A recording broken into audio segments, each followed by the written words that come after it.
Chapter 294. At this moment, Rog suddenly had an inexplicable feeling that even if there were thousands of soldiers and horses in front of him, he would not retreat a single step. 5 Susanoo lined up in a row, like an indestructible line of defense, blocked all the enemies who were rushing towards them. Rog's Susanoo at this time is only the second form of Susanoo. Even so, these Lord-class symbiotic demons couldn't do any harm to him. It didn't take long for the other Lord-class symbiotic demons to join the battle. Lord-class symbiotic demons of various shapes and colors surrounded Rog and his wood clone. At this moment, Rog and the wood clone were being attacked from all angles. All kinds of weapons and claws from different directions and angles hit Susanoo's body one after another. Even some Lord-class symbiotic demons, relying on their size advantage, directly pounced on Susanoo, trying to crush Chakra's Susanoo. Against the attacks of these Lord-class symbiotic demons, Log and his wood doppelganger retaliated by swinging their swords continuously. Although Chakra wasn't a godly weapon, it was more than enough to deal with these Lord-class symbiotic demons. According to the plan, Rog and the wood clone would deal with 25 Lord-class symbiotic demons. However, these Lord-class symbiotic demons clearly had no intention of cooperating with Rog's plan. Especially the dinosaur symbiotic body and the demon symbiotic body that were picked by Venom. They ignored Venom. The newly promoted Lord symbiotic body, Venom, was ignored just like that. This made Venom very unhappy. Therefore, Venom chose to take the initiative to participate in the battle, participating in the chaotic battle of the Lord-level symbiotic demons. However, Venom didn't expect that not long after he joined the melee, the Susanoo controlled by the wood clone grabbed him and threw him out. Before Venom could react, the Lord-level symbiotic body in dinosaur form and demon form was also caught by Susanoo and thrown near him. "Go play somewhere else and don't bother me." Although Rog didn't speak, he expressed his meaning with practical actions, and he was sure that Venom could understand what he meant. After throwing Venom and the 2 Lord-class symbiotic demons away, he focused his attention on the nearby Lord-class symbiotic demons. Although the two-handed Susanoo showed amazing swordsmanship, the regeneration and recovery ability of the Lord-class symbiotic demons were also amazing. For ordinary life forms, these Lord-class symbiotic demons only need 1 or 2 breaths of time to completely recover. As a result, an unconventional picture was born. Susanoo's chakra longsword had no way to directly end these Lord-level symbiotic bodies, and Lord-level symbiotic bodies also couldn't break through Susanoo's defense. The battle scene looked very bloody, but it was far from reaching its climax. Killing these Lord-class symbiotic demons in a short period of time. The symbiotic demons and the symbiotic demons. The regeneration ability of the symbiotic demons is amazing, and the regeneration ability of the Lord-class symbiotic demons is almost immortal.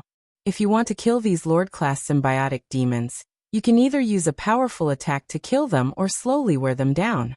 Rog didn't like to fight for a long time, and he didn't need to kill these Lord-class symbiotic demons. 25 Lord-class symbiotic demons, if he killed them, it wouldn't be in line with his habit of making the best use of them. What's more, he didn't intend to kill these Lord-class symbiotic demons from the beginning. Don't look at how he is using Susanoo to madly attack these Lord-class symbiotic demons. But in fact, he just wants to consume the life energy of these Lord-class symbiotic demons to pave the way for the next step of his plan. After madly slashing these Lord-class symbiotic demons with chakra for a few minutes, Rog and the wood clone dispelled chakra at the same time, and then used the same ninjutsu. Right undischarger, 200 million volts. Without chakra, Susanoo grabbed the Lord-class symbiotic demons in front of it, and at the same time, a dazzling silver-white light erupted from its body. The terrifying silver-white electric current centered on Susanoo instantly spread to all the Lord-class symbiotic demons in the surrounding area. The scene that once played on Tyrannical was once again played out. But this time, it wasn't just one symbiotic demon that experienced the electric current flowing through their body, but a total of 25 symbiotic demons. In addition, this was also the first time that Rog used this ninjutsu to the extreme. The silver-white electric current flowed through the body of each Lord-class symbiotic demon, causing their body to instantly scorch. The main body hidden in their body was also eroded by the electric current, making a sizzling sound like burning meat. When Rog and the Wood clone used Discharger, 200 million volts, Venom and the other two Lord-class symbiotic demons didn't hesitate and decisively pulled away to avoid being affected by the electric current. Their reaction couldn't be said to be slow, but even so, there were still a few scattered silver-white lightning that hit their bodies, leaving charred scars on their bodies. Just like Chakra, Discharger was also a ninjutsu to consume the life energy of these Lord-class symbiotic demons. So the moment the Discharger ninjutsu ended, the four Wood clones once again used ninjutsu. Golden Seal.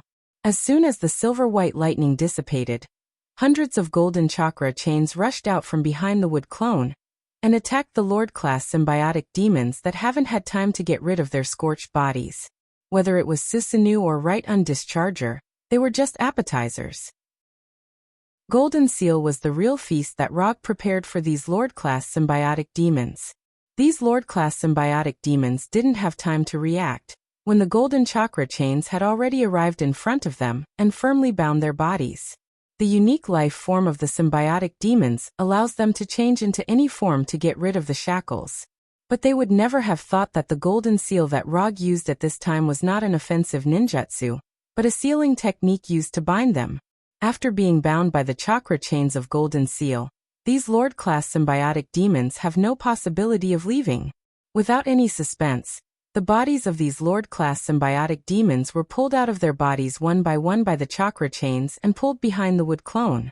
Rog didn't use Golden Seal because he didn't want his body to become a vessel to bind these Lord-class symbiotic demons. And the Wood clone obviously didn't have such thoughts. Under the gaze of Venom and the other two Lord-class symbiotic demons, the bodies of these Lord-class symbiotic demons were forcibly pulled into the Wood clone's body. The bodies of 25 Lord-class symbiotic demons were in their hands. Chapter 295. Without the main body, the scorched bodies began to dissipate, and the whole battlefield became empty in an instant. After the Wood clone pulled the 25 Lord-level symbiotic bodies into its body, Rog didn't hesitate and instantly removed the Susanoo and the Wood clone. In addition to being more resistant to beatings than the Shadow clone, the Wood clone also has a very significant feature. That is, the Wood clone still has a physical body even after being removed. After removing the effect of the ninjutsu, the four Wood clones turned into lifelike wooden carvings, standing motionless in the same place. The chakra in the Wood clone disappeared, and the Lord-level symbiotic bodies that were pulled into the wooden carvings by the King Kong seal also lost their shackles. Just as these Lord-level symbiotic bodies tried to leave this weak cage, a powerful force instantly shrouded the wooden carvings, sealing the wooden carvings completely. Sealing Jutsu, 4 symbols seal. The Wood clone's body was just a container, and after adding the 4 symbols seal, it became the real seal container. The hope of these Lord-level symbiotic bodies to regain their freedom had just been ignited, but it was ruthlessly extinguished by Rog. After doing so many things, how could he let these Lord-level symbiotic bodies leave so easily? First, he provoked these Lord-level symbiotic bodies, so that they would attack together in a state of anger. Then he consumed their life energy, making them easier to seal. Finally, he used the Wood clone as a seal container, completely sealing these Lord-level symbiotic bodies. From the beginning, Rog didn't intend to kill these Lord-level symbiotic bodies. His goal was very clear from the beginning, that is, to seal them. Watching Rog throw the wooden carvings with the 4 symbols seal into the summon scroll one by one, Venom suddenly had a feeling of what was going on. Just like those Lord-level symbiotic bodies that were sealed, Venom also thought that Rog wanted to fight to the death with them. He didn't expect that Rog's idea from the beginning was to seal these Lord-level symbiotic bodies. That was a total of 25 Lord-level symbiotic bodies. Sealing 25 Lord-level symbiotic bodies at once, solving all the problems at once. Was this the so-called way of doing things? Love. Venom didn't know how to describe his current mood, because he found that he couldn't keep up with Rog's pace at all. Venom knew that Rog still had 25 idle containers in his hands, so he took it for granted that Rog's approach at this time was to solve all the problems at once. But in fact, Rog wasn't thinking about this at all. The containers made by Hinata can only hold army symbiotic demons at most. Trying to use those mass-produced containers to imprison suzerain symbiotic demons was looking down on the strength of suzerain symbiotic demons. Moreover, the reason he sealed these 25 suzerain symbiotic demons wasn't to complete his plan of capturing them. Rog ignored Venom's shock and directly used quantum transmission to disappear. Leaving just like that? Wait, how can you leave just like that? What about me? What should I do? A few seconds after Rog disappeared, Venom finally reacted. Rog's disappearance was not only beyond Venom's expectations, but it also puzzled the remaining 2 suzerain symbiotic demons. After seeing Rog seal 25 suzerain symbiotic demons at once, the dinosaur-looking and demon-looking symbiotic demons immediately had the idea of escaping. But after seeing Rog leave without saying a word, they looked at each other tacitly, and then set their eyes on Venom at the same time. The Earthling left without saying a word, which means that Venom was, regardless of whether Venom was abandoned or not. Rog's departure is a good thing for these 2 suzerain symbiotic demons, because this means that Venom has no reinforcements. Without any hesitation, the 2 suzerain symbiotic demons immediately attacked Venom, intending to solve the guy who caused so much trouble as soon as possible. Although the dinosaur-looking and demon-looking symbiotic demons are stronger than Venom, Rog is not very worried about Venom's safety. Even if Venom is not the opponent of the 2 of them, it is not a problem for him to last for a while. Through quantum transmission, Rog directly came to the Golden Jack in outer space. During the time when Venom swallowed Riot and fell asleep, the Golden Jack controlled by Hinata had already arrived near the symbiotic demon planet, waiting for Rog's return. At this time, there was no one on the Golden Jack except for Rog and Hinata. The modified Golden Jack doesn't need any extra operators, and Hinata can handle everything alone. Hinata, the Black Death Sword plan can start now. After coming to a specific laboratory, Rog took out the 4 wood clone containers from the summon scroll. Then he summoned another wood clone and handed the real summon scroll to the wood clone. Without any instructions, the wood clone, who got the summon scroll, used quantum transmission to leave the Golden Jack and return to the symbiotic demon planet. Rog didn't intend to participate in the rest of the capture plan personally. With the wood clone and Venom, it was only a matter of time before the remaining 25 containers were filled. The reason why Rog brought Venom to the symbiotic demon planet was to capture enough symbiotic demons. Then he would create the Black Death Sword that the god of symbiotic demons, Nar, once owned. The Black Death Sword is the ancestor of all symbiotic demons. The weakness of the symbiotic demons is that they are afraid of high temperature and sound waves. This is the after effect of the forging process, which was then passed down to generations of symbiotic demons.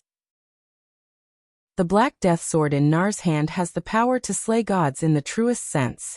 Even the head of a celestial god can be cut off with a single sword.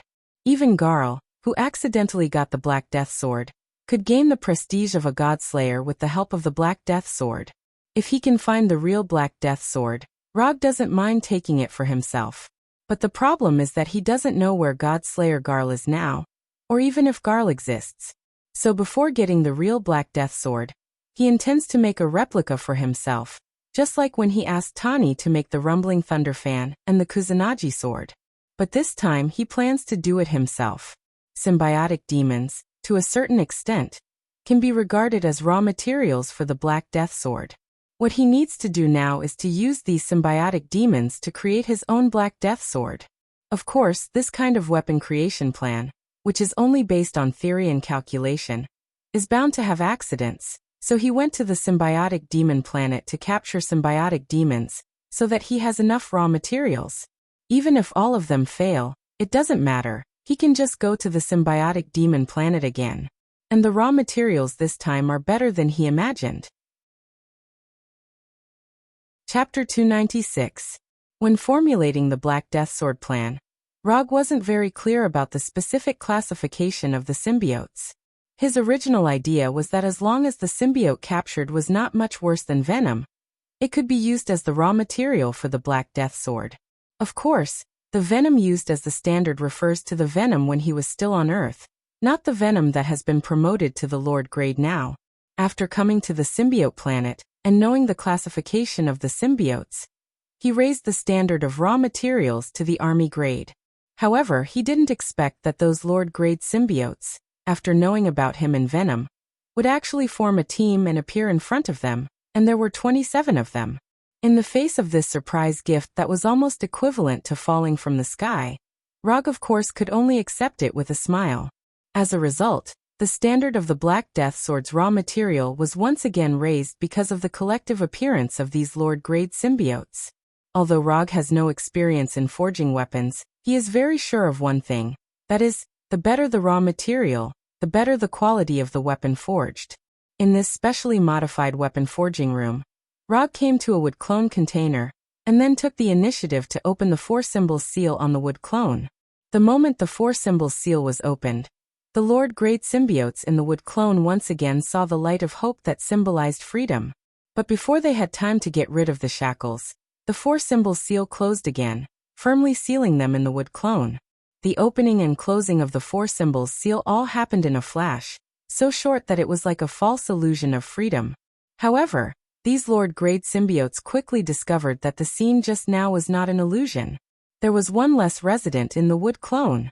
Of the 4 wood avatars, 3 of them had 6 symbiotic demons sealed within them, and the wood clone that Rog chose had 7 symbiotes sealed inside.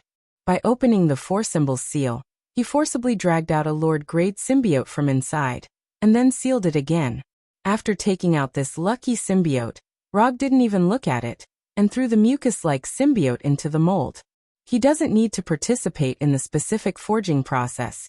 The specific forging process will be handled by Hinata. In order to let these symbiotes revert to the form of the Black Death Sword, in the past month, Hinata has seriously browsed a huge amount of weapon forging knowledge, making herself a theoretical weapon forging master. In addition, Hinata also used Venom as a sample, and conducted a lot of research and calculations, obtaining a large amount of first-hand data. So to a certain extent, Hinata is worthy of being the first symbiote weapon symbiote.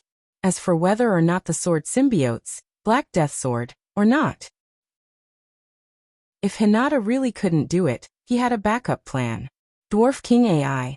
With his relationship he's SSS'd after throwing the symbiotic demon into the mold, Rog sat down on a nearby chair and waited patiently. SSS. What he had to do was just to take the symbiote out of the wood clone and provide Hinata with some chakra from time to time. After all, this was a weapon made for him, so the weapon made must be able to adapt to chakra. The sound of metal colliding constantly sounded, and the symbiote lord in the mold kept screaming miserably. Under Hinata's control, the symbiote lord in the mold kept changing its form, little by little, getting closer to the shape Rog wanted. Although the plan was called the Black Death Sword plan, what Rog asked Hinata to make wasn't a sword. Compared to a sword, he actually preferred a katana. The reason was simple. Using a katana to cut people was more domineering. And this time, he didn't use the common Japanese katana, but combined the characteristics of the Tang katana and the Ming Dynasty's embroidery katana to design a brand new katana. This katana was closer to the style of China's katana, and the arc was between a straight katana and a curved katana. It was both convenient for slashing and stabbing. The first symbiote lord didn't last long in Hinata's hands, and it helplessly lost its life and turned into a pool of liquid without any signs of life. In this regard, Rog wasn't surprised, and he took out the second symbiote from the wood clone. Because of the first experience, the second symbiote lord lasted a little longer, but in the end, it still died in the mold. Then came the third, the fourth, the fifth. After killing 5 symbiote lords in a row, Hinata finally obtained enough data, and the success of the plan finally began to emerge. The 6th symbiote lord was successfully stabilized into a katana.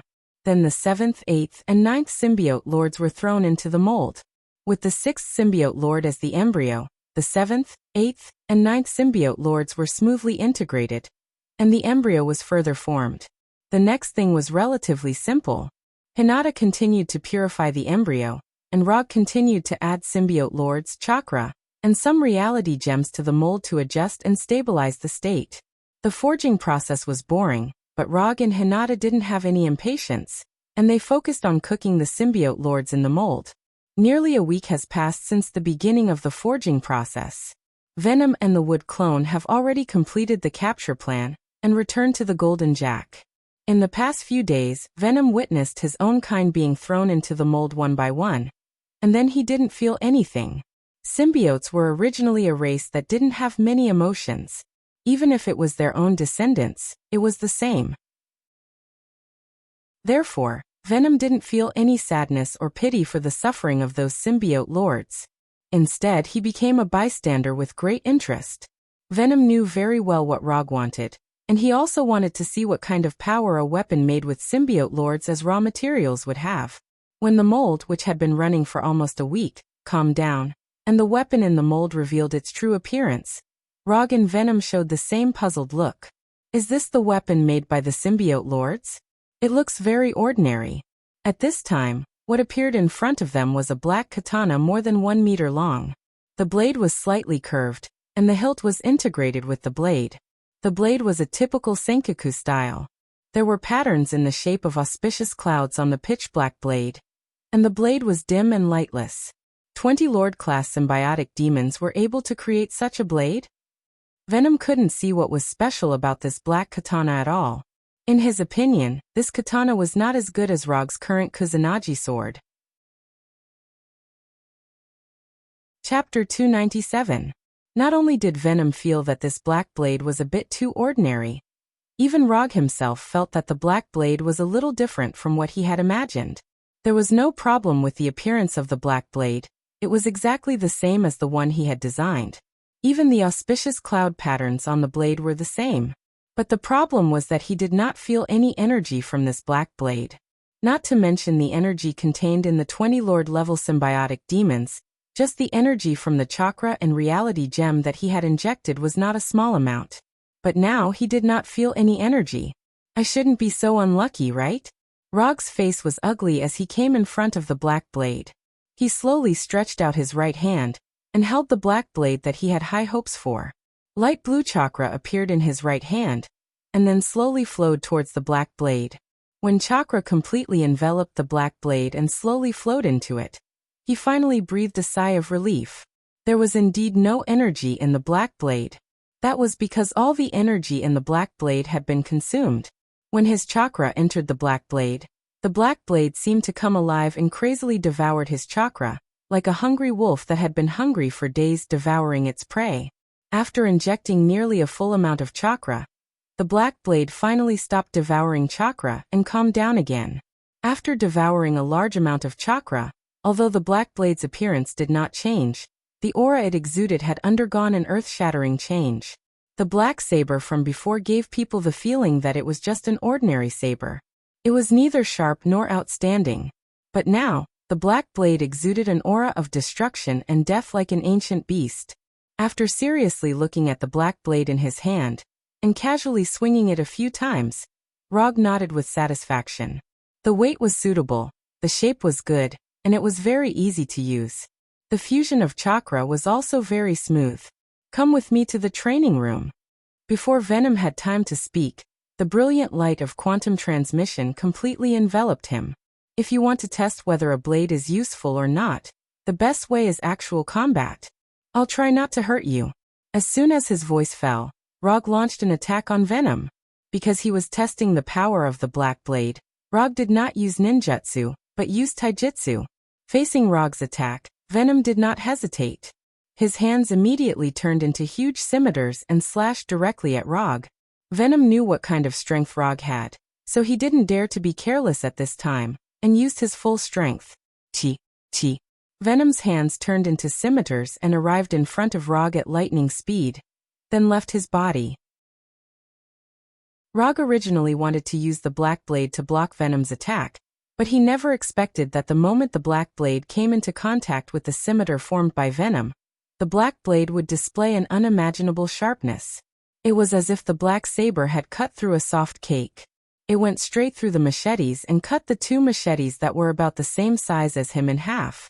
How could it be so sharp? Rog and Venom didn't expect Black Blade to be so sharp.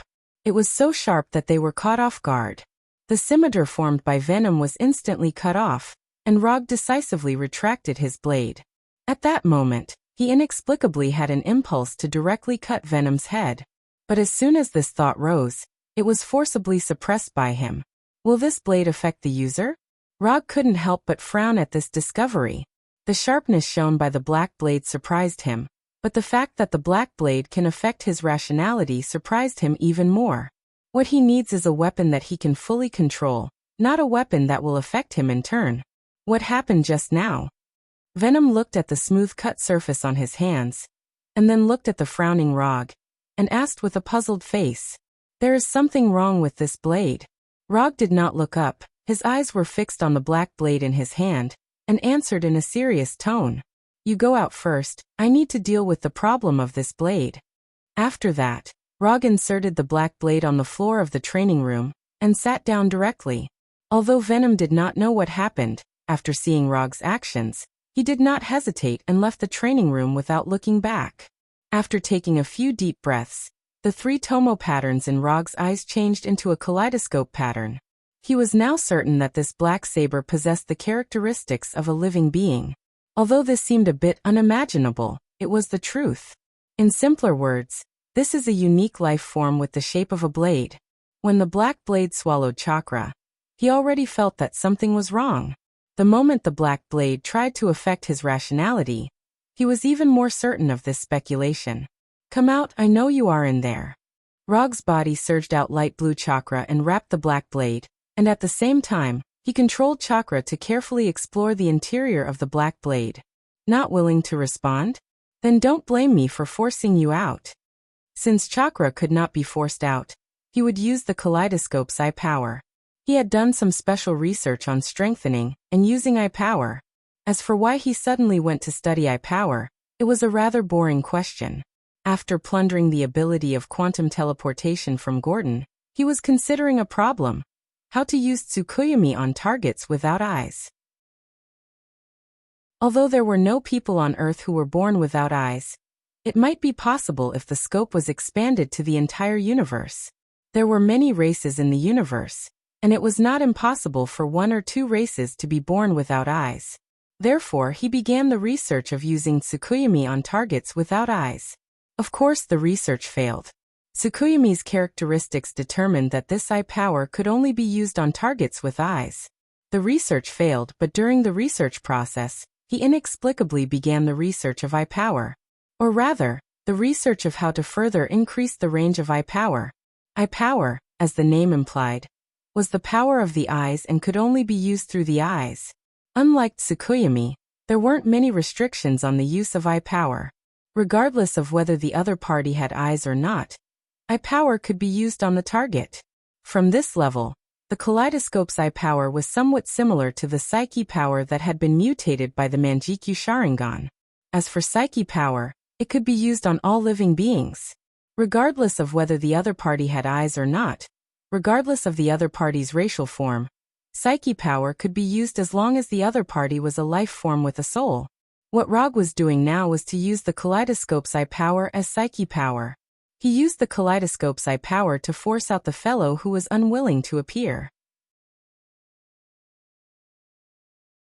Chapter 298.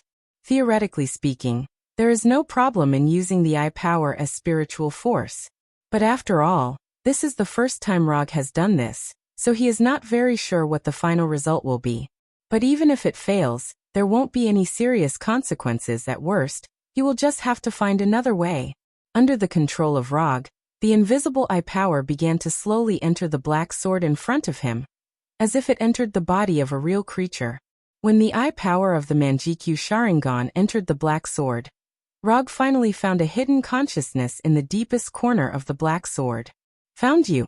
After discovering this hidden consciousness, Rog didn't hesitate and immediately controlled the eye power to wrap this consciousness, and then pulled this consciousness into the consciousness space that he has already prepared.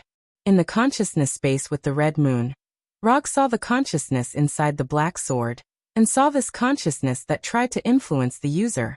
Unlike the life he has seen before, the consciousness that appeared in front of him at this time was not the appearance of a living creature, but a dark rectangular light gate. The black light gate is 2 meters wide and 5 meters high. The surface is very smooth, and the thickness is like a paper. Looking at the black light gate floating above the ground, Rog frowned again. What's going on? This thing doesn't look like a living thing at all. How did it gain consciousness? Can this thing really communicate? Although his mind was full of doubts, Rog slowly came to the black light gate, raised his arm, and put his right hand on the black light gate. This consciousness space was built by him. Even if the black light gate is a threat, he can remove the consciousness space at any time to ensure the safety of his consciousness. When his right hand came in contact with the black light gate, memories rushed out of the black light gate and forcibly poured into Rog's mind. These memories were like a movie played in reverse, quickly flashing through his mind. When he saw the first picture of these memories, Rog guessed the source of these memories. These memories were the memories of the suzerain symbiotic demons. Being thrown into the mold, King Kong Seal, Susanoo, seeing Rog for the first time. At this time, Rog was like watching 20 rewound movies at the same time, browsing the memories of these Lord-level symbiotic demons. From the experience in the mold, these rewound pictures continued to the moment when these Lord-level symbiotic demons were born. Just when Rog thought that these 20 rewound memories were going to disappear, the pictures in his mind suddenly changed, and the memories of the 20 Lord-level symbiotic demons instantly merged into a more primitive memory, and then began to rewind again. This time there is only one rewind picture, and the rewind time is much longer than the memories of these Lord-level symbiotic demons. Although Rog didn't know how these memories appeared, one thing he was certain of was that what he was browsing now was the entire history of the symbiotic demons. In the rewind picture, Rog saw the symbiotic demons fighting in the universe, saw the process of the formation of the symbiotic demon planet, saw the symbiotic demon god Nar imprisoned in the symbiotic demon planet. The symbiotic demon god Nar was actually imprisoned on this planet, and the symbiotic demon planet was his prison cell. Just when Rog thought that the rewind memories stopped there, the picture changed again. This time, the symbiotic demons that appeared in the rewind picture had a unified form. A unified dragon form. This symbiotic demon dragon army under Nar's lead went on a campaign in the universe, bringing calamity to many planets. Rog acutely sensed that the symbiotic demon god, Nar, had already lost the Black Death Sword at this time. When the long river of memories of the symbiotic demon dragon army was rewound, this strange rewind scene finally reached the final memory. In this memory, there were no symbiotic demons, only a completely black sword. The Black Death Sword. The Black Death Sword's rewind memories started with the natives of a nameless planet. Then it was Nar wielding the Black Death Sword and fighting all kinds of enemies. There were two scenes that caught Rog's attention. One was when Nar used the celestial group's blood flames to forge the Black Death Sword, and the other was when Nar used the Black Death Sword to cut off the celestial group's head. In particular, the scene of Nar using the Black Death Sword to cut off the celestial group's head left an indelible impression in Rog's mind. A war of slaying gods. This was a war of slaying gods in the truest sense. At the end of this memory rewind that lasted who knew how long, the symbiotic demon god, Nar, took out the Black Death Sword from the endless shadows of the void. When Rog opened his eyes again, what appeared in front of him was still that pitch-black door of light. His right hand was still on the black door of light. Rog didn't know how long the memory rewind lasted, and he didn't feel any fatigue or discomfort. The vast memories that had surged into his mind were now quietly waiting in a corner of his mind, waiting for him to flip through them again. Does this count as forcing the user to watch an advertisement? Rog inwardly criticized. I've finished looking through the memories. Shouldn't you show yourself? After retracting his right hand and waiting for a few seconds, the smooth surface of the black door of light rippled like water. Why did you have to come looking for me? The voice was a little immature, sounding like that of a little boy. Why did I have to come looking for you? Speaking of which, shouldn't you explain why you're trying to influence my rationality? Rog asked in return. If Blackblade hadn't tried to influence his actions, he wouldn't have made a trip here. Attacking the enemy's head can kill them faster. The black door of light answered matter-of-factly. Even if you can get rid of the enemy faster, that doesn't mean you can influence my rationality. Do you understand? Right, what's your name? For some reason, Rog suddenly felt like he was trying to reason with a kindergartner. Name? I don't have a name. I was just born, and I haven't given myself a name yet. Just born? You have so many memories, and you're telling me that you were just born? Rog rolled his eyes at the black door of light's answer. If he were to convert the memories that he had just rewound into time, the time span was at least billions of years, or even tens of billions of years. Under such circumstances, no one would believe that the black door of light said that he had just been born. Those aren't my memories, and I don't know how they appeared. I only know that they were there when I was born. The black door of light sounded sincere, and it didn't sound like it was lying. Moreover, Rog suspected that the black door of light that had just been born might not know how to lie. Chapter 299. Although the black door of light's words didn't sound reliable, Rog chose to believe it in the end. The reason he chose to believe it was simple because the black door of light didn't need to lie about such things. If the black door of light chose to hide something, he didn't need to share those memories at all. Since you don't have a name, I'll give you one. The previous sword was called the Black Death Sword. Then the newly born you will be called Blackie. Rog thought for a few seconds and gave the black door of light a simple and catchy name. Of course, if the black door of light didn't like the name Blackie, it could change it. Blackie, your expression tells me that this name isn't as simple as it sounds. But it doesn't matter. Blackie it is. A name is just a code name. It doesn't matter if it's Blackie or Whitey. Unlike the childish tone, the black door of light's way of thinking was unusually mature. It didn't mind the extremely common name Blackie at all. I like the way you think. Back to the topic. Why are you trying to affect my rationality? You should know very well that no one likes this feeling. Rog pulled the topic back and tried to figure out Blackie's true thoughts. If he knew Blackie's true intentions, he wouldn't mind creating a new black sword with its own consciousness.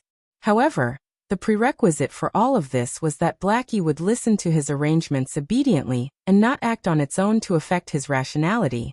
Slaughter, destruction, death, battle, conquest. These are the natural instincts of every symbiotic demon.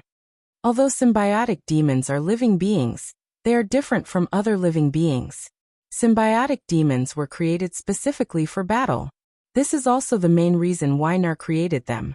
Is there anything wrong with correcting the user's mistakes and allowing the user to kill the enemy with the least cost, the fastest speed, and the most effective method? Blackie didn't think there was anything wrong with him affecting the user's rationality. From his point of view, this was to increase the user's killing efficiency and allow the user to have more power. Do you know what it means to overstep your authority? You're just a weapon. You don't have the right to make decisions for the user. With the consent of the user, there's no problem for you to do that. But you can't act on your own without permission. Do you understand? If it wasn't for Blackie's good attitude, Rog wouldn't have bothered to explain this to him. Other people might be able to tolerate Blackie's actions, but he would never allow such a thing to happen. Understood. You don't like others making decisions for you. You only like to be in control of everything. After a few seconds of silence, Xiaohei said slowly, "It's good that you understand. I don't mind your existence, but you must not try to influence me, including my rationality and everything in battle. If you can do that, perhaps we can become good partners." Little Black was easier to communicate with than he had imagined. Rog dismissed the idea of killing Little Black. Furthermore, according to the legends, a weapon having its own consciousness was the prerequisite for becoming a divine weapon. Although this kind of saying only existed in legends and some online novels, who could guarantee that it wasn't true? No problem. But I hope that when you don't need to fight or use me, I can have the right to move freely. Sure. After reaching an agreement with Little Black, Rog's consciousness returned to reality, and at the same time, he removed the chakra and eye power from the black blade. You can move freely for a while now. As soon as the voice fell, the black blade in front of Rog rose into the air, and then quickly transformed into a venom-like humanoid form. It can actually transform? He originally thought that Little Black's movement would be like the flying sword in Xianxia novels, but he didn't expect it to be the same as the symbiotic body. A black blade that can transform, this is very much like a symbiotic body. When Little Black, with a curious face, left the training room and fought with Venom, who was waiting outside the training room, Rog remembered a very important problem. He only gave Little Black a name, but forgot to give Blackblade a name. Although Blackblade is only Little Black's body, Blackblade also needs a name, because he can't say to his enemies in the future, "Dying under my Little Black is the greatest honor in your life. You can lose the battle, but you can't not look cool." So Rog thought very seriously for a few minutes, and then gave Blackblade a very fancy name, Northern Cold. Northern Cold Blade. Of course, except for Rog himself, others may not understand what Northern Cold means, but this doesn't affect him from naming Blackblade Northern Cold. People always like to recall the past when they are old. Rog sighed silently. The Black Death Sword plan was successful, and the symbiotic body has been captured. As for the symbiotic body god, Nar, who is imprisoned on the symbiotic body planet, Rog wisely chose to come back next time. With his current strength, he is not an opponent of the symbiotic body god Nar for the time being. The coordinates of the symbiotic body planet have been recorded by Hinata. If she wants to come back, she can come back at any time, so there is no hurry. Hinata, let's start the return journey. Under Hinata's control, the Golden Jack sailed towards the nearest space jump point. However, before the Golden Jack reached the space jump point, Venom, who was beside Rog, suddenly turned into a mass of mucus and fell to the ground in pain. What's going on? Is he sick? He has left the radiation range of the symbiotic body planet. He needs a host. Xiaohei glanced at Venom and said with a calm face. Rog froze for a moment because he completely forgot about this matter. Just as he was about to take out a container from the psychic scroll to empty a room for Venom, Xiaohei suddenly came in front of Venom and pierced his sharp right claw directly into Venom's body. Rog wasn't worried that Xiaohei would hurt Venom. In front of him, Xiaohei didn't have such courage. In front of Rog's curious look, Xiaohei's body surged with energy and flowed into Venom's body along his right claw. In just a few seconds, Venom changed from a mucus form back to his original appearance. How did you do it? As soon as he changed back to his original appearance, Venom immediately asked Xiaohei. It's not a big deal. I just helped you overcome the congenital defect of needing a host to survive. Xiaohei's face was still calm. Overcome the congenital defect of the symbiotic body, needing a host to survive? In Xiaohei's eyes, this is a trivial matter. But in the eyes of Rog and Venom, this is a major event that has changed the entire survival mode of the symbiotic body. Except for the symbiotic body planet, the symbiotic body needs a host to survive, which is the origin of the name symbiotic body. Without this defect, it means that the biggest weakness of the symbiotic body has been eliminated. A symbiotic body that can survive without a host, can it still be considered a symbiotic body? Chapter 300. Can all symbionts overcome this defect? After a few seconds of silence, Rog asked Xiaohei. If Xiaohei can really make the symbionts move freely without a host, then the symbionts in the summon scroll may be used to build a good symbionts army. In the beginning, he intended to use the captured symbionts as raw materials for the Black Death Sword plan. But now he has Xiaohei, so those symbionts have been temporarily put aside. Not all symbionts can do it. To overcome this defect, you must at least reach the strength of the Lord level. And it must be the stronger strength of the Lord level. Xiaohei said unhurriedly, making Rog's symbionts army plan fail before it is implemented. Symbionts can indeed combine with hosts of different races, but this does not mean that the symbionts have no requirements for the parasitic host. If the host does not match the symbionts, the parasitic host will die. This is a bit like an organ transplant. Only when there is a perfect match, there will be no rejection. Okay, that's all right. After nearly 10 hours of long flight and several consecutive space jumps, the Golden Jack finally returned to the outer space where the Earth is located. After the Golden Jack entered stealth, Rog returned to Konoha's headquarters with Venom and Xiaohei. After returning to Konoha's headquarters, Venom, who has the ability to survive on his own, thought seriously for a few minutes and finally chose to stay with Eddie. Rog didn't say anything about Venom's choice. Although Venom and Eddie are of the same gender, who knows if Venom thinks so? After Venom left, Rog asked Hinata to take out 3 containers from the summon scroll, and asked her to arrange for them to be sent to the Osborne building, and sent an email to Harry Osborne.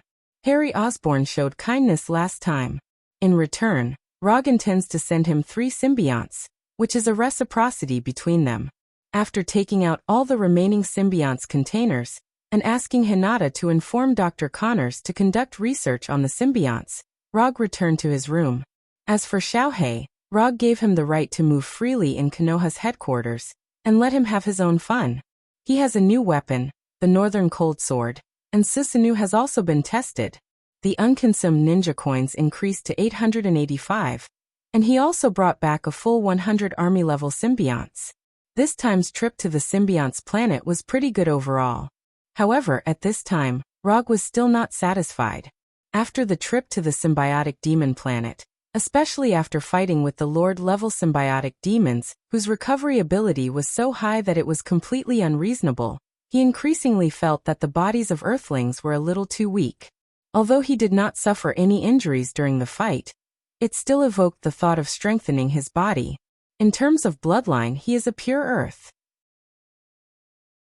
Although he is the Earth of the Earth of and of the Earth of the Earth. He has no plans to change his bloodline, nor does he intend to give up on further strengthening his body. With the resources he has now, there are many ways to strengthen his body. Both Extremis and Spider Serum can strengthen the body to a certain extent. If he doesn't want to inject these super serums, symbionts are also an option. Although the effects of these methods are immediate, they are not particularly in line with his requirements. In particular, the symbiont's parasitism method was ruled out by him for the first time. Since none of these works, he can only continue to focus on ninjutsu or the sage body. After thinking about it, he finally chose the most primitive and most reliable plan. Continue to develop the sage body, and develop it to the level that Hashirama had reached. But in this way, another small problem has arisen. Although he has not stopped practicing the sage body, he has encountered a bottleneck after the sage body was upgraded to the current stage. The amount of chakra of the sambai is the limit he can reach at present. Conventional practice has made it difficult to further improve the amount of chakra, and if the amount of chakra stops increasing, the progress of the development of the sage body will slow down. Exchange for in Kyubi or yang Kyubi, and use the amount of chakra of Kyubi to forcefully promote the improvement of the sage body. Since conventional means are useless, then he will use some unconventional means. Hinata, sort out the previous commissions and pick 4 of them. I plan to go out and relax. Although Hinata has become his personal assistant, there are still some secrets that only he knows. For example, the commission must be judged to get ninja coins. Okay. It didn't take long for Hinata to virtually project the selected commissions into Rog's room. I'll take these 4. In the following month, Rog resumed his old business and executed the commissions of his clients.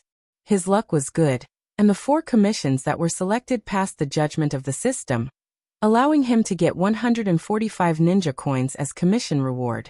Unconsumed ninja coins, 1030. Looking at the unconsumed ninja coins in the attribute panel for the first time, Rog sighed, then opened the system's exchange page and swiped to the Bijou exchange page. Unlike the exchange icons on other pages, the icons on the Bijou exchange page are all dark gold, which symbolizes high-level exchange. From Ichibi to Jubi, there are a total of 11 exchange icons. Among them, there are 2 exchange icons for Kyubi, In Kyubi and Yang Kyubi. Although the exchange icon for Jubi was also there, the exchange price of 10,000 ninja coins under the icon made Rog directly ignore it. 10,000 ninja coins, even if he sold himself, he wouldn't be worth this price. Rog roughly calculated that from the time he crossed to the present, all the ninja coins he got added up to just over 2,000. In Kyubi or Yang Kyubi, this is the question.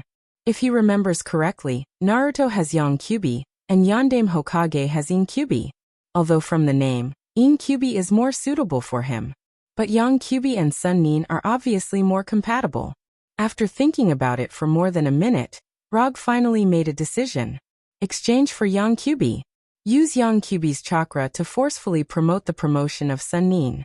When he pressed the exchange icon symbolizing Yang Kyubi, he only had 30 ninja coins left, and Yang Kyubi's exchange icon disappeared. Before he closed the exchange page, a majestic chakra descended on him, filling his whole body. Chapter 301. This majestic chakra appeared and disappeared quickly. Roger didn't have time to use his own chakra, and the feeling of swelling disappeared like a balloon that was about to burst. At the same time, a powerful sealing force appeared on his abdomen. Pulling open his shirt, Rog saw the familiar seal pattern. The 8 trigram seal. The system not only sent the young Ninetails, but also the 8 trigram seal. Looking at the 8 trigram seal on his abdomen, Rog hesitated for a few seconds, then controlled his consciousness to enter the seal. It was exactly the same as the sealed space in his memory, a huge metal door, and the word seal in the middle of the door. Inside the door lay an orange fox. It was a fox with 9 tails. Up until now, everything seemed normal, but Rog keenly felt that something was wrong. There was nothing wrong with the 8 trigram seal's sealed space, and there was nothing wrong with the 9 tails chakra, but there was something wrong with the 9 tails. A tailed beast was a chakra-materialized life form with a tail. The tail was a characteristic, the chakra-materialized form was the body, and the life form was the essence. However, the 9 tails sealed in the door did not seem to be an intelligent life form. Instead of saying that the 9 tails was sealed inside, it was more accurate to say that the 9 tails chakra was sealed inside. From the outside, the thing sealed inside the door was no different from the 9 tails. It had sharp claws, sharp teeth, realistic fur, bright eyes, and a natural breath. However, the thing inside did not give Rog the feeling of an intelligent life form. No, not only was it an intelligent life form, it was not even considered a conscious life form. There was no problem with the 9 tails chakra, but what about the 9 tails consciousness? Without consciousness, how could I understand each other, and where could I establish a bond? Was the door to the perfect Jinchuriki completely closed before it was even opened? There must be something wrong. This 9 tails is very different from what I imagined. Without any hesitation, Rog immediately exited the space of consciousness, quickly opened the character panel in the system, and found the Jinchuriki column. Jinchuriki, Kyubi Jinchuriki, Resonance Level 3. After reading the system's explanation of the progress of Jinchuriki and resonance, Rog finally figured out what was going on. The system can't exchange any characters in Naruto's world. Although creatures and tailed beasts are not within this restriction, the creatures and tailed beasts won't have wisdom. This meant that the redeemed tailed beasts would not have their original consciousness. Of course, the system considerately took into account the various sequelae caused by the tailed beast's lack of consciousness, such as the perfect Jinchuriki, borrowing the power of the tailed beast, and so on.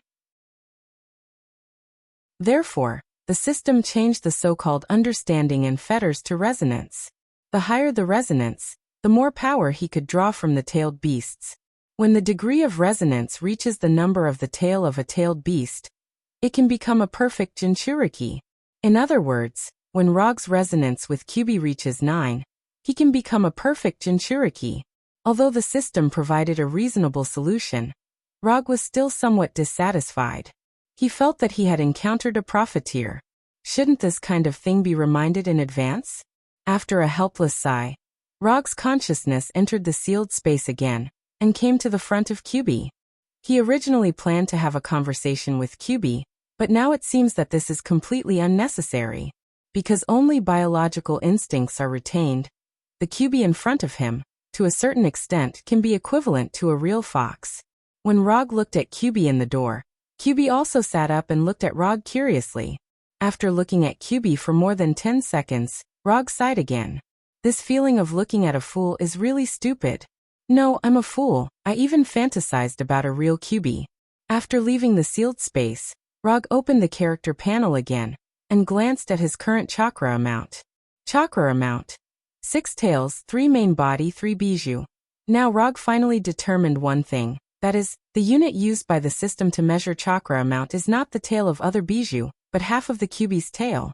He previously thought that his Sambai chakra amount is equivalent to the Sambai chakra amount. Yang Kyubi plus Yin Kyubi is the complete Kyubi. According to the system's algorithm, the complete Kyubi's chakra amount is 18 tails. His current chakra amount is 6 tails, which is equivalent to 1/3 of the complete Kyubi. It feels like the amount of chakra is even less. Forget it, don't think about it. The more I think about it, the more sad I feel. In the next half a month, Rog didn't go anywhere and stayed in Konoha to concentrate on digesting the kyubi he had just obtained. Now he feels that he is not the kyubi's Jinchuriki at all, but a kyubi chakra power bank.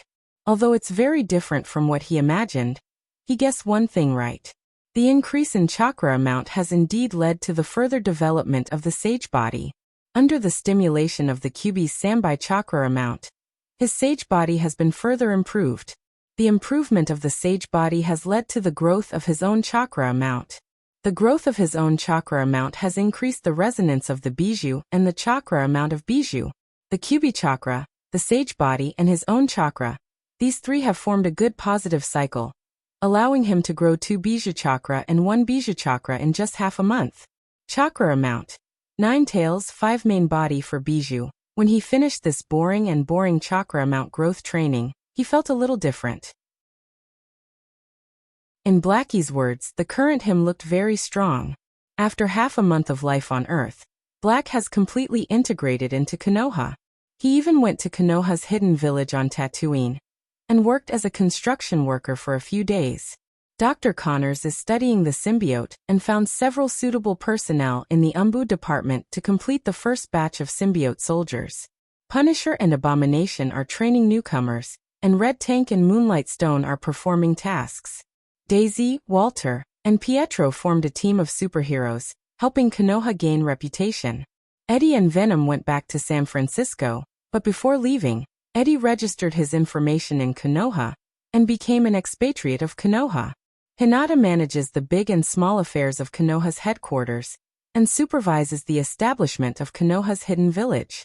Except for Black and Rog, everyone has their own things to do. Except for the two of them. Black, do you have any goals in life? Sitting on the top of Konoha's headquarters building, Rog looked at the sunset in the distance and asked Black without looking back. Chapter 302. Life Goal? Shouldn't you be the one to decide for me? Although I maintain a human form all day long, I am just a weapon. Weapons don't need to consider life goals. Xiaohei turned his head and glanced at Rog, answering in a calm tone.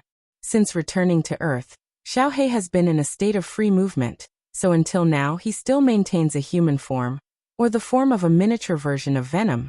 Except for Rog, Hinata, and others, no one has seen Xiaohei's Real Northern Cold Blade form. Therefore, no one knows that Xiaohei is actually a weapon, a new weapon created by Rog. I feel that I may have lost my way on the road of life recently. I have a feeling that I can't lift my spirits no matter what I do. It seems that I can do anything, and I can't do anything. I used to think about becoming stronger, but after I really became stronger, I didn't know what the use of having this power was. I have no interest in maintaining world peace. Protecting the people around me, they are safe, and they don't need my protection. I can't even find something that can make me excited now. Looking at the slowly setting sun in the distance, Rog said weakly. A look of confusion appeared on his face. According to the knowledge I have recently learned, your current state should be called the salted fish state. I don't know how you can lift your spirits, but if it were me, I might choose to find someone to fight. There is nothing that can't be solved by fighting. If there is, then fight again. Although this method is simple and crude, it is very effective. As far as I know, those symbiotic demons who are bored and have no direction in life solve their psychological problems in this way. Although Xiaohei has just been born, his mind is far beyond his age. This is why Rog asked him to come to the top of the building to watch the sunset. Fight. There are indeed a few people on Earth that I can't afford to provoke, but they won't come to me for trouble, and I don't want to trouble them. As for the others, they are too weak, and there is no excitement in fighting. As soon as Rog finished speaking, Xiaohei raised his right hand with sharp claws and slapped him on the back of his head. That's enough. You're actually being pretentious. Do you see the sun over there? Do you know what it means when the sun sets? Ignoring Rog's astonishment, Blackie pointed to the sun in the distance and said, "It means that night is coming, and today is coming to an end." Rog didn't know what Blackie wanted to do, but he still chose to answer. After hearing Rog's answer, Xiaohei looked into the distance and said seriously, "I don't know why you've suddenly become confused. I only know that every time the sun sets, It will rise again and start a new day. You're the most powerful being among all the creatures I've met so far. You have a power that many people yearn for. Perhaps to you, this power seems to be useless. However, there are many people who would rather give up their lives for 100th or 1,000th of your power. You're a typical example of someone who doesn't know how lucky they are. You're just like those second-generation rich kids who don't want to improve themselves. All day long, they think this is boring and that is meaningless. Isn't it just that you don't have the energy to do anything? Isn't it just that you don't have a direction in life? Since you know you don't have one, then go and find one. Just like you said, there are some existences on Earth who are stronger than you. Then you can make yourself stronger than them. If you can't find an opponent on Earth, then go to the universe to find one. If you can't find one in the universe, then go to other worlds to find one. If you don't want to walk the path of becoming stronger, then go and experience life. Experience a life that you've never experienced before, and see how others spend their lives. If you don't even want to experience life, if you don't want to do anything, then you can talk to me. I can help you solve this problem completely. The more Blackie spoke, the more excited he became. At this point, he even turned his right hand into the shape of the northern cold saber, and directly pressed it against Rog's throat. I, Blackie, although I'm just a weapon, I'm also a weapon with dignity and pursuit. My master can be weak, can have flaws, and can have many shortcomings. But he can't not strive for improvement, can't abandon himself, and can't blame others. I'm very disappointed in your current state, very disappointed. Blackie was completely agitated. After he finished speaking, he grabbed Rog's collar and lifted him up. If you make such a pretentious move again, I'll be the first to chop you up. This was the first time Rog experienced the feeling of being threatened by someone, especially when the person threatening him was his own weapon. To be despised by his own weapon, this was really a rare experience. Ha ha ha ha ha ha ha ha ha ha ha. Rog, who was lifted up by Blackie, suddenly laughed. The more he laughed, the louder and crazier he laughed. He was laughing like a clown. What's wrong with this guy? Did he suddenly lose his mind? Recalling Rog's bored and confused expression just now, Blackie had some bad thoughts. Looking at Rog, who was laughing so hard that tears were about to come out of his eyes, Blackie couldn't help but swallow his saliva. He slowly put down Rog. Rog, who was put down, didn't show any signs of recovering. Instead, he laughed more and more agitatedly. He hugged his head tightly with both hands, and his whole body couldn't help but twitch. Could it be that he had really gone crazy? How can someone with such great strength be so mentally weak? It's over, it's completely over. I shouldn't have provoked him. I was just born not long ago. I don't want to change masters yet. Speaking of which, that earthling woman called Walter is not bad. She has great strength hidden in her. It should be good to have her as my master. But she doesn't look like she knows how to use a sword, and she doesn't seem to be good at close combat either. Should I look for that woman called Daisy? She's not bad either. She seems to be good at close combat. Just as Blackie's mind was filled with random thoughts, and he even started to evaluate Walter and Daisy to see who was more suitable to be his new master, Rog's crazy laughter became softer and softer. Is he going to return to normal? Just as Blackie's gaze returned to Rog, a right hand wrapped in red chakra appeared in front of him at lightning speed, and grabbed his neck tightly. I'm not dead yet, and you're already thinking about changing masters? Aren't you being a little too disrespectful to me? At this moment, Rog was covered in red chakra, which was as red as blood. There were also 4 fox-like chakra tails behind him. Chapter 303. Rog's tone was very calm, but Xiao He felt an inexplicable pressure. He was really angry. Although Xiao He didn't have much life experience, he could still feel if a person was really angry. Moreover, Rog's right hand was still tightly gripping his neck. Rog's right hand didn't use much strength, but the red chakra on his right hand was like a seal, sealing Xiao He's transformation ability. I was just casually thinking about it.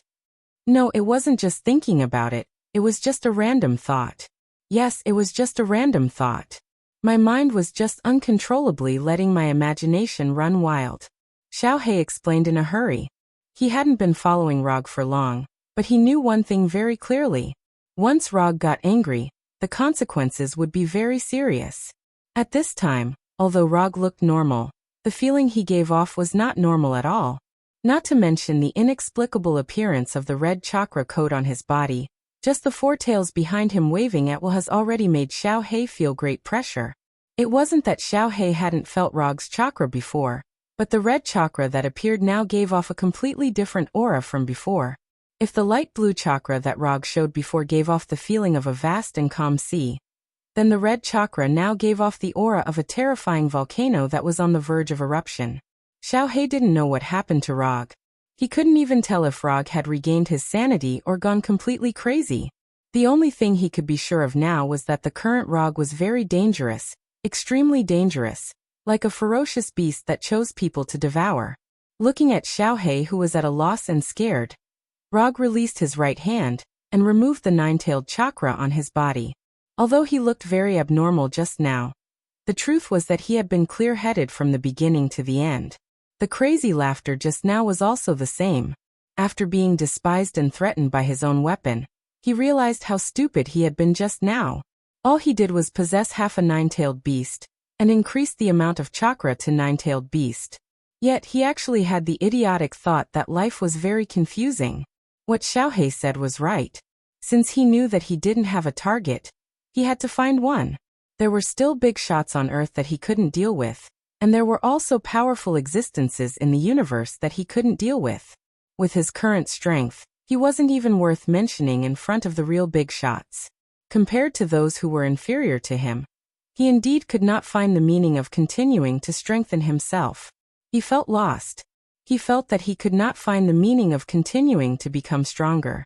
That was because he had mistaken the target of comparison. Pointing a knife at me and lifting me up, I don't want it to happen again. After saying that, Roger ignored Xiao He, who had a confused look on his face, and left the top floor of the building. Although Blackie's mind was very mature, he had to admit that he couldn't keep up with Rog's rhythm. What was wrong with the people on Earth these days? They could go crazy or sober as they wished. Humans were really troublesome. Cursing in his heart, Xiao He silently followed Rog, wanting to see what he was going to do when he suddenly went crazy and sober. After leaving the top of the building, Rog went straight back to his office and opened a piece of information that the intelligence department had already collected. A burning motorcycle and a skull, and a messenger of hell who punishes evil. In the past few months, a new urban legend had appeared in Houston. The legend of Ghost Rider. Every night, a messenger of hell on a motorcycle would appear and punish the criminals who deserved it. Before the Avengers and aliens appeared, few people would believe such a story that didn't seem very reliable. But now, the people of Houston didn't doubt the authenticity of this story at all. There were superheroes and aliens, so it wasn't impossible for a messenger of hell to appear. More importantly, the people of Houston had really seen this legendary Ghost Rider after night fell. Actually, it was hard not to see it. After all, the combination of a burning skull and a motorcycle was too eye-catching. What's more, this Ghost Rider was a classic road wrecker. As long as this skeleton-like motorcycle drove past, it would leave an extremely obvious burn mark on the ground. Because of this extremely obvious characteristic, there were even fanatics in Houston who specialized in tracking Ghost Rider. Who is this guy? Xiao He looked at Ghost Rider on the screen and asked curiously. Ghost Rider, the messenger of Mephisto, the Lord of Hell, and a knight who specializes in harvesting the souls of criminals. Rog gave a simple explanation. Information on Ghost Rider had been collected long ago, and as Ghost Rider continued to move out, there were more and more videos and pictures. At that moment, Rog was browsing through the latest sighting report of Ghost Rider. Are you going to kill him? Although Xiao He didn't know much about Ghost Rider and Mephisto, he still understood the term Lord of Hell. No, I'm just going to kill him. I want him to take me to hell. Looking at Rog's serious expression, Xiao He suddenly felt that Rog might not have recovered yet, and was still crazy. Xiao He had never been to hell before, and he had only recently learned the word hell. But there was one thing he knew very well, and that was that when a human said that they wanted to go to hell, they were basically not normal. Whether it was hell or heaven, they were absolutely forbidden zones for normal humans. People who said such things were no different from people who said that they wanted to become God. They were all crazy. Hinata, hack into Houston's public surveillance system. I want to know where Ghost Rider will appear tonight. With that, Rog picked up the sunglasses on the table and grabbed Xiaohei. The brilliant light of quantum teleportation instantly lit up. I don't want to go to hell. Before Xiaohei could say anything, the light of quantum teleportation lit up on the roof of a building in Houston. In an instant, Rog and Xiaohei arrived in Houston from Konoha's headquarters in Washington. Well, symbiotic demons have a weakness of fire, so do you mind sending me back? Xiaohei stood behind Rog and asked cautiously. A stronger lord can overcome the weakness of fire. Even Venom can do it, so there's no way you can't do it. It's just some hellfire, it won't hurt you. As for Blackie's suggestion, Rog rejected it without hesitation. Other symbiotic demons might be afraid of fire, but Xiaohei was definitely not. If he had such an obvious weakness, he would have died on the Golden Jack. Chapter 304. Little Black was Rog's main weapon for a long time to come. If Little Black's quality wasn't good enough, Rog would have taken him back to the furnace long ago. I'm starting to regret enlightening you. Now that I think about it, there's nothing wrong with being a salted fish. Little Black said helplessly. As a weapon forged from the Black Death Sword, he naturally wasn't afraid of fire, but that didn't mean he could ignore any fire damage. Hellfire, this kind of fire didn't sound simple. Time passed little by little, and when it was 10 o'clock at night, a map of Houston appeared on Rog's sunglasses. On the map, there was a red dot moving quickly. Although Hinata didn't say anything, it was obvious that the moving red dot was the legendary Ghost Rider. Transform back into the form of the Northern Cold Blade. We're going to work. Little Black glanced at Rog, and quickly transformed back into the original form of the Northern Cold Blade, hanging on Rog's belt. Rog hadn't made any scabbard for the Northern Cold Blade, and Little Black didn't like the feeling of being stuck in a scabbard. Using Little Black's own words to describe it, it was a kind of shameful play. Rog respected Little Black's request. Even without a scabbard, he didn't need to worry about the Northern Cold Blade accidentally hurting him. Little Black was very self-aware of this. After determining the direction Ghost Rider was heading, Rog used quantum teleportation to leave the top of the building and arrive on the path Ghost Rider had to take. At this moment, Rog wasn't the only one chasing after Ghost Rider. The Ghost Rider enthusiasts and the Houston police officers were also hunting this legendary figure. The thoughts of these enthusiasts were very simple. For them, Ghost Rider was their idol, and they were a group of fans chasing after their idol. As for the police in Houston, Ghost Rider was a huge problem. After the appearance of Ghost Rider, law and order in Houston had improved significantly.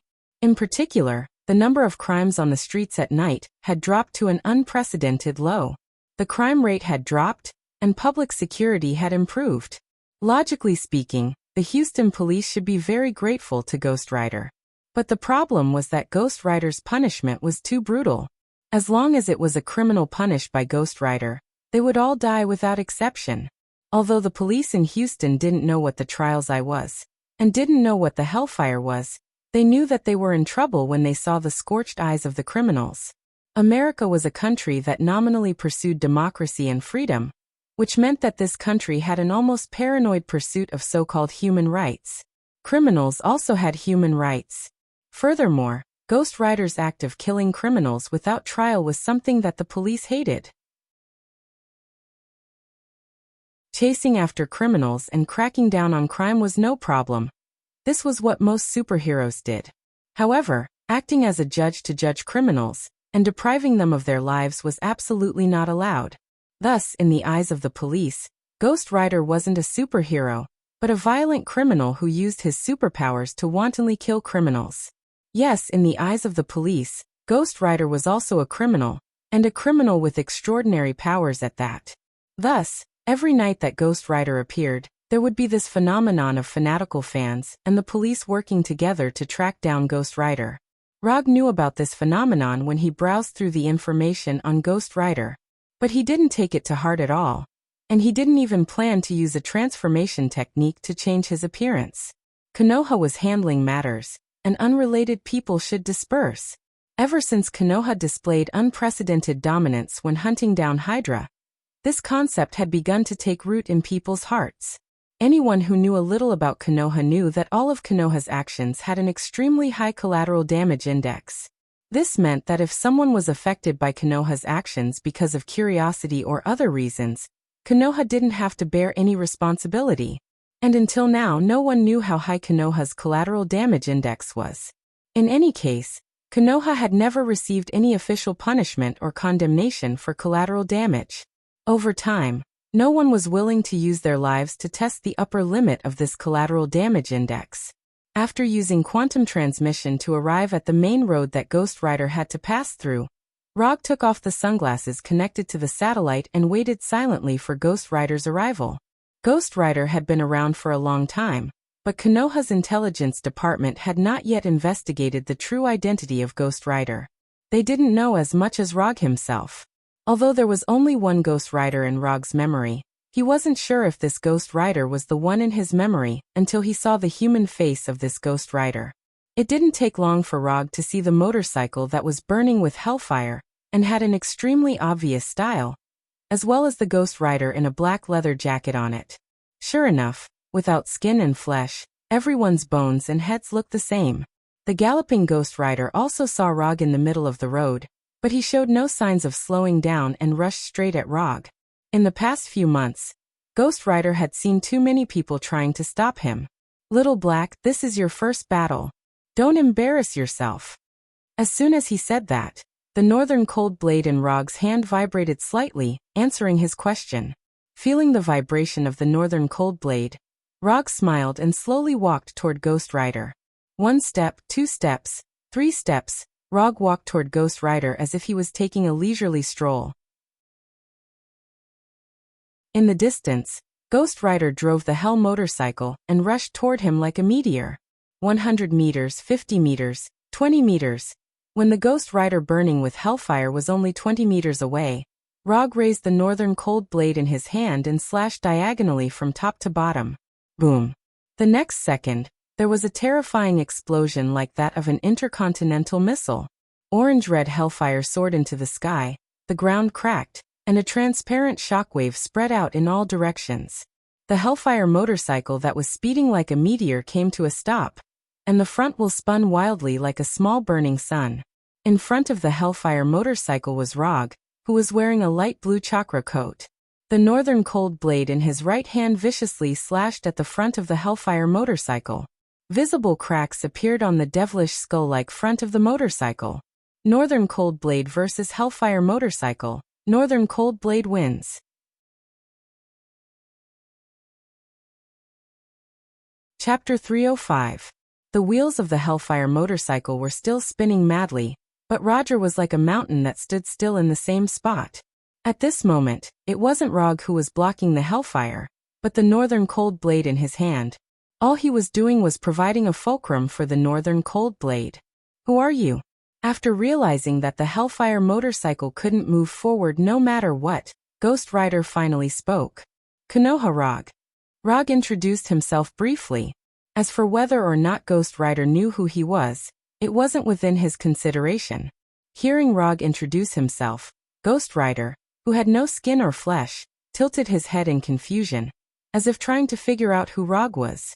While he was thinking, Ghost Rider stopped the hellfire, got off the motorcycle, which looked both good and practical, and slowly walked over to Rog. The hellfire stopped, and Rog put away the northern cold blade in his hand as he stared at Ghost Rider's eyes that were burning with hellfire. Rog wasn't worried that Ghost Rider would use the Trial's Eye against him. On the contrary, he was looking forward to it.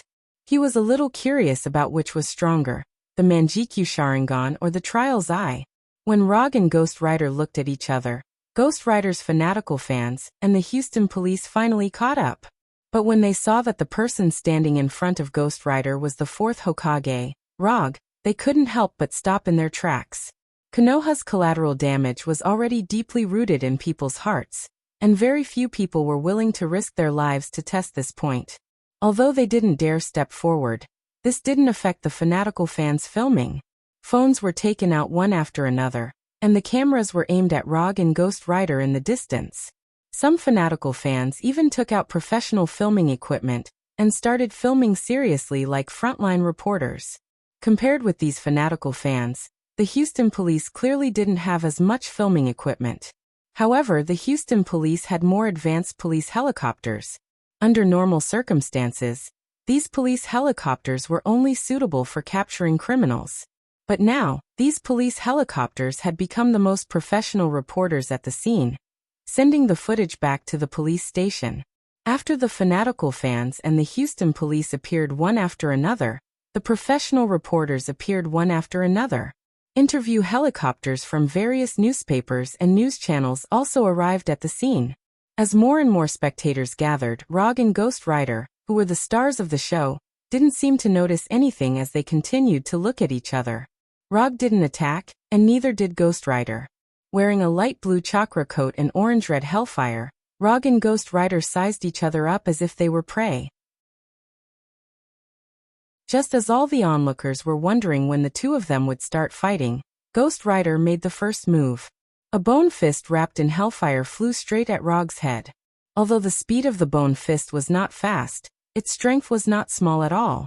In particular, the hellfire wrapped around his fist gave off a shockingly high temperature. If Ghost Rider wasn't attacking Rog right now, but an ordinary person, it would have been a headshot without a doubt. But Rog wasn't an ordinary person, and Ghost Rider's punch was too slow for him. After Ghost Rider punched, Rog raised his right hand and grabbed the hilt of the Northern Cold Saber. Then he drew and swung the saber as fast as lightning. Even the high-speed cameras didn't catch Rog drawing his saber. The only thing they captured was Ghost Rider's bone head flying high into the air. Not to mention the onlookers, even Ghost Rider himself didn't see how Rog drew his saber. It wasn't until his head flew up and the scene in his vision started to spin that Ghost Rider realized that his head had left his body. Hellfire gave Ghost Rider an immortal body, but it also deprived him of his normal senses. In Ghost Rider's form, he didn't have the sense of touch and taste that a normal human had, much less the so-called sense of pain. To some extent, this was a good thing, especially in battle. But at certain times, it would also bring some inconvenience, such as now. After sending Ghost Rider's head flying with one slash, Rog turned slightly to the side and dodged Ghost Rider's ferocious punch. Then he sent the headless body flying with a kick. Ghost Rider was indeed very strong, and Hellfire was indeed very powerful. But Ghost Rider's combat skills were also undeniably bad. Not to mention that Ghost Rider was now facing Rog, who had been through hundreds of battles and had almost perfect melee combat skills. Even if it was an ordinary Konoha warrior in front of him right now, they would still be able to crush him in terms of combat skills. Rog didn't know if Ghost Rider would become very good at fighting in the future. He only knew that the current Ghost Rider was a combat rookie who only had strength, but didn't have much skill. Yes, he was just a rookie. Although his head had been separated from his body, with the help of Hellfire, Ghost Rider's body quickly recovered his head and then reattached it. After moving his reattached head, Ghost Rider took off the chain wrapped around his body and covered it with Hellfire. Although Ghost Rider was only left with a skeleton, it didn't mean that he really had no brain. Although he didn't have a formal fight with Rog, Ghost Rider knew very well that he was far from being Rog's opponent in melee combat. In that case, he would use chain technique, which he was better at, to deal with him. Although fighting with chains didn't look like much, it was also a skill. In particular, for Ghost Rider, this was a combat technique that required profound techniques. When the chain in his hand was wrapped in Hellfire, Ghost Rider didn't hesitate and attacked again. Unlike the previous straightforward attack, Ghost Rider, who used chain technique, finally looked a little bit like a warrior. The Hellfire chain attacked Rog like a viper, and the seemingly simple chain became extremely flexible in the hands of Ghost Rider. Clang, clang, clang. Before the Hellfire chain hit Rog, it was swung away one by the Northern Cold Sword in his hand, turning into an irregular arc. The Hellfire chain that was swung away didn't fall to the ground, nor was it taken back. It flew out of thin air and attacked Rog again. The orange-red Hellfire chain was constantly thrown at Rog, but Rog didn't move a step. He stood in place and swung the Northern Cold Sword again and again. In the eyes of the onlookers, Ghost Rider at this time was like a beast tamer who was taming a beast. And Rog was the beast baring its fangs and brandishing its claws.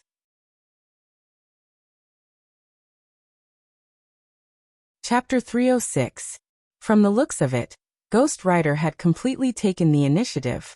Under his attack, Rog could only passively defend. But in fact, Rog was just testing the Northern Cold Saber's ability to take hits.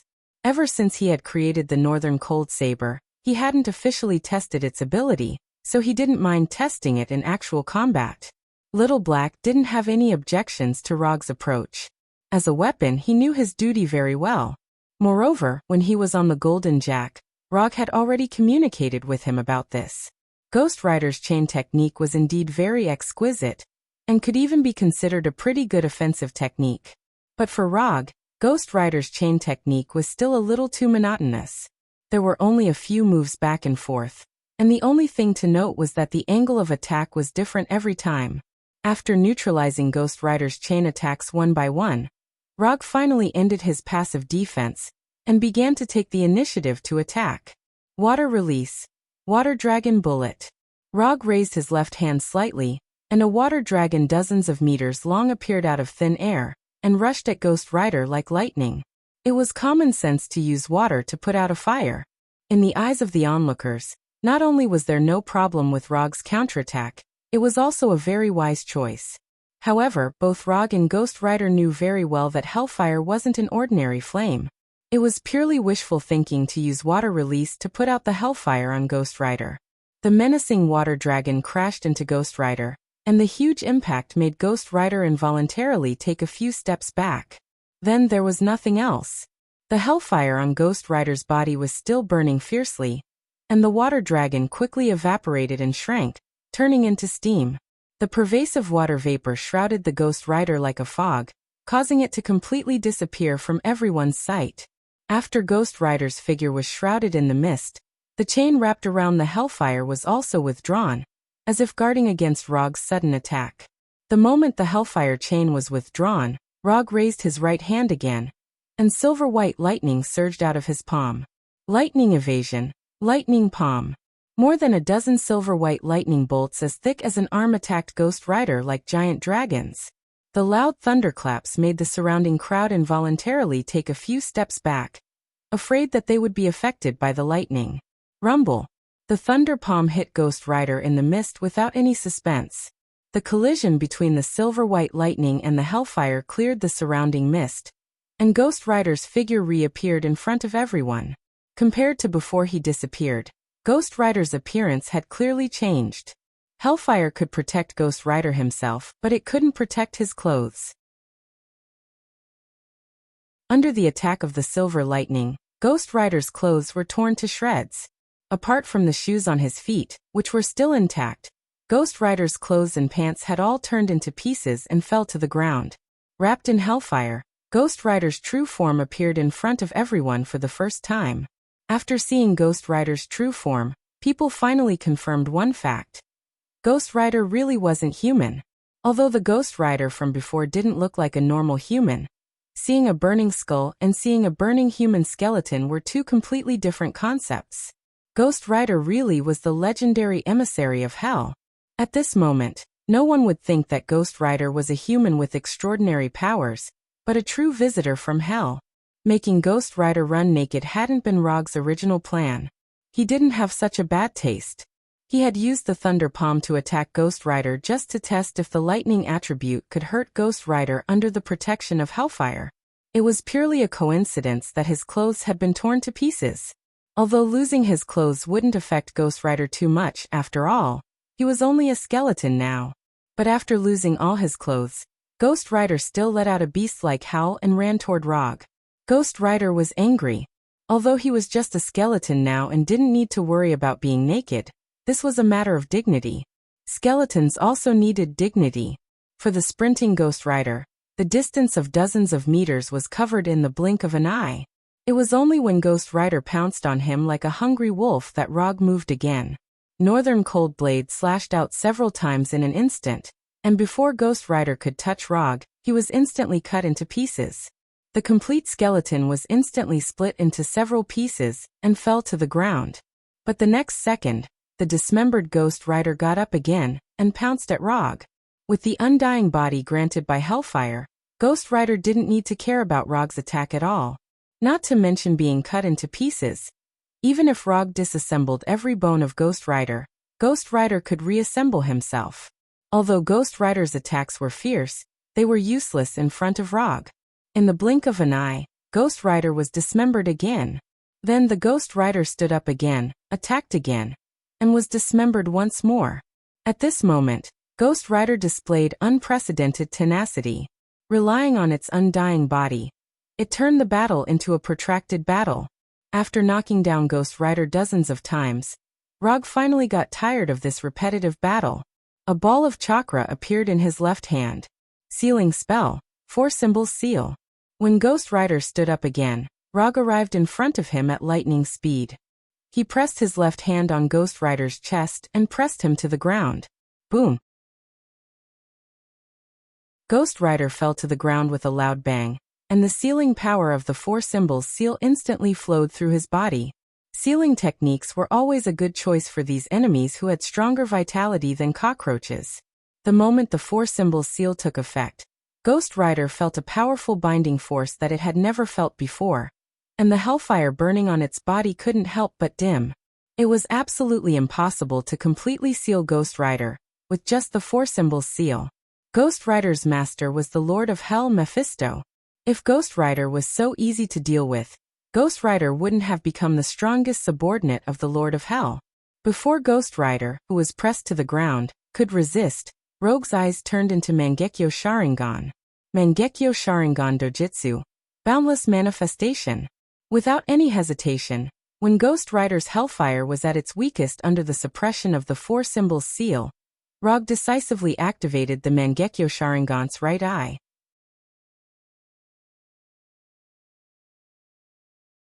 Chapter 307. This was the first time that Rogue had used omniscient phenomena on an uncooperative target.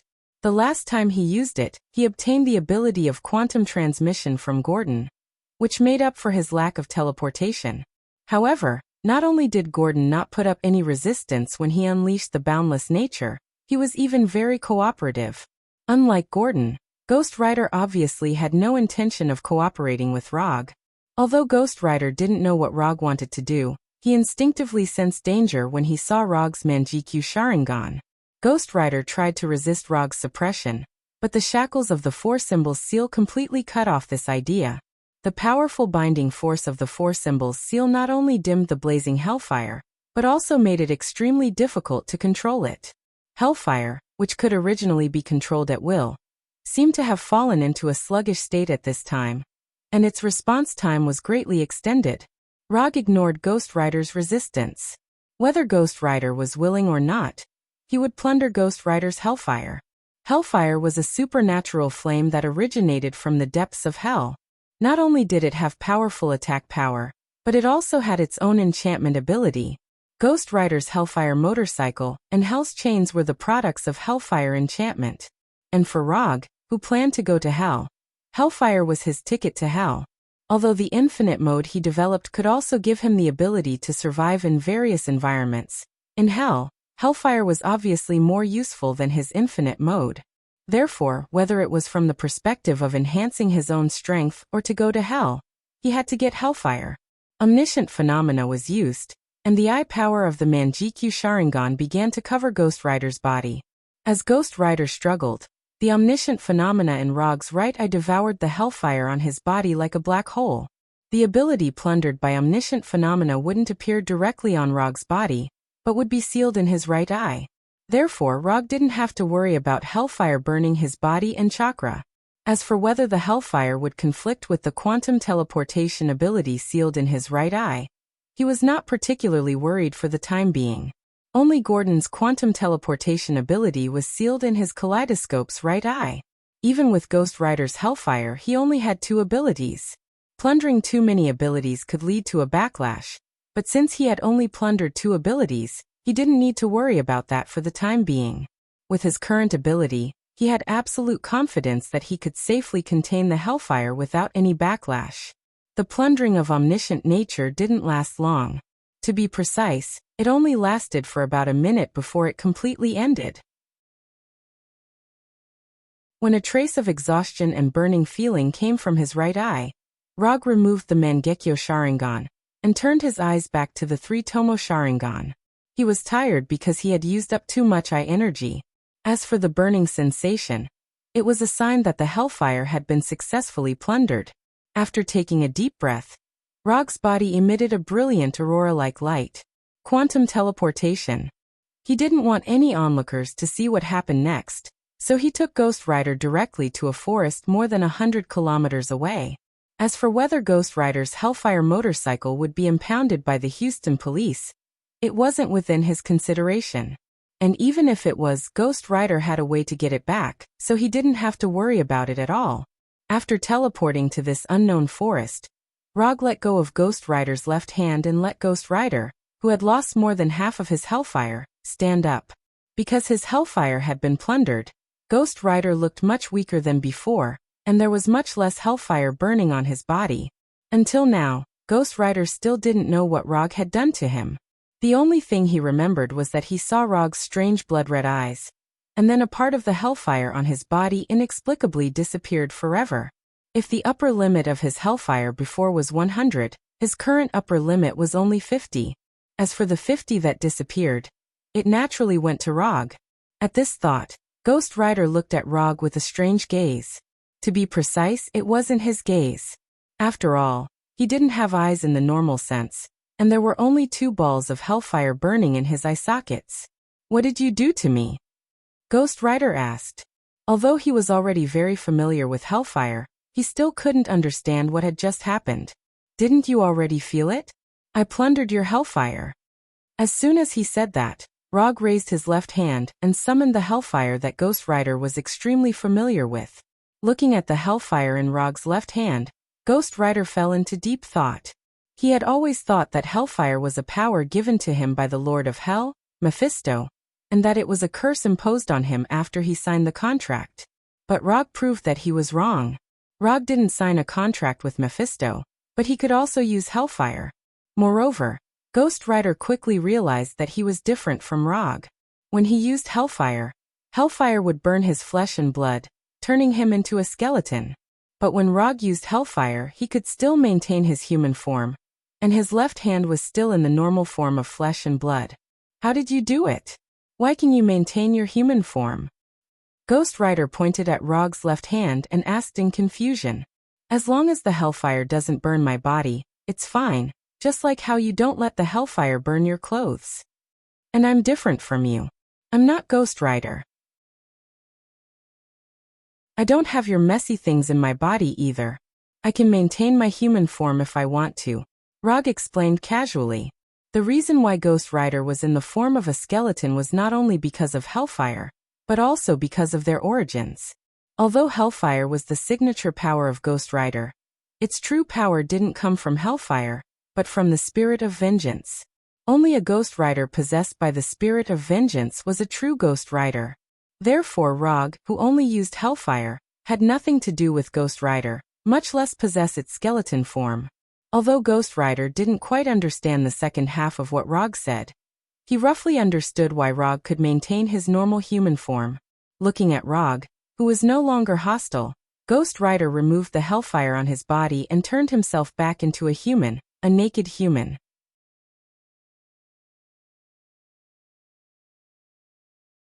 Chapter 308. The Ghost Rider burning with Hellfire disappeared, and in its place was a middle-aged man who wasn't very strong. After sizing up the middle-aged man, Rog summoned a black coat from the summon scroll and threw it over. The moment Roger saw the middle-aged man, he recognized his identity. Johnny Blaze, a well-known motorcycle stunt driver, was famous for his death-seeking stunts. Before Konoha's intelligence department investigated the Ghost Rider, Rog had already noticed Johnny. But at that time, Johnny didn't show any abnormalities, so he didn't pay too much attention to him. Although Johnny was the most famous Ghost Rider, he wasn't the only one who could become the Ghost Rider. After all, no one could guarantee that the Lord of Hell, Mephisto, would choose Johnny. As the Lord of Hell, Mephisto could sign a contract with anyone he wanted. Johnny just happened to appear in Mephisto's line of sight at the right time. What exactly do you want from me? After putting on the black coat that Rog had thrown over, Johnny asked. In the form of the Ghost Rider, he didn't remember Rog's identity. But after returning to his human form, when his human rationality completely returned, he immediately recognized Rog's identity. The director of Konoha's intelligence department, the fourth Hokage of the superhero. No matter which identity it was enough to make Johnny pay 120% attention. Although Johnny hadn't had any contact with Konoha, he had heard of Konoha's domineering style. It's not a big deal. I just want you to take me to hell, Rog said casually, his tone so flat that it was as if he was talking about when to leave for a trip. Through Panorama, he had plundered Hellfire from Johnny, but this wasn't enough for him to go to hell. Hellfire was like a train ticket, and Ghost Rider was the train to hell. Go to hell? Are you kidding me? For others, hell was a fictional world that only existed in legends. But for Johnny, hell was real, because Mephisto, who had turned him into what he was now, came from hell. Do I look like I'm joking? Although I plundered your Hellfire, only Ghost Rider can freely travel between hell and the human world. So if I want to go to hell, I need your help, Rog said with a serious face. If it wasn't for the fact that he couldn't find another way to go to hell, he wouldn't have needed to look for Johnny. I'm sorry, I can't help you. Although I know about the existence of hell, I have never been to hell, and I don't want to go to hell. After a few seconds of silence, Johnny gave his answer and rejected Rog's suggestion. Because of the Lord of Hell, Mephisto, Johnny wasn't interested in anything related to hell. If he could, he even wished that he had never known about the existence of hell. He wished that he had never met the Lord of Hell, Mephisto. That's a pity. I thought that you, who had your life changed by Mephisto, would at least have some intention of taking revenge on Mephisto. Since you're willing to use your entire life to capture souls for Mephisto, I won't disturb you any further. Have a good day. With that, Rog turned and left. Although going to hell wasn't a bad plan, it didn't matter if he really couldn't go. In any case, there were good challenge dungeons in other places besides hell, so there was no need for him to go to hell. Watching Rog's figure gradually disappear into the distance, Johnny sighed and said, Wait, can you tell me why you want to go to hell first? Johnny didn't ask why Rog knew about Mephisto, nor did he ask how he knew about him and Mephisto. Now he only wanted to know what Rog wanted to do in hell. If Rog's purpose in going to hell had something to do with Mephisto, they might really have a chance to work together. If I said that I'm going to hell to have some fun, would you believe me? Then, does your fun have anything to do with Mephisto? Of course, Rog wouldn't tell Johnny his true motive. Even if he did, Johnny might not believe him. Going to hell to have some fun was just a euphemism. The truth was that he wanted to go to hell to meet Mephisto and see how big the gap was between him and Mephisto. I heard that you have a hobby of accepting commissions from others. I wonder if I have the qualifications to do so. After thinking for a few seconds, Johnny asked. That depends on what your commission is about. If it can interest me, it's not impossible to accept your commission. Rog didn't expect Johnny to take the initiative to mention the commission. Just like you said, although I look free now, I'm actually capturing souls for Mephisto. You should already know about what happened between me and Mephisto, so I won't say much. I was indeed too naive back then, but I don't want to be a puppet in his hands for the rest of my life. I want to take back my life. I'll take you to hell, and in return, I hope you can fight Mephisto with me. Don't you want to go to hell to have some fun? There shouldn't be anything more exciting than fighting the Lord of Hell Mephisto in hell. He didn't know if Johnny had suddenly thought of something, or if he was going to go all out. His suggestion was inexplicably to Rog's liking. Although I don't know why Mephisto chose you back then, I have to say that I like your personality very much. As soon as he said that, Rog summoned an unused commission scroll from the medium scroll, and tossed the scroll and pen to Johnny. Write down your commission. The content is to work together to fight against the Lord of Hell Mephisto. The reward is for you to take me to hell. Not long after Rog finished speaking, Johnny finished writing the commission and returned the scroll to him. Commission content. Work together with Ghost Rider Johnny to fight against the Lord of Hell Mephisto. Commission status: incomplete. Commission reward: 200 ninja coins. Johnny's commission passed the system's judgment without any suspense, and because it involved a high-level existence like the Lord of Hell Mephisto, the commission reward given by the system was also very generous. A commission reward of 200 ninja coins. Rog remembered that the last time this number appeared was when he captured Loki in the Battle of New York. I'll accept your commission. After receiving Johnny's request scroll, Roger gestured for Johnny to go ahead with his hand. What do you mean? Johnny glanced at Rog and asked doubtfully. Open the passage to hell. If you don't go to hell, you can't complete the commission. I don't know how to open the passage to hell. Johnny answered softly.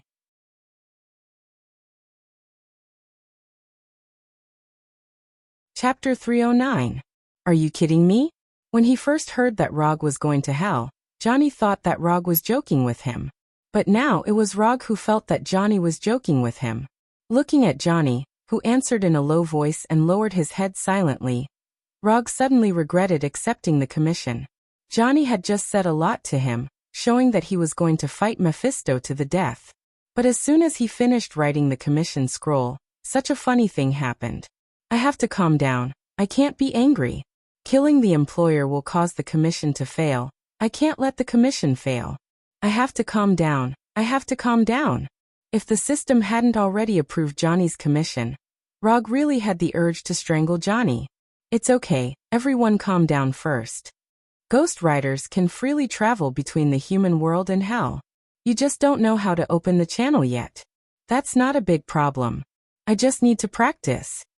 After saying that, Roger suppressed his anger and patted Johnny's shoulder. Then he continued. Do you want to summon your motorcycle? If not, we'll leave now. Johnny just didn't know how to open the channel yet. This wasn't difficult for Rog, who was good at guiding others to master their own strength. Wasn't it just training a rookie Ghost Rider into a skilled craftsman? This wasn't difficult for him. Wait a minute, I'll summon it now. Johnny still had feelings for his motorcycle. After all, it was a motorcycle that he had personally modified. After waiting for more than 10 minutes in this unknown forest, Johnny's ghost motorcycle finally arrived in front of them.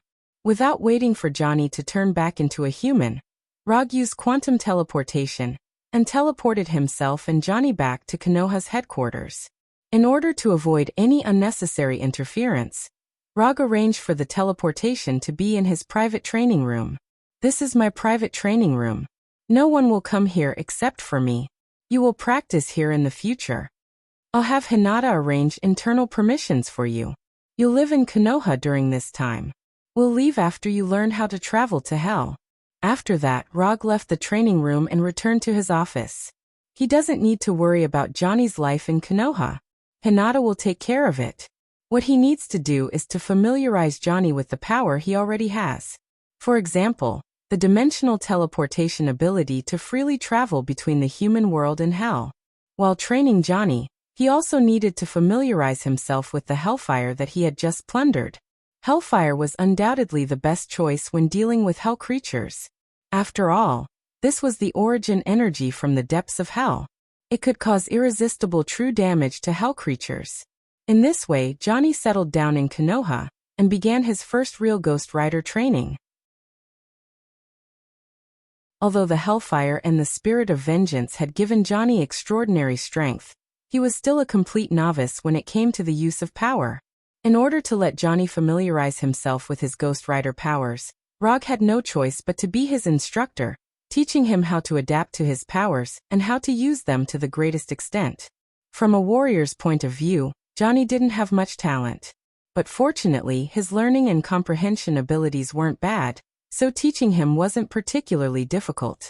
Time passed little by little, and after teaching Johnny for more than a month, Johnny finally learned the dimensional teleportation that he should have known long ago. Late the next night, Rog, who had put on his armor and Yondame's Hokage Haori, used quantum teleportation to bring Johnny, who had transformed into a Ghost Rider, to a certain section of Route 66. Route 66 was a famous American highway with the name Mother's Road. On this nearly 4,000-kilometer-long road, there were many sections that were rarely visited.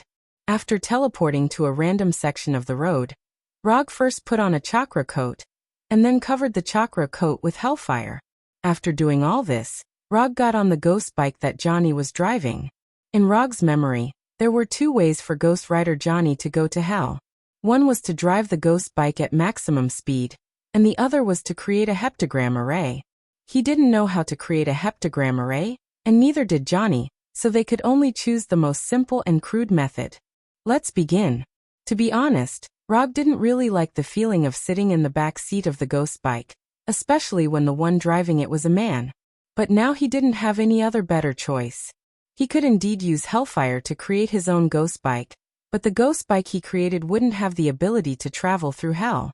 The ghost bike that Johnny was driving began to gradually accelerate, like an orange-red meteor across Route 66, leaving an extremely obvious high-temperature tire mark on the road. The ghost bike's speed was getting faster and faster, and when the ghost bike's speed reached its limit, a small Hell's Gate appeared out of thin air.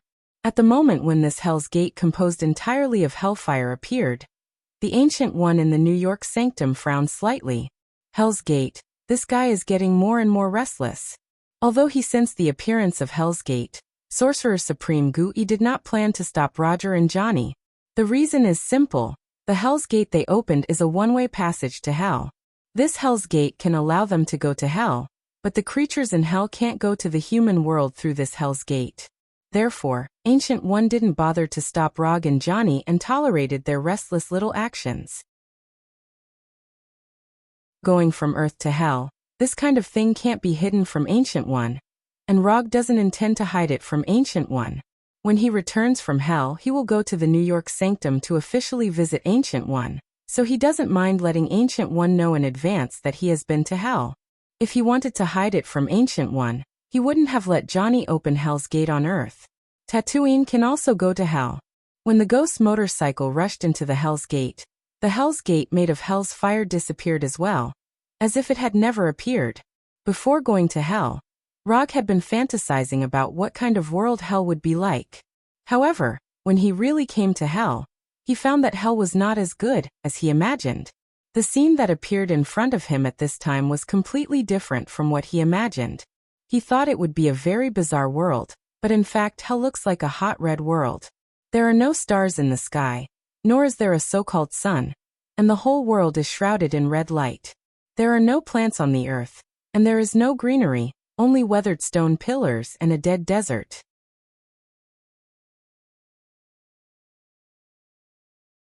Chapter 310. Looking at his surroundings, Rog shook his head in disappointment. Looking at the scene in front of him, rather than saying that this was the legendary hell, it was more like an unknown alien planet. While Rog was looking around, Johnny was also looking around curiously. Although Johnny was a ghost rider, this was his first time in hell. And unlike Rog, Johnny didn't have experience in other worlds, so everything in front of him was a new experience. Compared with Earth, which was full of oxygen, the air in hell was full of poisonous gases, and there was also the smell of sulfur. With the protection of chakra and hellfire, Rog could survive in hell as a human. But considering the consumption of chakra, he removed the chakra coat and switched it to unlimited mode, which consumed less energy. With his current amount of chakra, which was as high as 9 taels, he didn't need to care about the consumption of chakra coat. But in a place like hell, where danger was everywhere, it was better to conserve chakra as much as possible. And apart from the consumption of chakra, he also discovered another limitation of hell. Compared with Earth, the energy density in hell was much higher, even about the same as Asgard's. However, the energy attributes of hell were very extreme. So extreme that Rog wondered if he could still use immortal mode. The energy density in hell was very high, and the attributes were very extreme. This also meant that the creatures in hell were stronger than he had imagined. Where are we going next? Johnny turned around and asked. Although he didn't like hell very much, he had to admit that after coming to hell, in his Ghost Rider form, he felt as excited as if he had returned home. Even the hellfire burning on his body became more vigorous.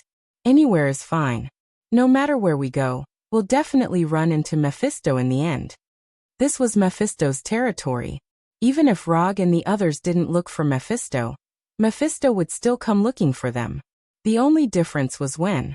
As he answered Johnny, Rog summoned his transportation tool from the psychic scroll, the Dodge Tomahawk. Compared with motorcycles, Rog preferred sports cars. However, in a place like hell, a sports car was not as practical as a motorcycle. Especially after the Hellfire demonization, the advantage of the sports car would be further weakened. When Rog summoned the prepared Dodge Tomahawk motorcycle, Ghost Rider Johnny couldn't help but sigh. As a motorcycle stunt rider, Johnny was certainly not unfamiliar with the Dodge Tomahawk. The Dodge Tomahawk was the fastest motorcycle produced by the Chrysler Automobile Company. Its top speed was over 676 kilometers per hour. An 8.3-liter V10 engine with 500 horsepower. Unlike ordinary motorcycles with single front and rear wheels, the Dodge Tomahawk was designed with 2 front and rear wheels. A special suspension system allowed the Dodge Tomahawk to keep all 4 wheels touching the ground when turning to avoid slipping when turning. In addition to its great horsepower and many wheels, the shape of the Dodge Tomahawk was equally stunning.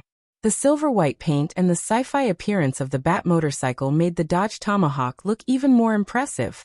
Johnny had once fantasized about buying a Dodge Tomahawk, but the high price and the law that prohibited it from being on the road made him give up the idea in the end. Are all superheroes as rich as you? After observing the Dodge Tomahawk enviously, Johnny asked in confusion. How should I put it? Superheroes are the same as ordinary people. They are divided into the rich and the poor. I'm considered to have a little bit of money. With a super rich man like Tani around, Rog didn't dare to say that he was relatively rich. After all, until now his private savings were only a few $1 billion, which was far from being comparable to Tani. After summoning the Dodge Tomahawk, Rog controlled the Hellfire and began to demonize his personal ride. Just like Johnny's ghost motorcycle, after the Hellfire covered the Dodge Tomahawk, the originally sci-fi-looking Dodge Tomahawk instantly turned from sci-fi to demonic. The silver-white paint turned into a bone-like grayish-white. The 4 front and rear wheels turned into blazing hellfire. The heavy body turned into a skeleton, and the front of the motorcycle turned into the shape of a skull. Although the overall shape didn't change much, the Dodge Tomahawk that had been demonized by Hellfire had completely transformed from a product of Earth's technology into a product of Hell. Let's go, let's meet the natives of Hell. After sitting on the demonized Dodge Tomahawk, Rog turned his head and said to Johnny, and then directly twisted the throttle to the limit. As soon as his voice fell, the demonized Dodge Tomahawk rushed forward like a missile and quickly disappeared from Johnny's sight. The undemonized Dodge Tomahawk can reach an amazing speed of 676 kilometers per hour. After being demonized by Hellfire, the speed of the Dodge Tomahawk has undergone a qualitative change. Within a few seconds, the demonized Dodge Tomahawk driven by Rog accelerated to more than 1,200 kilometers per hour. Then the demonized Dodge Tomahawk broke through the sound barrier like a roaring dragon, leaving a white fog-like air shock wave behind it. Rumble. Only in a place like hell did Rog dare to drive the Dodge Tomahawk at such a speed. No wonder there were so many racers in the world. The word extreme speed really made a man's blood boil. Johnny never expected that Rog, who looked like a gentleman, would be even crazier than a professional stunt driver like him when he raced. In order not to be shaken off by Rog, in order to catch up to Rog's taillights, Johnny began to speed up silently and started a lawless race with Rog that didn't require any communication. While Rog and Johnny were racing recklessly in hell, Mephisto, who was somewhere in hell, frowned in puzzlement. As a lord of hell, Mephisto was more sensitive to the abnormalities of hell than ordinary people could imagine. At that moment, Mephisto sensed an extremely unfamiliar and an extremely familiar life aura. The unfamiliar one was, of course, Rog's aura. And the familiar one was naturally Ghost Rider Johnny's. TSK. He actually came looking for me. This isn't something Ghost Rider should do. Mephisto wasn't surprised by Ghost Rider Johnny's appearance. As long as Johnny familiarized himself with Ghost Rider's power to a certain extent, he would master the way to travel through hell sooner or later. But what Mephisto didn't expect was that Johnny would actually bring an unfamiliar human to hell.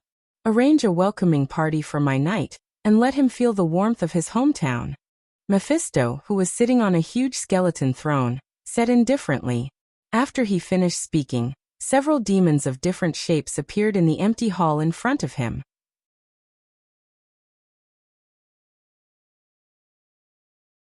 Chapter 311. At that moment, Rog didn't know that Mephistos had already arranged a welcoming party for them. But even if he did, he wouldn't have cared too much. It was only a matter of time before Mephistos discovered them.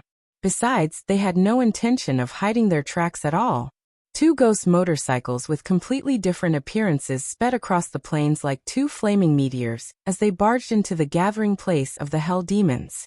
On the surface, it looked like Rog and Johnny were just speeding along aimlessly. But in fact, Rog had already locked onto the life energy signal in front of him.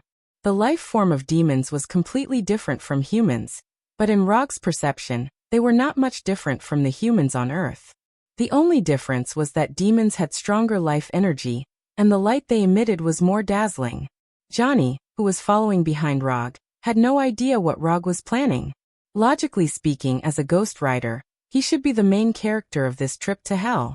But after being personally taught by Rog for more than a month, he decisively gave up this right. Professional matters had to be handled by professionals, and in Johnny's eyes, Rog was a professional. When Rog and Johnny drove the ghost motorcycles to the gathering place of the demons in the distance sensed their presence. To be precise, they sensed Rog's presence. This was hell, and the human aura emitted by Rog was as obvious as the moon in the night sky. As long as these demons had some sensory abilities, they would be able to sense the aura on Rog that didn't belong to hell at all. Almost the moment they sensed Rog's human aura, these demons of all shapes and sizes became extremely excited. They weren't excited because they had discovered Rog, but because Rog's existence had evoked their desire for human flesh and blood. In the eyes of the demons, the humans on Earth were simply moving treasures. Torturing and killing human lives gave them an indescribable pleasure. Devouring human flesh and blood gave them a taste of the best delicacies that hell had never had before. Imprisoning a human soul allowed them to experience an unforgettable sense of accomplishment. No matter what it did to humans, it would bring them instinctive pleasure. This was also the main reason why the demons in hell never forgot about the humans on Earth. However, since the appearance of the Sorcerer Supreme Ancient One, it has become more and more difficult for the demons in hell to invade the Earth. So difficult that they may not succeed even if they give up their lives. The days of being able to easily bewitch humans to harvest souls were over. Even the Lord of Hell, Mephistos, could only use the Ghost Rider method to harvest souls, let alone ordinary demons like them. Therefore, in the eyes of these demons, Rog was not an intruder but a treasure that had delivered itself to their doorstep. A treasure that could bring them supreme joy. Without any hesitation, after discovering Rog's traces, these demons dashed toward Rog one after another, fearing that they wouldn't be able to get anything if they were late. Rog did not know what these demons were thinking, but he stopped the ghost motorcycle when he saw them rushing toward him excitedly. "What's the matter?" Johnny, who was behind him, stopped and asked doubtfully. "There is a group of demons rushing toward us, there are quite a few of them, and they seem to be very excited." Although he hadn't seen these demons yet, and the life energy signals he sensed wouldn't reflect any emotional changes, but the speed of those demons rushing to be the first was enough for Rog to make a judgment. A group of very excited demons? Johnny froze for a moment, then continued to ask, "How is their strength? Will they be difficult to deal with?" Johnny has been a ghost rider for a while, but he doesn't have much combat experience. The enemies he used to deal with were all human criminals, and with his strength, it was completely one-sided, so he hasn't gained any useful experience. Especially after being taught by Rog for more than a month, Johnny realized how bad his combat skills were. In Roger's words, any one of Konoha's combatants would be able to defeat him in terms of combat skills. The energy intensity is not bad, but it's hard to say how strong they are. Energy intensity was energy intensity, and strength was strength. For experienced people, energy intensity was equivalent to strength to a certain extent. But it also depended on who the person was. Johnny the Ghost Rider was a good example. After transforming into a Ghost Rider, Johnny's energy intensity was stronger than that of the Punisher Abomination and the others combined. But in a real battle, the Punisher Abomination alone could play with Johnny until he couldn't fight back. Then should we retreat for now? Johnny asked uncertainly. He was just a stunt rider. Although he had some combat experience after transforming into a Ghost Rider, he was far from being a real warrior. No need, and there's no point in hiding. They'll catch up sooner or later. Let's use them as an appetizer. We'll split them in half so that they won't say that I'm taking advantage of you. With that, Rog started the ghost bike again and drove toward the demons in the distance. As for whether Johnny would follow, he didn't really care. If Johnny didn't even have the guts, he wouldn't have needed to look for Mephisto. He would just obediently be Mephisto's puppet. Looking at Rog getting further and further away, Johnny stood there for a few seconds before finally starting the ghost bike and chasing after him. Aren't they just a bunch of excited demons? Let's do it. Not long after, the group of excited demons appeared in front of Rog and Johnny. The environment of hell was completely different from what Rog had imagined, and the appearance of these demons was also different from what he had imagined. There were no triangular tails, curved horns, or bat-like wings. Apart from the fact that their skin color was similar to that of the legendary demons, the demons that appeared in front of Rog and Johnny weren't demons at all. Rog also saw some typical man-made products on these demons. These demons actually knew how to use weapons. Although their weapons looked very old, and some of them even had obvious cracks, it was clear that these were their weapons. There weren't many demons with weapons, not even half of them. Most of the demons were still bare-handed, if their forelimbs could be considered hands. Just looking at the appearance of these demons, it was hard to believe that they were products of the same race. There were only a few dozen demons in front of them, but Rog had already seen more than 10 forms. And this was only the vanguard.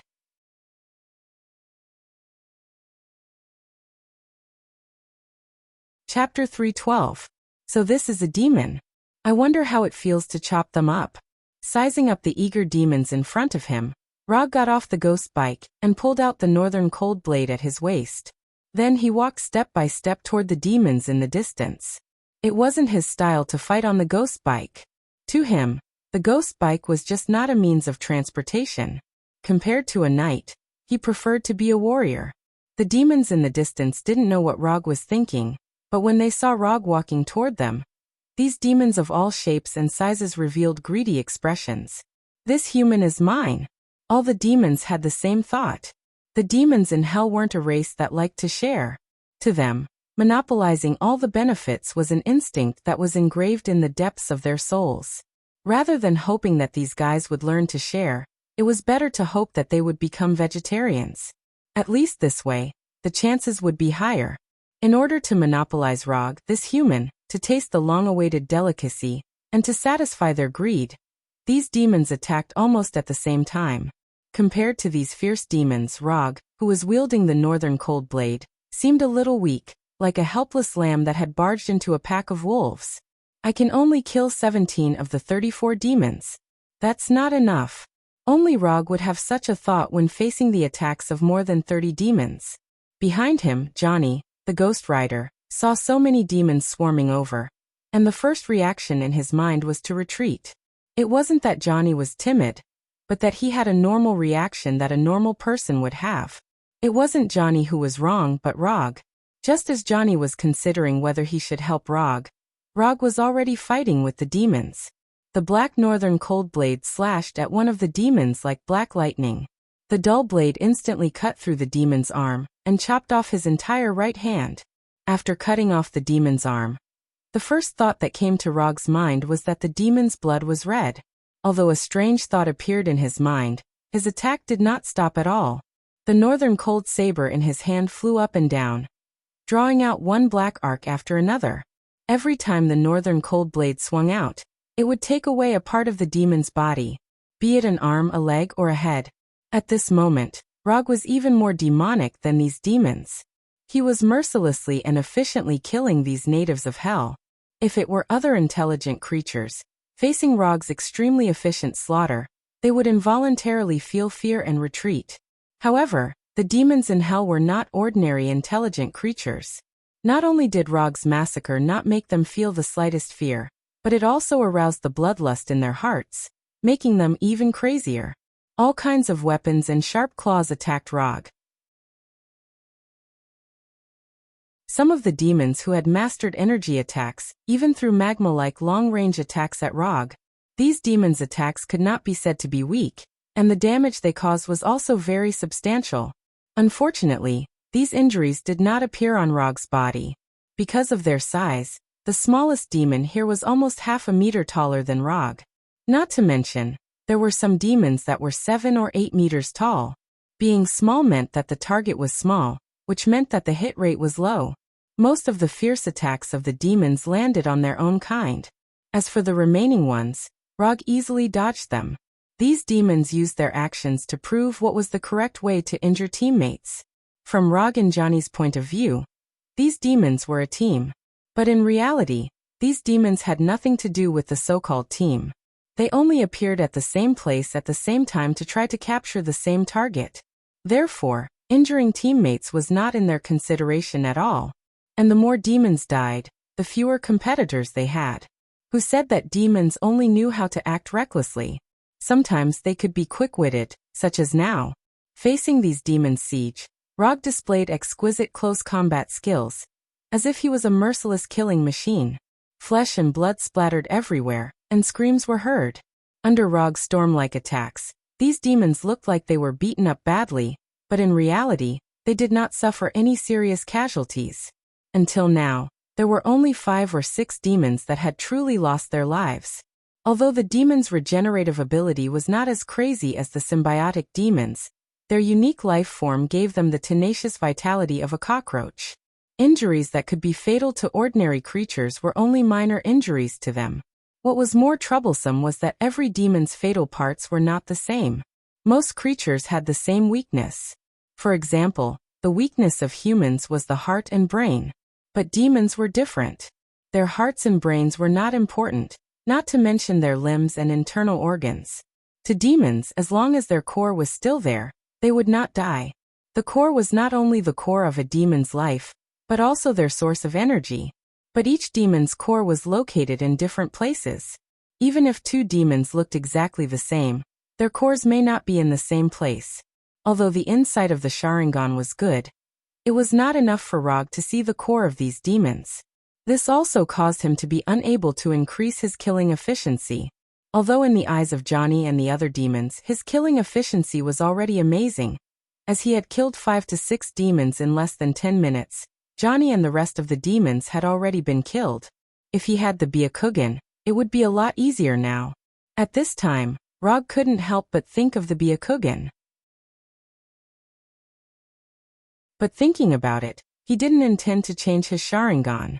After once again crippling the demon in front of him, Rog used the body flicker technique to escape the encirclement of the demons, and then used a new fire release ninjutsu. Hellfire release, Grand Fire Annihilation. A flame came out of Rog's mouth. When the flame flew toward the demons in front of him, the orange-red hellfire appeared out of thin air, and merged with the chakra flame of Grand Fire Annihilation, turning into a terrifying flame with a lighter color and a higher temperature. The fusion of Hellfire and Fire Release was Rog's latest research result.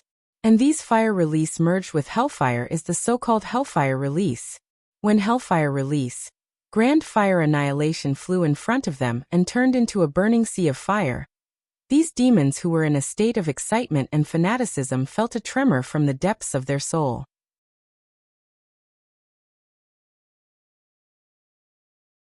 Chapter 313. Although these demons had never seen fire annihilation, they didn't know what ninjutsu was. But they knew hellfire, and that hellfire was a terrifying existence that could completely destroy them. For the demons in hell, there were only 2 kinds of existences that could make them instinctively feel danger. One was the hellfire from the depths of hell, and the other was a holy weapon from heaven. As for the others, they might take them seriously, but they were absolutely not afraid. This human could actually use hellfire? After discovering this fact, in their eyes, Rog was no longer a moving treasure, but a dangerous creature that could take their lives at any time.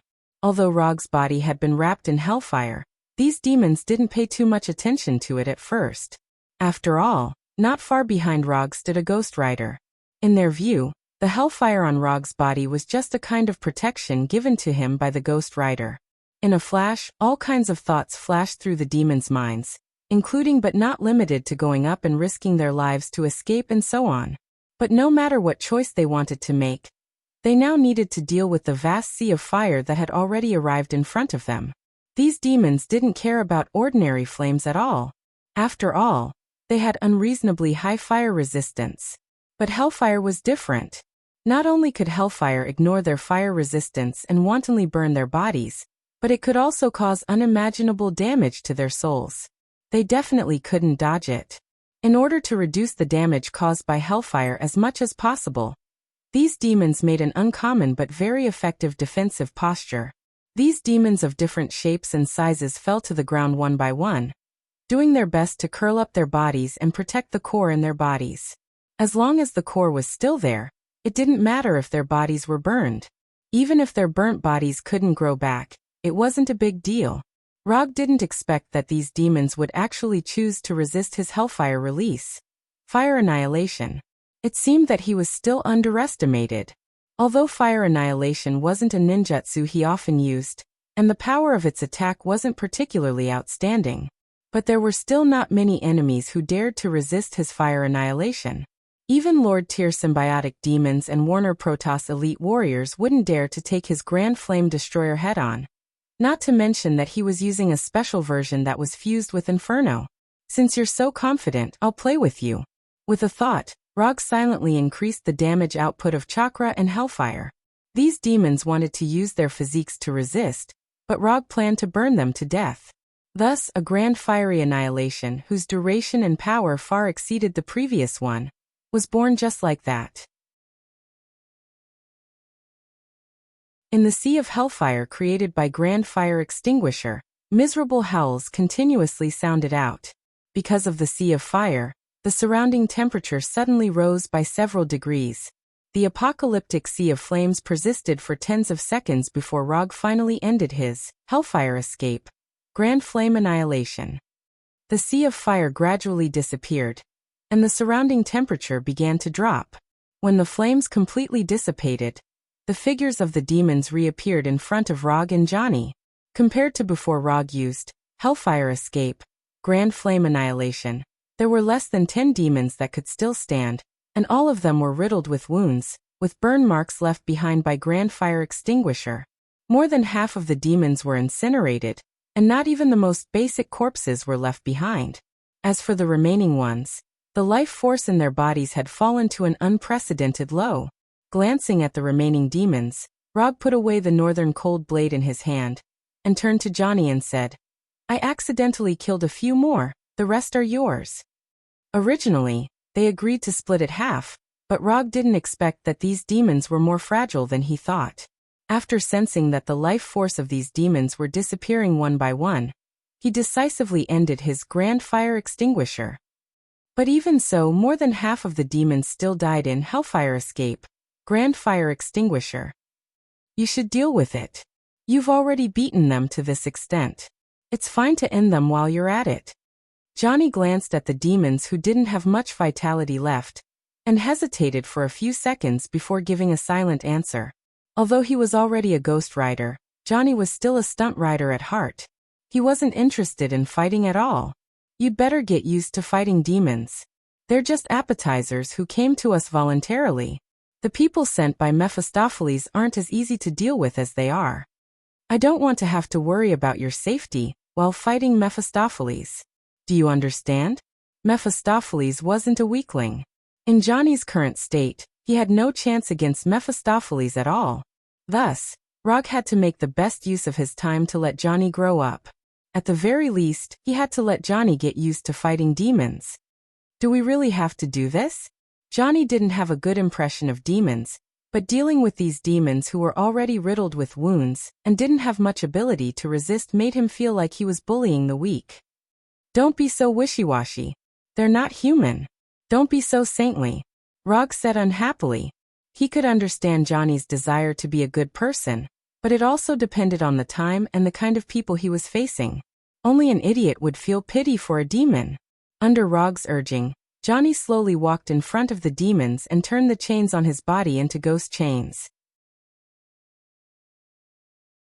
What happened next was a one-sided massacre. Although Johnny didn't have much combat experience, a Ghost Rider was a Ghost Rider after all. His combat instincts were enough to crush these demons who didn't have much combat strength left. After Johnny completely ended the lives of these demons, Rog started his ghost bike and continued driving into the distance. How Johnny wanted to digest this battle was his own business. All he had to do was provide a suitable environment for Johnny. As Rog and Johnny drove the ghost bike into the distance, 3 demons with no specific form rushed toward them like ghosts. The demons that had just appeared were just small fries attracted by Rog's human scent. These 3 demons with no specific form were the real feast that Mephistopheles had prepared for them. Stop the bike, we're being watched. The ghost bike that was speeding like a flaming meteor stopped. Rog frowned and pulled out the northern cold blade at his waist. The enemy this time was a little different.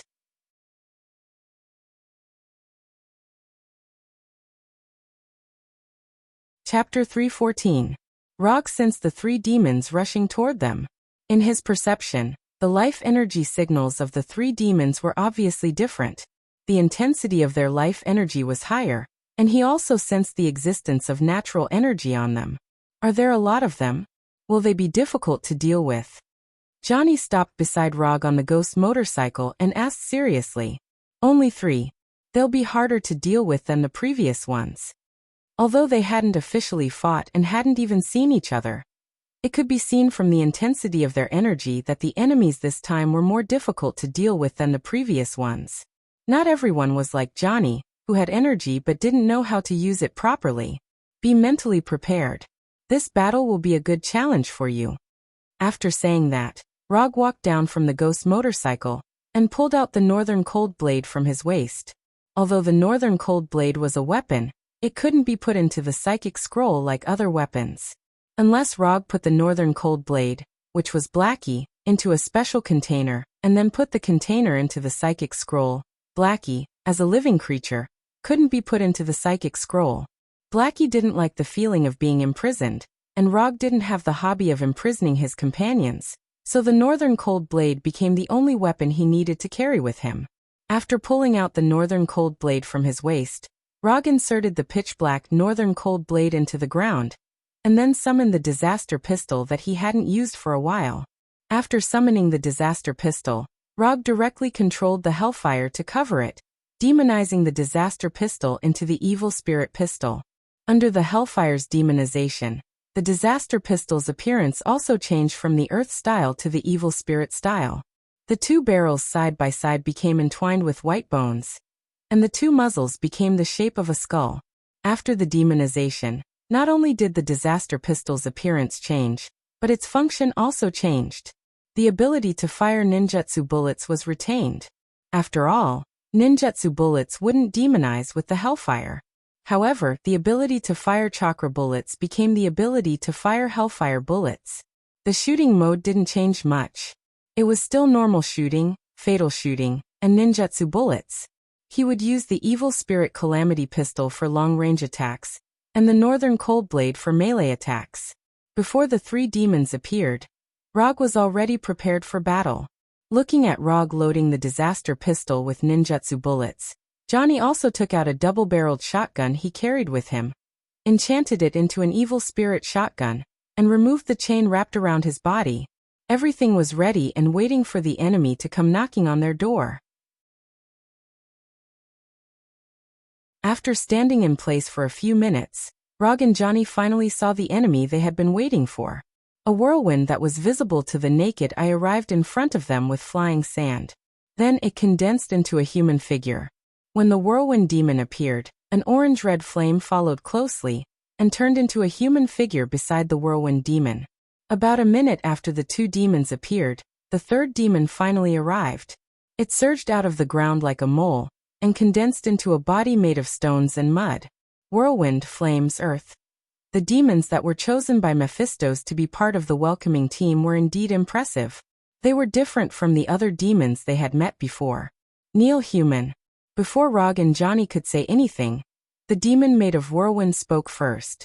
Judging from the strength of its energy and its position, this demon that had mastered the power of wind should be the leader of this welcoming team. What surprised Rog even more was that this whirlwind demon actually knew the language of Earth. You want me to kneel? Haha. Did Mephistos give you the guts to do that? Or do you think that the three of you have the ability to make me kneel? Rog replied with disdain. He didn't care about these three demons that had mastered the power of nature at all. Although there weren't many people who had mastered the power of nature, there were quite a few who had died at his hands. For example, the three Storm brothers in Warner Protoss. His Majesty's order is to capture the two of you alive. Even if you're crippled, you can still report back. Just as he finished speaking, this whirlwind demon took the initiative to attack. The whirlwind demon raised its right hand casually, and dozens of wind blades that resembled sickles flew towards Rog and Johnny. Like transparent wind blades, they shot towards Rog and Johnny at a speed faster than bullets, arriving in front of them in an instant.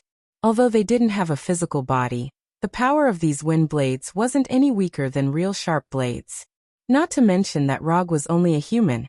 Even demons with stronger physique and defense would be cut in half after being hit by the wind blades. Perhaps it was because the whirlwind demon hated Rog, or because it felt that Rog was stronger, but most of the wind blades were aimed at him. As for the wind blades that flew towards Johnny, there were only a few of them.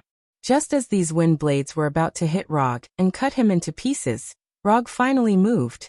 Rog pulled out the Northern Chill blade from the ground at an unimaginable speed. He closed his eyes and casually waved the Northern Chill blade in his hand. Clang, clang, clang, clang. The Northern Chill blade's blade clashed with the wind blades, and the sound of metal clashing rang out. The clashing sounds rang out one after another, and the wind blades released by the whirlwind demon were shattered one after another. In less than 3 seconds, Rog had shattered all the wind blades that were attacking him. After easily dispelling the whirlwind demon's attack, he opened his tightly shut eyes and snorted in disdain. You want to hit me with this little trick? You're so naive. Rog casually dealt with the whirlwind demon's attack, while Johnny seemed to be in a much more difficult situation. Although there weren't many wind blades that were attacking him, to Johnny, who didn't have much battle experience, they were fast and transparent. They were very difficult to deal with. The evil spirit chain wrapped in hellfire blocked one of the wind blades with difficulty, and then the rest of the wind blades hit Johnny's body without any suspense. Johnny didn't block all the wind blades, but the moment the wind blades hit his body, the hellfire on his body suddenly expanded and turned into a hellfire armor, blocking all the wind blades that were attacking him. The sharp wind blades hit the hellfire armor, causing sparks, and then completely dissipated. Although he seemed to be in a difficult situation, Johnny still blocked all the wind blades in the end without any injuries. What do we do now? After using the hellfire armor to block all the wind blades, Johnny turned his head and asked Rog, "Pick one and deal with it yourself. Leave the other two to me." Rog said casually, as if he was discussing how to split the fruits with Johnny. Although the three demons on the opposite side had some skills, that was all they had.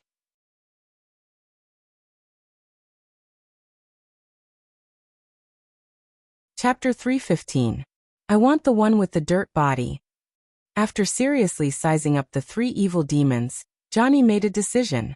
Compared to the two demons with the whirlwind body and the flame body, the dirt demon that appeared last looked easier to deal with. At least his body looked sturdier, and didn't have the unreal feeling of the whirlwind and flame demons. No problem, he's yours. Rog didn't have any objections to Johnny's choice. No matter which demon Johnny chose, it was all the same to him. Seeing that Roger and Johnny didn't care about them at all, the three demons were dissatisfied. The whirlwind around the whirlwind demon became even fiercer, while the flames on the flame demon became even more vigorous. As for the dirt demon, the earth demon, it became even bigger. They had always been the ones ignoring others. When was it their turn to be ignored? Without any communication, the three demons that controlled different powers of nature attacked Rog and Johnny. They wouldn't attack as Rog and Johnny had planned. The whirlwind demon relied on its superior speed to attack Johnny first, trying to quickly finish off this inexperienced Ghost Rider. Although Ghost Riders had an innate advantage against demons, it depended on which demon they were facing. To the demons of hell, Ghost Rider was like their natural enemy. However, there were many Ghost Riders that had died at the hands of demons. Just as the whirlwind demon turned into a whirlwind and attacked Johnny, Rog, wielding the Northern Cold Blade, arrived in front of Johnny first. "Your opponent is me." Rog raised the Northern Cold Blade in his hand and slashed at the whirlwind like lightning. Using a blade to slash at a whirlwind didn't seem like a wise choice, but it also depended on who was wielding the blade. The pitch-black Northern Cold Saber emitted streaks of silver-white electric snakes. The dull saber emitted a dazzling silver-white light, like a laser slashing through the tornado. The roaring whirlwind immediately split in two, like a river being split by a giant rock, and bypassed the Northern Cold Blade. The whirlwind demon didn't really want to fight with Rog. Compared to Rog, the inexperienced Ghost Rider was clearly a more suitable target. He would deal with the soft persimmon Ghost Rider first before gnawing on the hard bone Rog. The whirlwind demon's choice wasn't wrong, but he looked down on Rog too much. The two smaller whirlwinds had just swept past Rog when they were met with a hellfire wall. Blackie didn't like being covered by hellfire, so Rog had never covered the Northern Cold Blade with hellfire. But this didn't mean that he couldn't use hellfire while using the Northern Cold Blade. Enchanted weapons were only one of the abilities of hellfire. Compared to enchanted weapons, Loke preferred to directly control hellfire in battle. The hellfire wall that soared into the sky completely separated the whirlwind demon from Johnny. Before the whirlwind demon could change direction, the hellfire wall slammed into him like a huge wave. Boom. The hellfire wall slammed into the whirlwind demon like a huge wave, and then slammed into the ground, turning into a raging sea of fire. The moment the hellfire wall slammed into the whirlwind demon, Rog used lightning body blink to leave the spot to avoid being hit by the hellfire wall. Rog, who used lightning body blink, not only disappeared in an instant, he also appeared in front of the flame demon like a ghost. Water release. Hard whirlpool water blade. Before the flame demon could react, a whirlpool formed from water appeared in front of him, firmly binding him. The flames on the flame demon's body weren't hellfire. Chakra's water release was enough to suppress it in terms of attributes. Using the water whirlpool to bind the flame demon was just the prelude to water release. Hard whirlpool water blade. Under the gaze of the flame demon, Rog's left hand created a water whirlpool and condensed it into a rapidly spinning water javelin. Not good danger. Just as the flame demon's heart was alerted to the danger, the water javelin's tip hit his chest. The moment the spinning water javelins came into contact with the flame demon's chest, they turned into a huge water spout. Like a roaring water dragon, they sent him flying. From Rog using lightning body blink to the flame demon being sent flying by the hard whirlpool water blade, everything happened in the blink of an eye. The whirlwind demon that was hit by the hellfire wall didn't have time to stop Rog, and the slow earth demon didn't even have time to react. In order to cause enough damage to the flame demon, Rog used all his strength in the hard whirlpool water blade this time. The water tornado that hit the flame demon was more than 10 meters thick, and like a water dragon, it swallowed and sent the flame demon flying. Under the huge impact of the water tornado, the flame demon was sent flying for several hundred meters, and most of the flames on his body were also extinguished by the water tornado. After seriously injuring the flame demon with one move, Rog's figure disappeared again. To deal with enemies like the whirlwind demon and the flame demon, he had to end the battle quickly. Otherwise, once they reacted and directly used elemental incarnation, the battle would become a protracted battle that Rog hated the most. After being hit by the hellfire wall, the whirlwind demon reformed his body, intending to launch another attack. But at this moment, Rog appeared in front of him again, and condensed a ball of chakra in his left hand. Sealing technique. For symbols seal. Rog didn't expect the whirlwind demon to choose to reform his body. If the whirlwind demon had chosen to maintain its whirlwind or tornado form, he might not have been able to finish off the whirlwind demon so quickly. But the whirlwind demon's action of reforming his body gave him an opportunity to kill the whirlwind demon. As soon as the whirlwind demon's body reformed, the 4 symbols seal in Rog's left hand hit his lower abdomen, and a powerful sealing power instantly covered his body. Damn it! The moment the 4 symbols seal took effect, the whirlwind demon sensed danger. But it was already too late. The 4 symbols seal couldn't bind the whirlwind demon forever, and Rog didn't need it to last for too long. As long as the 4 symbols seal could forcefully bind the whirlwind demon for a period of time, it would be enough. Rog saw a finger-sized core in the whirlwind demon's illusory body, and a core that emitted a faint green light. "Say hello to Mephisto for me."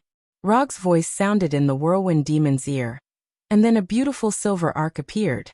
The cold northern blade, wrapped in silver lightning snakes, slashed through the air and hit the whirlwind demon's body, and the small core in his body.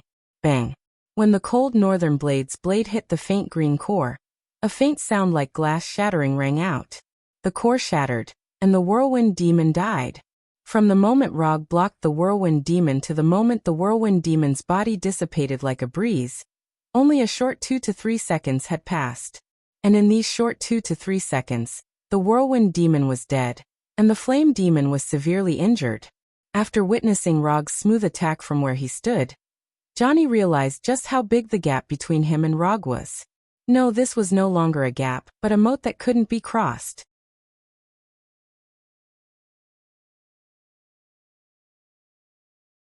Chapter 316. This difference made Johnny completely understand the difference between a professional and an amateur. This kind of fighting posture was really cool. Although he was already a middle-aged uncle, Johnny had to admit that Rog's battle stance was indescribably pleasing to the eye.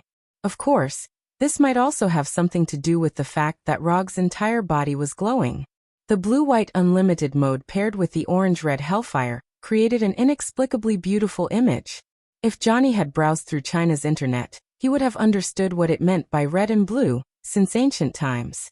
Rog discovered Johnny, who was standing there in a daze, and said unhappily, "Your opponent is over there." He had already finished off the whirlwind demon, and sent the fire demon flying hundreds of meters away. The only one still standing in front of them was that earth demon, who didn't look very smart. When the earth devil, which was made of mud and stone, saw Rog kill the whirlwind devil and severely injure the fire devil, it couldn't help but think of running away. Although the earth demon looked simple and honest, he was actually very quick-witted. If he wasn't quick-witted enough, he wouldn't have been able to become one of the few demons who had mastered the power of nature.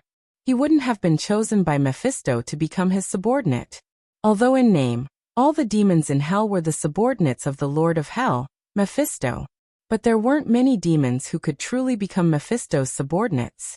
The fact that the earth demon could stand out from so many demons was enough to prove his strength and quick-wittedness. As soon as Rog finished speaking, the earth demon took action before Johnny could react.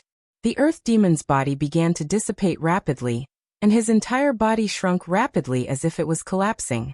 Although the earth demon didn't know how Rog had killed the whirlwind demon instantly, he keenly discovered an important point after seeing Rog shatter the whirlwind demon's core with one slash. Energy body. Before Rog killed the whirlwind demon instantly, he forcefully suppressed the whirlwind demon's energy transformation, and seized the opportunity to shatter the core in its physical state.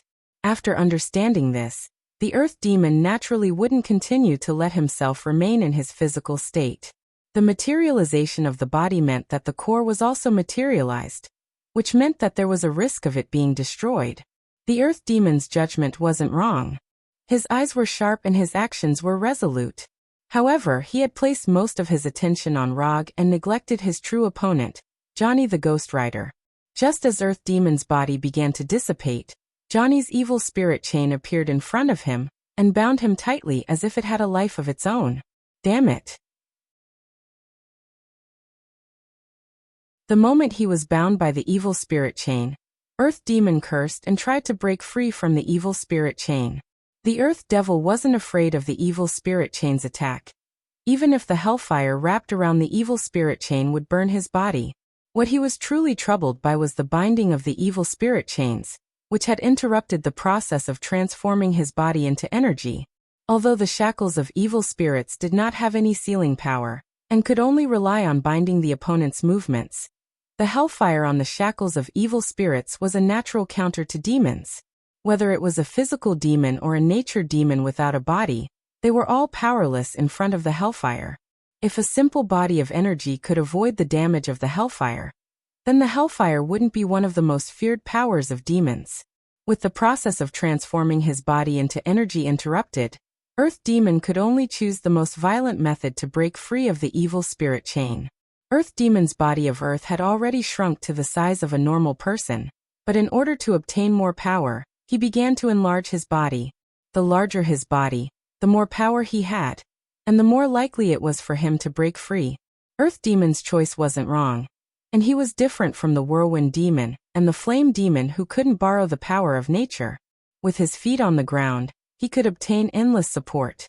With Earth Demon as the center, the earth around him seemed to come alive, and soil and stones continuously surged into his body. At this moment, Earth Demon was like a magnet, attracting all the soil and stones around him to strengthen his body. In just a few seconds, Earth Demon had become the legendary Earth Giant, his body reaching an astonishing height of more than 10 meters. The increase in size brought about a visible change in strength. The evil spirit chain that Earth Demon had been helpless against had now become a frail existence that he could easily break free from. The Earth Giant like Earth Demon let out a furious roar and stretched out its arms. The evil spirit chain that was wrapped around its body broke apart and fell to the ground. After breaking free of the evil spirit chain, the enlarged Earth Demon didn't immediately attack Johnny. Instead, he turned to look at Rog. Or rather, he glanced at the northern cold blade in his hand. Earth Demon wouldn't let the tragedy of the Whirlwind Demon repeat itself. After confirming that the northern cold blade wasn't long enough to pierce through his body and destroy his core, Earth Demon turned his gaze back to Ghost Rider Johnny. This was the first time Johnny had seen the evil spirit chain break. Caught off guard, Earth Demon's giant fist, which was about the same size as Johnny's body, hit him hard and sent him crashing to the ground. Boom. The earth shattered as Johnny was knocked to the ground, and the hellfire on his body couldn't help but dim. Rog was only 10 meters away from Johnny, but he had no intention of helping him. In Ghost Rider form, it was impossible to kill Johnny with physical means. Rog had already tested this point. As long as the hellfire on Johnny's body was still there, he could reassemble himself even if he was smashed to pieces. And while Johnny was being beaten up, Rog's other opponent, the Fire Demon, finally returned to him. After taking a hit from the hard whirlpool water blade, the Fire Demon was in an extremely sorry state. His body of flames was only 2 meters tall to begin with, and was only slightly taller than an ordinary person. After being hit by the hard whirlpool water blade, his body of flames had shrunk to about 1.23 meters. Rather than calling the Fire Demon a demon, it was better to call him a dwarf with a body of flames. Human, you're good, very good. I'll burn your body and soul for 10,000 years. I'll let you know what a painful fiery hell is. Although Rog had severely injured him in one move, the Fire Demon didn't feel any fear. Instead, he was enraged by Rog's attack. Burn me for 10,000 years? Are you sure you can live that long? Although demons have long lifespans, you don't look like someone who can live for 10,000 years. That's because your luck isn't that good. As soon as he finished speaking, Rog opened his mouth and spat out a mouthful of water at the Fire Demon. Water release. Wave breaker.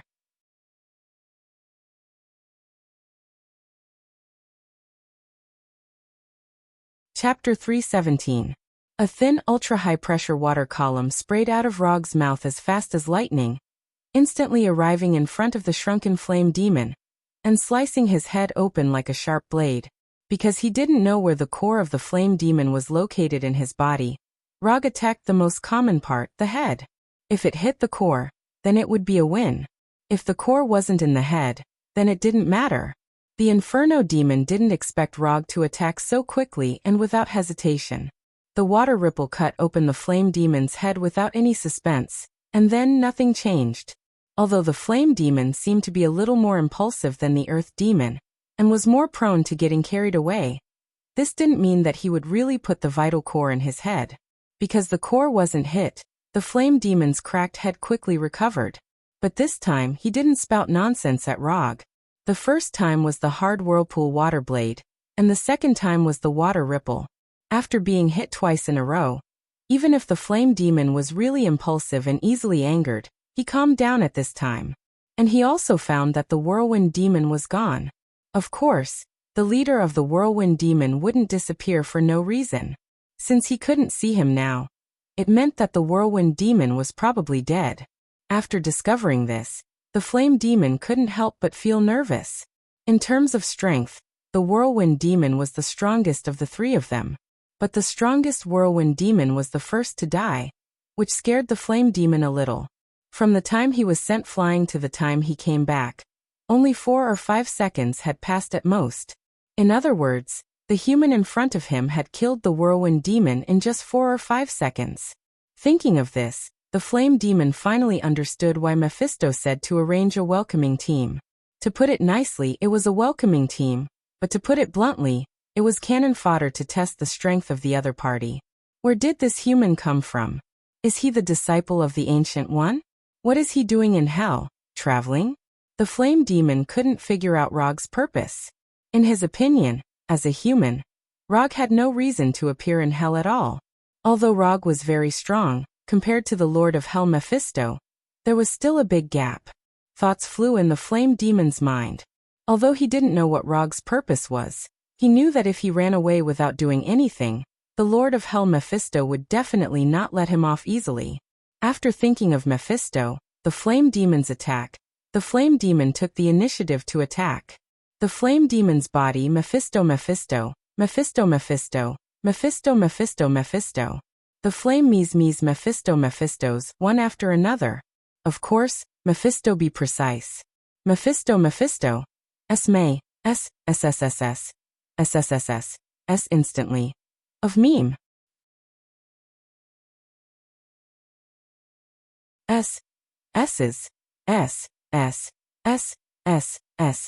S's, however, the flame demon was wrong about one thing, and that was that Rog did not even consider dodging.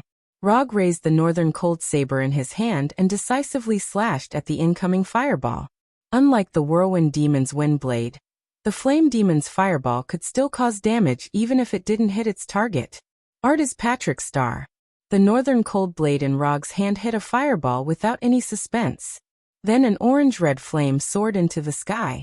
The fist-sized fireball exploded with a power far beyond imagination, and the exploding flames directly engulfed Rog's figure. Not only that, but after the first fireball exploded, the following fireballs seemed to have caused a chain reaction as they exploded one after another. Boom boom boom boom boom. Explosions rang out one after another. The orange-red flames continued to explode like a carnival, wantonly venting their own energy.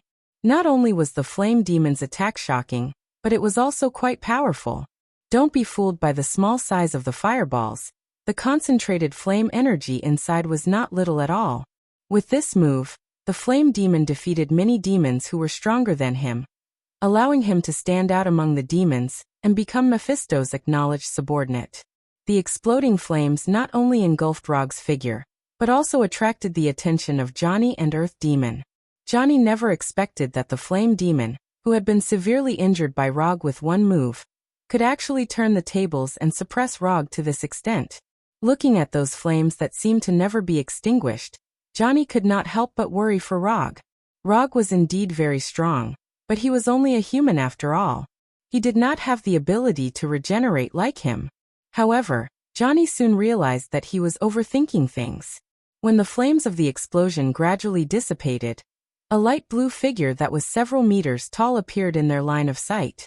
This light blue figure only had the upper body, and its appearance was not quite human. Susanoo. The moment the fireball exploded, Rog used Susanoo to completely protect himself. He had already guessed that the fireball would explode, so he was prepared early on.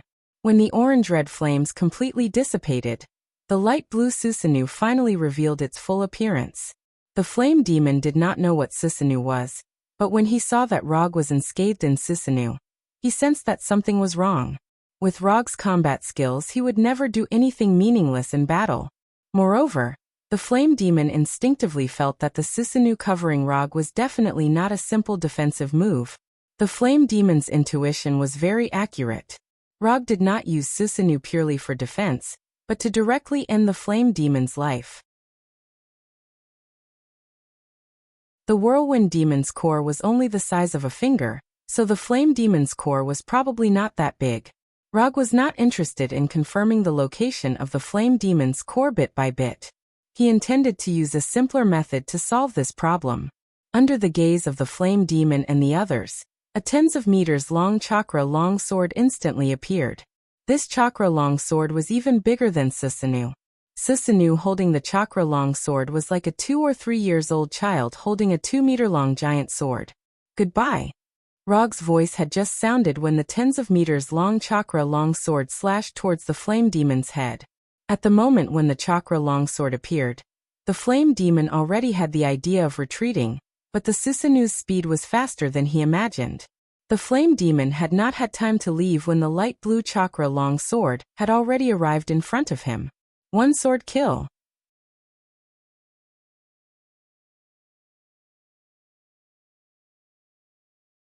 Chapter 318. Since he couldn't determine the location of the core, he would just destroy the entire body. The flame demon, who had shrunk to 1.2 meters in size, didn't even have a chance to resist before he was completely killed by the chakra. Not even a small flame was left behind as he dissipated into the air. Wasn't this turn of events a little too fast?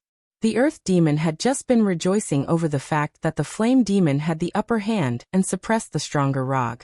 But in the blink of an eye, the flame demon had died under the Susanoo's chakra. Less than a minute had passed since the start of the battle. But in less than a minute, the whirlwind demon and the flame demon had died one after another without leaving a single mark on Rog. I can't stay here any longer. I definitely can't stay here any longer. The earth demon didn't think that he had the ability to fight 2 people at once. Escape, no matter what, he had to escape. Although the punishment from the Lord of Hell Mephisto was terrifying, that was something he had to consider after he survived. And compared to Mephisto's punishment, the earth demon was even more unwilling to die here for no reason. He had grown from the most ordinary demon step by step, from an existence that anyone could bully and humiliate to a demon that controlled the power of the earth. The earth demon, who had been born ordinary, cherished his life and status more than the whirlwind demon and the flame demon. I haven't become a demon lord yet. I haven't become a famous great demon. I definitely can't die here. The immense pressure brought about by death made the earth demon erupt with even more power. The earth demon clenched his fists and smashed Ghost Rider Johnny's body with a heavy hammer, shattering Johnny's bones into pieces that flew in all directions. This wasn't the first time the earth demon had beaten Johnny to a pulp, but it was the same every time. Johnny, who had been reduced to pieces of broken bones, would recover with the help of the hellfire. Unlike the previous few times, the earth demon didn't give Johnny a chance to reconstruct his body this time. After beating Johnny into a pile of broken bones, the earth demon took the opportunity to place his hands on the ground. The solid ground gradually softened, and within a few seconds, the thick ground became as soft as liquid. The rocks and broken bones on the ground quickly sank, as if they had fallen into water. When there was not a single bone in sight, the earth demon retracted its hands and allowed the ground to return to its original state. After doing all this, the earth demon did not say another word and ran away. Not only that, but the earth demon's 10-meter-tall body was also shrinking as he ran. The materialized body was too big, and it would take more time to elementalize. In order to leave this place as soon as possible, and mainly to ensure the success rate of escape, the earth demon could only choose to shrink its body first, and then elementalize. Regarding earth demon's escape, Rog didn't make a move to stop it, but silently dispelled Susanoo. The earth demon was Johnny's opponent, so whether the earth demon ran away or did something else, it was Johnny's business. Moreover, Rog didn't care if the earth demon could successfully escape. It would be best if Johnny could leave the earth demon behind. If he couldn't, it could only mean that Johnny was still too weak. The earth demon knew that he couldn't stop Johnny's recovery, but that didn't mean that he would helplessly watch Johnny return to his original state. Since he couldn't stop it, then he had to prolong the recovery time as much as possible. Thus, the Earth Demon made the decision to bury Johnny's bones deep in the ground. The Earth Demon kept running away. His body was getting smaller and smaller. According to his current shrinking speed, it wouldn't be long before he could shrink his body to the size of an ordinary person, and then elementalize his body in one go. As long as he could elementalize successfully, he could leave this place alive. The Earth Demon was very clear about this point, and the power of the earth he grasped was very suitable for escaping at this time. In terms of speed, after elementalization, he really couldn't compare with the Whirlwind Demon and the Flame Demon. However, he had an advantage that the Whirlwind Demon and the Flame Demon didn't have. As long as he could elementalize his body, he could let himself go deep into the ground, and the earth would help him block the pursuers, and he could use the earth to hide his tracks. Hold on for a few more seconds, just a few more seconds. The Earth Demon felt that he had already touched the hope of successfully escaping. In just a few more seconds, he would be able to completely escape the pressure of death brought about by Rog. But just as the Earth Demon thought that he was about to succeed, evil spirit chains surged out of the ground and wrapped around his limbs and body like pythons, once again interrupting his elementalization process. How was this possible? Ghost Rider was clearly still buried in the ground. How could he do it? The Earth Demon couldn't understand why these evil spirit chains had suddenly surged out of the ground, and he couldn't understand how Johnny had done it. Although he didn't look back, he was very sure that Ghost Rider was still buried in the ground and hadn't come out of the Earth prison he had created. The Earth Demon's senses weren't wrong. Johnny was indeed still buried in the ground. But that didn't mean that Johnny couldn't attack him. Johnny wasn't the only one buried by the Earth Demon. The evil spirit shackles were also broken into pieces. Although Johnny couldn't travel through the ground, the evil spirit chains could. And thanks to the Earth Demon, Johnny could use even more of the evil spirit chains than before.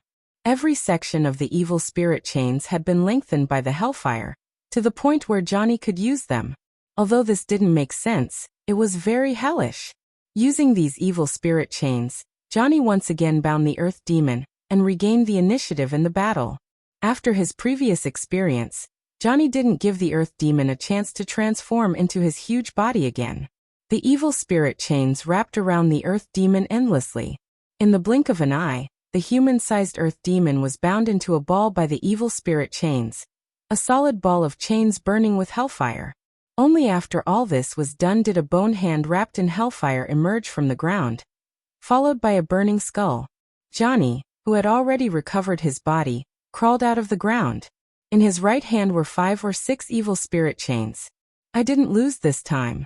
Johnny didn't look at the ball of chains in the distance, but spoke to Rog very seriously. Yes, you didn't lose. After hearing Rog's reply, Johnny suddenly exerted force in his hand, and the ball of chains in the distance exploded like a bomb. The broken evil spirit chains danced in the air, and the Earth Demon was annihilated. Although it was a little different from what he had imagined, Johnny still finished off the Earth Demon alone in the end, leaving a deep mark on his battle career.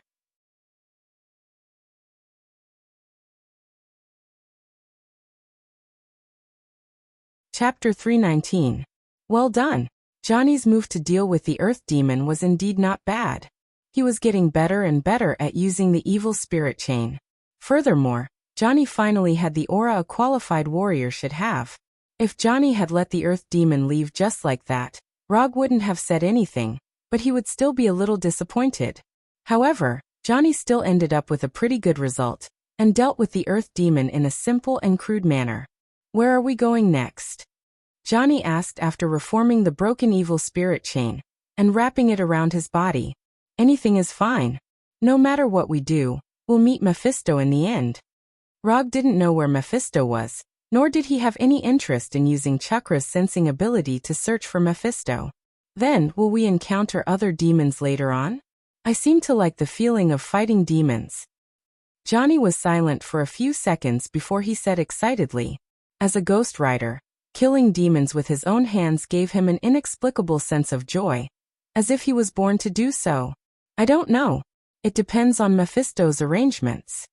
If he feels the need to continue testing us, then we'll continue to meet the demons he sends out. If he doesn't feel the need, then we'll meet him in person. Rog replied calmly. He wouldn't be surprised no matter what arrangements Mephisto made. When Johnny got back on his ghost bike and was about to leave, Rog suddenly stopped him. Since we have time now, let me tell you something. This was the first time Johnny had seen such a serious expression on Rog's face. Perhaps in your eyes, I'm very strong and can easily deal with those demons. But Mephisto isn't an ordinary demon. He's the Lord of Hell, the strongest in Hell. I can have the advantage against other demons, but against Mephisto, I won't have any advantage at all. So before Mephisto appears, I think it's necessary to remind you that Mephisto is very powerful, very powerful. Even if we join forces, our chances of defeating him are less than 10%, or even lower. If he was alone at this time, Rog would not have any hesitation. Even if he couldn't defeat Mephisto, he had a way to successfully escape from Mephisto. However, he wasn't alone now. He still had to consider Johnny's safety. Are you saying that we should leave Hell now? Johnny knew that Mephisto was very strong, but he had no idea how strong Mephisto was. He had only seen Mephisto's once when they signed the contract. He knew that Mephisto's was a Lord of Hell, and a very powerful demon. That was all. After seeing Rog's serious expression, Johnny realized that he had never understood Mephisto's. It's up to you whether you want to leave now. After all, you're the only one who has the ability to travel through Hell. I just want you to know how dangerous it is to face Mephisto's. If anything goes wrong, you and I will stay in Hell forever. Whether it's necessary to gamble with your life to fight for that slim chance of freedom is something you have to seriously consider. Rog wanted Johnny to know how dangerous the journey ahead would be. After all, Johnny wasn't him and didn't know how terrifying Mephisto was. According to his estimation, Mephisto in Hell would be at least at the Heavenly Father level, which was the Heavenly Father level where Odin and Ancient One were. Although the Heavenly Father level was only one level higher than the Earth God level. This level was the difference between heaven and earth, just like the difference in mass between the earth and the sun. If Rog remembered correctly, a Thanos without an Infinity Stone was the so-called Heavenly Father level. And such a Thanos was already a super overlord that was famous throughout the universe. Apart from those super big shots who basically didn't show their faces or make a move, Thanos was one of the ceiling of individual combat power in the universe. If a Heavenly Father level Thanos was already so terrifying, there was no need to mention those Heavenly Father level existences. What's more, Rog and Johnny were still in Hell controlled by Mephisto, fighting against a Heavenly Father level existence. And in his domain at that, a narrow escape was already considered the focus of the goddess of luck. Is Mephisto really that strong? He can't even appear on Earth often? Johnny wasn't doubting Rog. He just found it hard to imagine that the old demon with gray hair was really that strong. That's because there's an existence as powerful as him silently guarding Earth, so all the demons, including Mephisto, can't easily appear on Earth. Rog didn't explain to Johnny about the Sorcerer Supreme because it had nothing to do with him for the time being, and if nothing unexpected happened, it shouldn't have anything to do with him in the future. What about your opinion? Do you want to leave?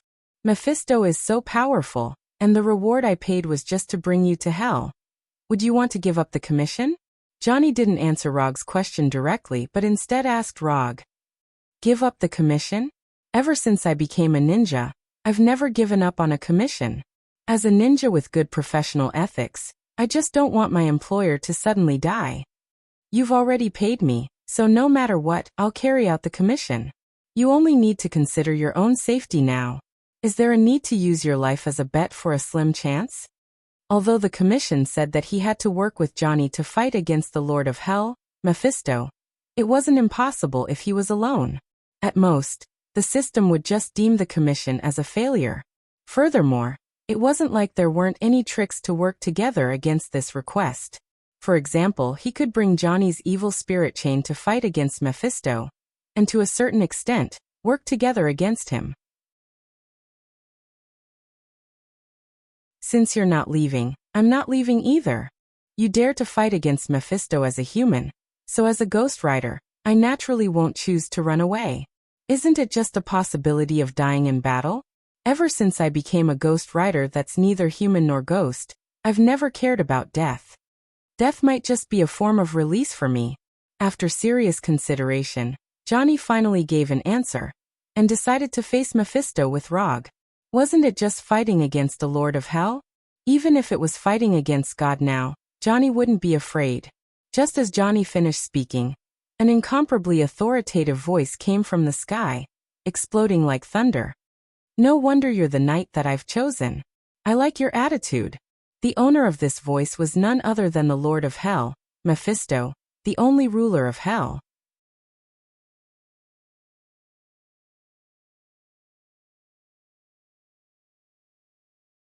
Chapter 320. Before Mephistopheles' people arrived, his terrifying aura had already descended. At this moment, Rog recalled the first time he met Odin at the Bifrost in Asgard.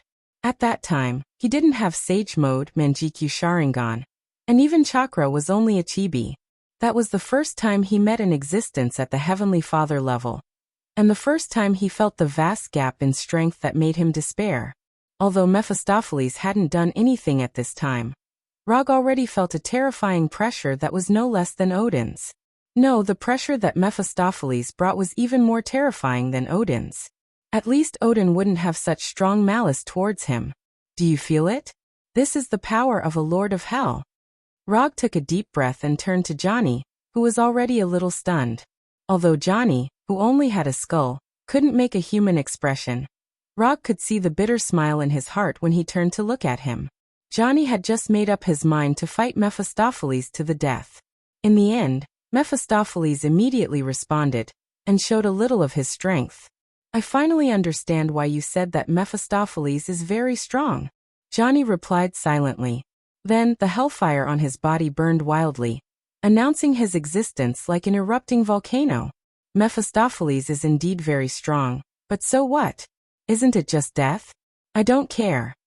I have made a choice that I regretted before, so this time, I will definitely not let myself regret it again.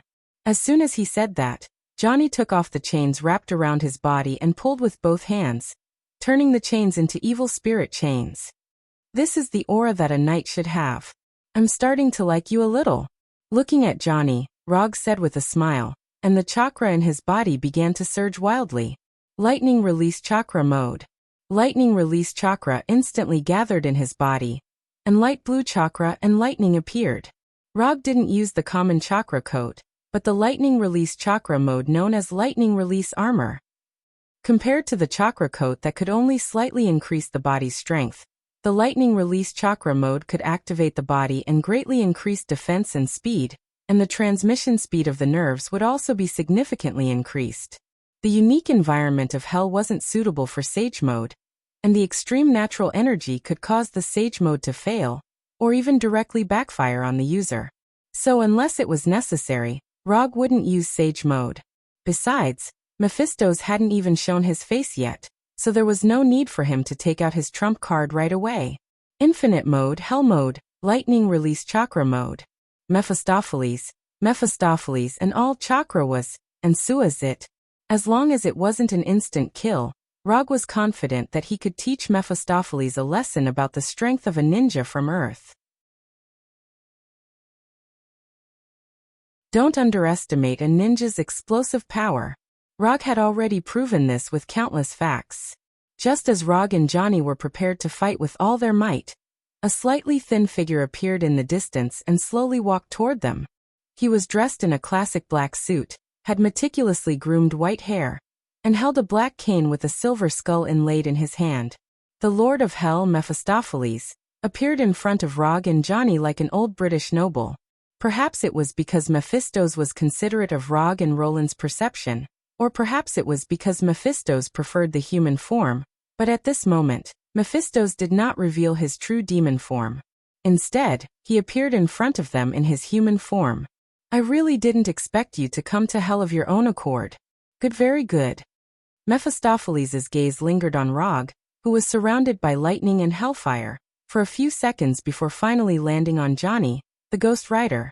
I also didn't expect that we would meet again in Hell. Facing Mephistopheles, who had changed his fate, Johnny didn't give any orders and replied calmly, "Tell me, my knight, what do you want?" As he spoke, Mephistopheles stretched out his right hand toward Johnny, as if a king responding to his general. "I want your life." At this moment, Mephistopheles was only about 10 meters away from them. To ordinary people, this distance might not be within the attack range. But to Johnny and the other two, this distance was no different from facing each other. As soon as he said that, the ghost chain in Johnny's hand appeared in front of Mephistopheles and pointed straight at his head. Although Mephistopheles had displayed astonishing power, this didn't affect Johnny's intention to leave him with some memories. The ghost chain's attack speed was very fast, even faster than the speed of ordinary bullets. But in front of the Lord of Hell Mephistopheles, Johnny's attack was still too crude. It was so crude that he didn't even have the mood to raise his hand. The ghost chain wrapped in hellfire appeared in front of Mephistopheles at lightning speed. Then, as if fixed in place, it stopped in midair in front of him. Interesting. Although Rog didn't know what method Mephistopheles used to stop the ghost chain, he had to admit that Mephistopheles' move was very beautiful. Or rather, it was very cool. Lightning body blink. Although he was amazed, Rog didn't stop moving at all. He disappeared in an instant. Lightning body thousand birds blade. Rog appeared behind Mephistopheles as if he had teleported. The northern cold blade in his hand transformed into a blade of lightning and slashed at Mephistopheles' neck. Just like the ghost chain, when the northern cold blade came to Mephistopheles' side, it was forcibly fixed in place by an inexplicable force.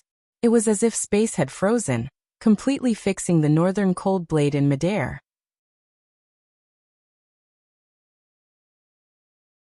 The moment the northern cold blade was fixed, Rog decisively let go of his right hand that was holding the blade and condensed a Rasengan. At the same time, he pulled out a flying Thor kunai from his waist with his left hand. The Rasengan in his right hand, and the flying Thor kunai in his left.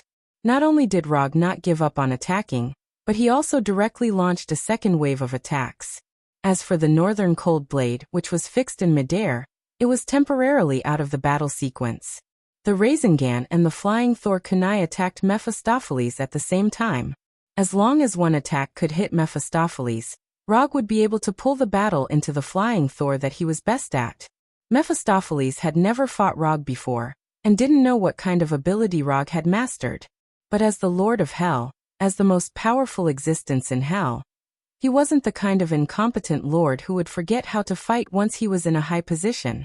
When the flying Thor kunai made of metal came near Mephistopheles, it was unsurprisingly fixed in place, just like the northern cold blade's ghost chain. The Rasengan in his right hand easily broke through the invisible defense around Mephistopheles and touched Mephistopheles' suit.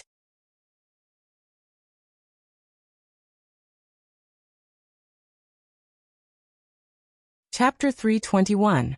Did I succeed? When the Rasengan touched the suit on Mephisto's body, a trace of doubt flashed through Rog's heart.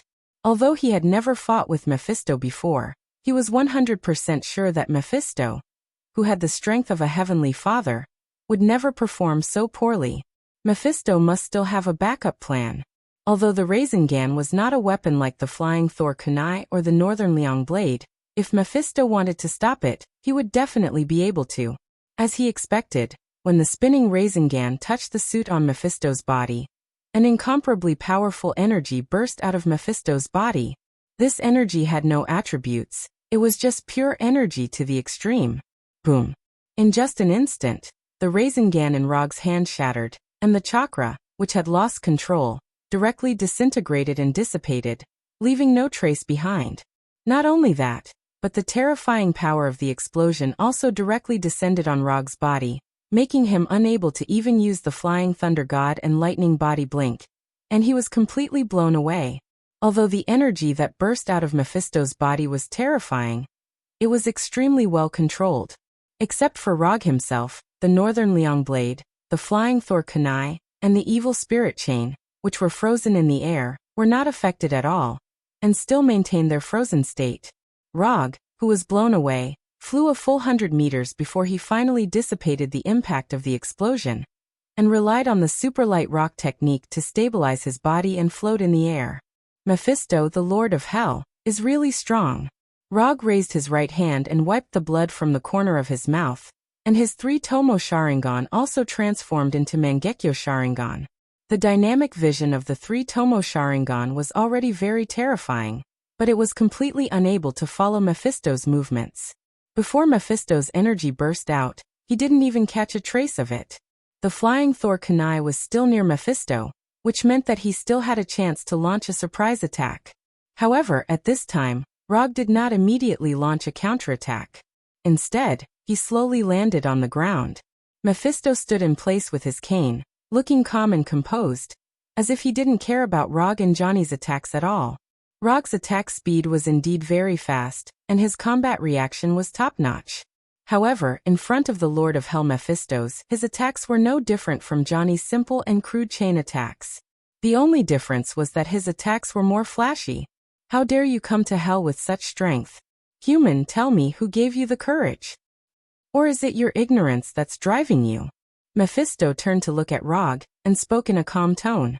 Although Mephisto acted like an old nobleman, Rog could see the undisguised contempt and disgust on his face.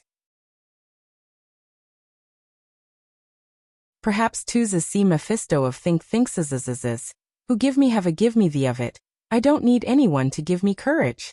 As he spoke, Rog summoned the Kusanagi no Tsurugi sword that he hadn't used in a while, and pulled out the calamity pistol at his waist with his left hand. Now, I'll show you where my courage comes from. Rog raised the Kusanagi no Tsurugi sword in his right hand, and pointed it straight at Mephisto. However, before he could make a move, Johnny attacked first. After confirming that he couldn't pull back the evil spirit chain, Johnny decisively gave up on it, and took out the double-barreled shotgun that he had never had the chance to use. Hellfire Demonization, Evil Spirit Double-Barreled Shotgun. Bang bang. As soon as the double-barreled shotgun was demonized, Johnny pulled the trigger, and 2 demonized evil spirit bullets shot at Mephisto. Johnny's shooting made Mephisto frown in dissatisfaction. How could a Ghost Rider use a gun? This was damaging the tradition and reputation of a Ghost Rider. Ghost Rider Johnny was the work that Mephisto was most satisfied with, and also the work that he had high hopes for. In the long history of the past, Mephisto had created many Ghost Riders, but there had never been a Ghost Rider that could move him as much as Johnny. The evil spirit bullets instantly arrived in front of Mephisto and pierced through the afterimage left behind by Mephisto. Ah! As soon as the evil spirit bullets passed through the illusion left behind by Mephisto, Johnny's neck was grabbed by Mephisto and he was lifted up. The blazing hellfire covered Mephisto's left hand, but it didn't cause any damage to Mephisto. Not only that, but the black smoke that surged out of Mephisto's left hand crazily devoured the hellfire on Johnny's body like locusts. It gnawed at Johnny's evil spirit body, causing him to scream like a beast. So fast. Mephisto didn't use any special abilities. He only used his astonishing speed to dodge the evil spirit bullets, and instantly appeared in front of Johnny. After switching from the 3 Tomo Sharingan to the Mangekyo Sharingan, Rog finally captured Mephisto's movements. In just 2 or 3 seconds, the hellfire on Johnny's body dimmed to the point that it looked like it would extinguish at any moment. It was as if he had lost all his strength. With no time to think, Rog summoned his 3 wood clones while his true body used the flying thunder god to rush over. Although Rog didn't know what the black smoke that surged out of Mephisto's body was, he could tell from Johnny's current state that this black smoke was very effective against hellfire. Hellfire was shockingly harmful to ordinary demons, but it was nothing to the Lord of Hell, Mephisto. As long as he wanted to, he could even take back the hellfire on Johnny's body. Using the flying Thor, Rog once again arrived near Mephisto and fired all 6 bullets from the calamity pistol.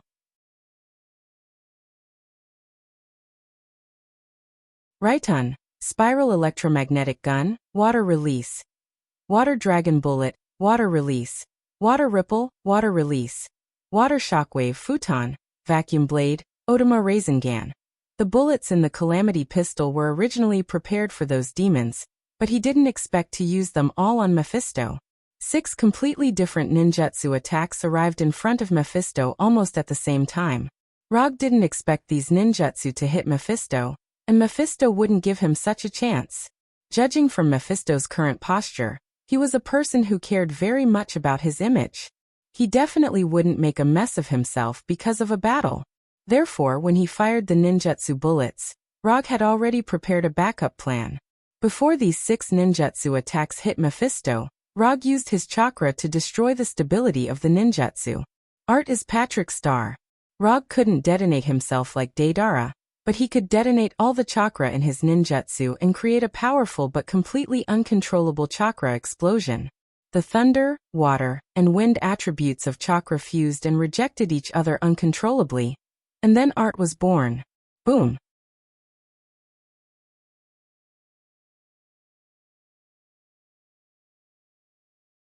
Chapter 322. The 3 different types of chakra were fused together in an inexplicable way, creating a terrifying explosion that even Rog didn't know how powerful it was. Before the explosion even started, Rog prepared a defensive barrier for himself. Would release. Wooden spindle wall.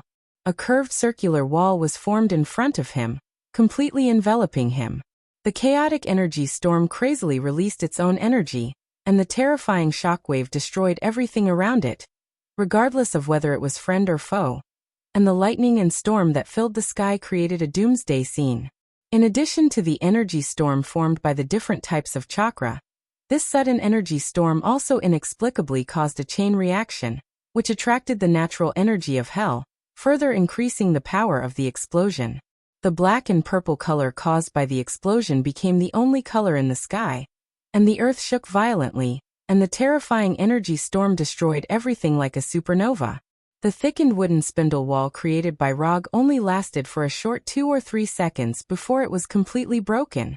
Even if he continuously used chakra to strengthen it, it didn't change the outcome of the wooden spindle wall being destroyed. Susanoo. The light blue Susanoo instantly took shape and surrounded him in layers. In order to ensure that Susanoo has enough defensive power, he mobilized almost all the chakra in his body, and didn't spare any energy to support the existence of Susanoo. Although the energy storm in front of him was his plan, but as the planner, he didn't expect that the fusion of different types of chakra would produce such a terrifying power. What he didn't expect was that the extreme nature energy in hell would also participate in the energy storm's revelry. If he had known that there would be such a completely uncontrollable chain reaction, he wouldn't have taken the initiative to detonate his ninjutsu. The current situation was completely beyond his expectations, and it also completely disrupted his next step. According to his plan, he should have saved Johnny after the explosion while Mephistopheles was distracted. But in this situation, let alone saving Johnny, he wasn't even sure if he could protect himself. If this energy storm didn't end, he would have to use his trump card in advance. Not only did Rog not expect that the energy storm he created would cause such a huge chain reaction, but Mephistopheles also didn't expect it either. As the Lord of Hell, Mephistopheles knew a lot more about hell than Rog did. So he knew more about the current situation than Rog did. To put it simply, the energy storm created by Rog was like throwing a grenade into an arsenal full of high explosives. The grenade wasn't very powerful, but it detonated the explosives in the arsenal. And as time passed, more and more explosives were detonated. Mephistopheles didn't matter. He couldn't ignore the fact that the arsenal's explosion would directly blow up his base. This human, he really wasn't an ordinary human. More and more natural energy was being attracted by the energy storm. Mephistos even felt that all the natural energy in hell was showing signs of being awakened. If this energy storm was allowed, if was mice Mephistopheles, this was Mephistopheles. In order to maintain the order and safety of hell, Mephistopheles had no choice but to deal with this huge problem brought about by Rog.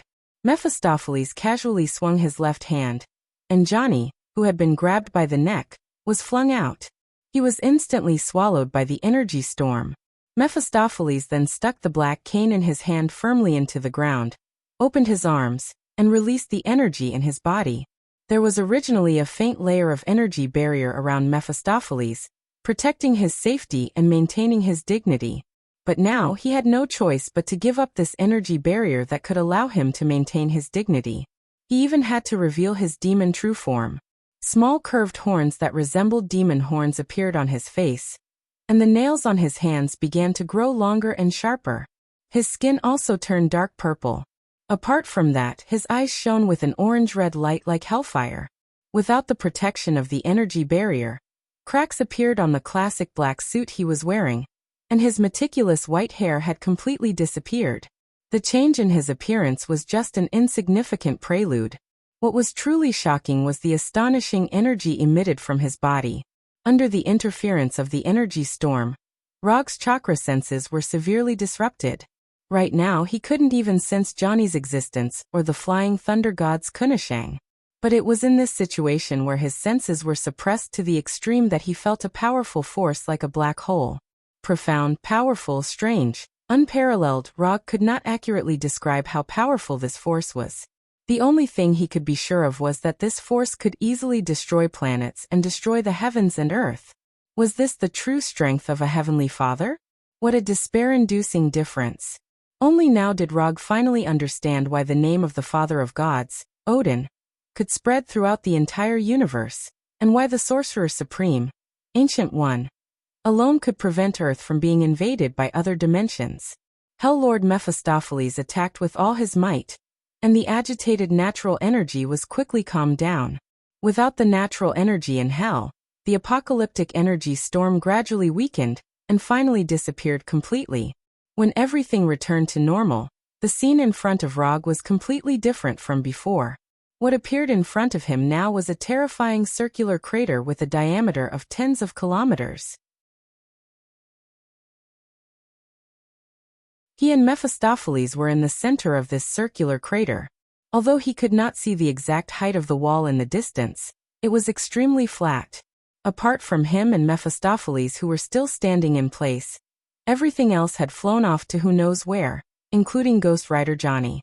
Even the 3 wood clones that he had planned to leave behind as a backup had been completely destroyed by the energy storm. Mephistopheles did not give Rog a chance to see his demon true body. With his back facing Rog, he returned to his previous human appearance, then turned around and looked at the human who had almost caused a disaster that affected the entire hell. "Human, what's your name?" At this moment, Mephistopheles no longer had the contempt and disgust on his face. Instead, it was solemn and serious. "My name is Rog and I'm a ninja." In addition to his name, Rog also said his profession. "Ninja? Interesting." Mephistopheles nodded with a smile, then pulled out his cane from the ground and walked 5 or 6 meters in front of Rog. He said solemnly, "Become my ninja, and I'll make you the strongest ghost ninja in the entire universe."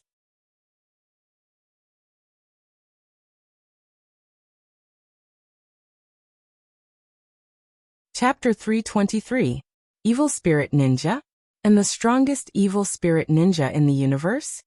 Rog was stunned for a moment, unable to keep up with Mephisto's train of thought. "Yes, as long as you submit to me, I can make you the strongest evil spirit ninja in the universe. After I die, you can even take over my position and become the new Lord of Hell." At this moment, Mephisto was acting like an amiable old man who had billions in assets but no suitable heir, openly tempting Rog.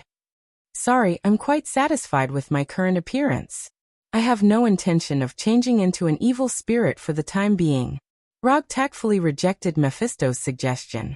If it wasn't for the huge difference in strength, he wouldn't even have bothered with Mephisto. The strongest evil spirit ninja in the entire universe. This title sounded very powerful, but in reality, it was meaningless. Not to mention that there was no ninja in the universe who could use ninjutsu like him. Just the fact that he was the strongest in the universe wasn't very reliable. Even Mephisto himself wasn't the strongest in the universe, let alone the evil spirits he created. Be it Ghost Rider or evil spirit ninja, they were just Mephisto's subordinates. They were naturally inferior to Mephisto himself. More importantly, the appearance of a skeleton after transforming into an evil spirit didn't match his aesthetic at all.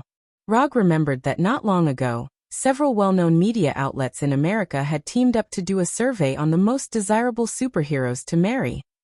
If he remembered correctly, he was ranked first on this list. Furthermore, he had surpassed Captain America, who was ranked second, and Tani, who was ranked third, with an absolute advantage.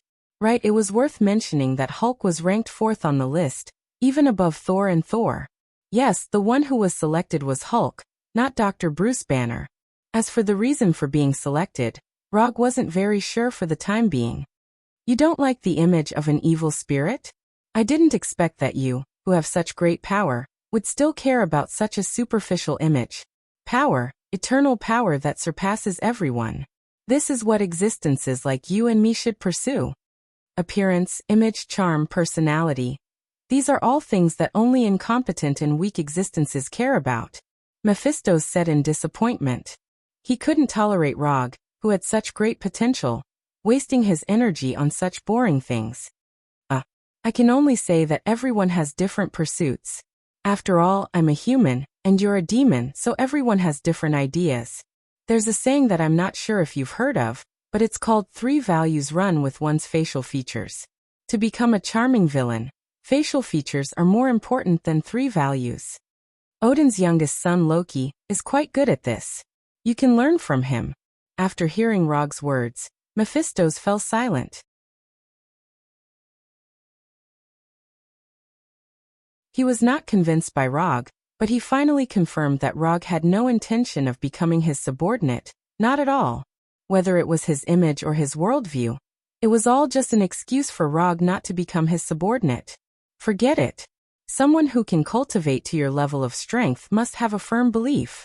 Otherwise, you wouldn't have the power you have now. Use your strength to prove your beliefs. Whether it's rejecting me or leaving hell alive, you can't do without strength. As soon as he finished speaking, Mephistos exuded an astonishing aura, as if the entire world was under his control. Don't say that I didn't give you a chance. As long as you can destroy or take away my staff, I'll let you leave and pretend that nothing happened. If you can't even do that, don't blame me for bullying you, a little ninja from Earth, Mephistos said confidently. Mephistos said with incomparable confidence. His insufferably arrogant image returned once more. Haha, is that necessary? You're already a high and mighty lord of hell, and you're still using such obvious words to destroy my state of mind. I'd be an idiot if I really believed what you said. Mephistos was indeed very strong. He was the strongest enemy Rog had encountered so far, and the difference in strength between them was indeed so great that it made one despair. But even so, it didn't mean that he wouldn't be able to fight back when facing Mephistos. If Mephistos could really get rid of him easily, Mephistos wouldn't have needed to say so much to him just now. You're indeed very strong, but if I want to leave, even if you're a lord of hell, you won't be able to stop me. I said it. As he spoke, Rog raised the Kusanagi no Tsurugi sword in his hand and pointed it at Mephistos fearlessly. If he was afraid, he would lose for the rest of his life. Rog could admit that his skills were inferior, and he could also admit that he had failed, but he would never allow himself to lose for the rest of his life. If he agreed to Mephistos' conditions today, or placed his hopes of victory on destroying and taking away the staff, he would never be able to win against Mephistos. Not only would he not win today, but he wouldn't win in the future either. I like you more and more. If you weren't a human but a demon born in hell, you would definitely become a great existence famous throughout the multiverse. But now you don't have that chance. The more Mephistos looked at Rog, the more he liked him. At the same time, it also triggered a desire to conquer that he hadn't felt for many years. He wanted to conquer this man and make him his most loyal subordinate. What else could give him a greater sense of accomplishment than this? Unlike before, Mephistos didn't wait passively for Rog to attack this time. Instead, he chose to make the first move. Mephistos raised his left hand slightly, and 3 pure and powerful energy tornadoes flew towards Rog. It was a killing move right from the start. These 3 energy tornadoes were almost transparent, and ordinary senses couldn't detect their existence at all. Moreover, unlike natural tornadoes, these 3 energy tornadoes didn't cause any abnormalities while flying. They didn't even cause a slight breeze. Mephistos used facts to prove what a lord of hell should be capable of. It was an almost godly level of control over his body. Good timing. These 3 energy tornadoes that couldn't be detected by the naked eye attacked Rog from 3 different directions, completely sealing off all his escape routes. However, Rog didn't have any intention of dodging at this moment. He clasped his hands together and took a deep breath. Chakra in his body began to fuse with the natural energy of hell. Hell, immortal mode.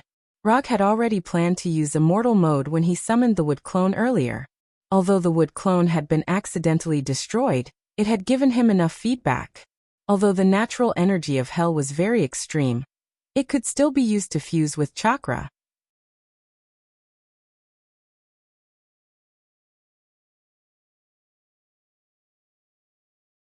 Chapter 324. Only a madman could fight another madman.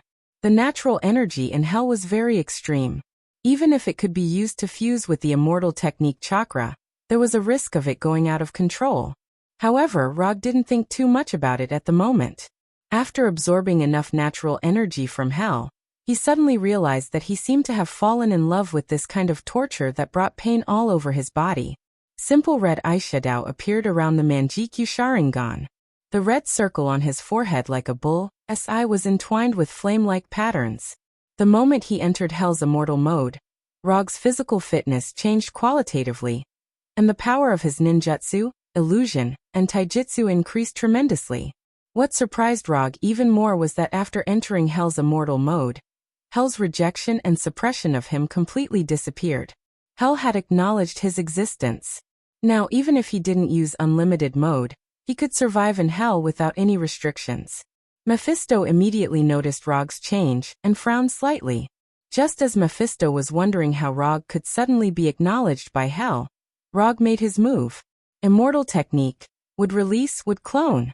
With a thought, 3 wood clones that looked exactly like Rog rushed out from the ground and attacked the energy tornado.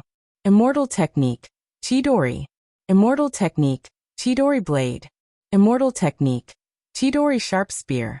The 3 wood clones used 3 different immortal techniques, lightning release, and collided head-on with the energy tornado. Rumble. Although the attack power of the energy tornado was very strong, the attack power of the immortal technique wasn't weak either. The moment the lightning release ninjutsu collided with the energy tornado, the immortal ninjutsu dissipated, and the energy tornado collapsed. The out-of-control immortal technique chakra and Hell's energy scattered in all directions, creating huge craters in the ground. Gravel and dust flew everywhere. Immortal technique, lightning body blink. As soon as the wood clones dispersed the energy tornado, Rog used lightning body blink to appear in front of Mephisto. Immortal technique, Odama Rasengan. Under the enhancement of the immortal technique chakra, the diameter of the Odama Rasengan reached an astonishing 5 meters, making Mephisto's already thin body seem even smaller. Rog had already tried to use a blink attack before. Although the result of the previous attack wasn't very good, he still chose to use the blink attack that he was best at. Facing Rog's attack, Mephisto sneered disdainfully. Although the Odama Rasengan in Rog's hand was much larger than the previous Rasengan, it didn't mean anything to Mephisto. Whether it was an ordinary Rasengan or the immortal art Super Jade Rasengan, it was impossible for them to cause any harm to him. This was the confidence of an archdevil. Sure enough, when the immortal technique Odama Rasengan was about to touch Mephisto, an extremely powerful shockwave erupted from Mephisto's body. Boom! Mephisto's energy attack directly destroyed Rog's Odama Rasengan, and a hurricane-like shockwave was born, attacking in all directions. Is this all you've got? It had to be said that Mephisto was quite disappointed with Rog's attack this time. In a one-on-one battle, using the same tactic twice in a row wasn't a wise choice. And this also meant that the attacker had run out of tricks. Immortal art, Flying Thor. As soon as Mephisto's energy attack destroyed the immortal technique Odama Rasengan, Rog left his original spot with the Flying Thunder God, and instantly returned to the vicinity of one of the wood clones. Leaving the Flying Thor technique on the clones was already Rog's traditional skill. Whether it was the Shadow clone or the wood clone, they were no exception. When Rog returned to the wood clone's vicinity, Mephisto suddenly realized that there was something wrong with the number of wood clones. One of them was missing. Rog used 3 wood clones to neutralize the 3 energy tornadoes, and then his original body attacked Mephisto. From the beginning, Rog didn't expect his blink attack to be effective against Mephisto. Moreover, Mephisto had just experienced it once not long ago. So from the beginning, his goal wasn't to attack Mephisto, but to use the same tactic and similar moves to distract Mephisto. Don't underestimate ninjas from Earth. Mephisto didn't have time to sense the whereabouts of the other wood clone before a Rasengan wrapped in silver-white lightning came to his back and hit him hard. Rumble. Immortal art, spiral railgun. Terrifying silver-white lightning danced everywhere, and a light blue energy storm soared into the sky. The earth shook, and a blazing light occupied the entire sky. Who said that the original body couldn't feint attacks? Clones could also be the main force of the attack. Although the energy storm had blown away the flying Thor kunai, it hadn't blown the flying Thor kunai too far away. It was only a few dozen meters away from where Mephisto was now. Although the flying Thor kunai was buried under the soil, the flying Thor technique on it was still there. After confirming the location of the flying Thor kunai, Rog formulated an attack strategy. In order to distract Mephisto, he could only feint attacks with the original body. The reason why he used the Otama Rasengan instead of the Rasengan wasn't because it was more powerful, but because the Otama Rasengan was bigger and easier to block vision. Moreover, the chakra turbulence after the Otama Rasengan was destroyed could further conceal the aura of the wood clone's immortal art. After the Otama Rasengan was destroyed, the uncontrollable chakra spread around Mephisto, making it impossible for him to immediately detect the immortal art, spiral railgun behind him.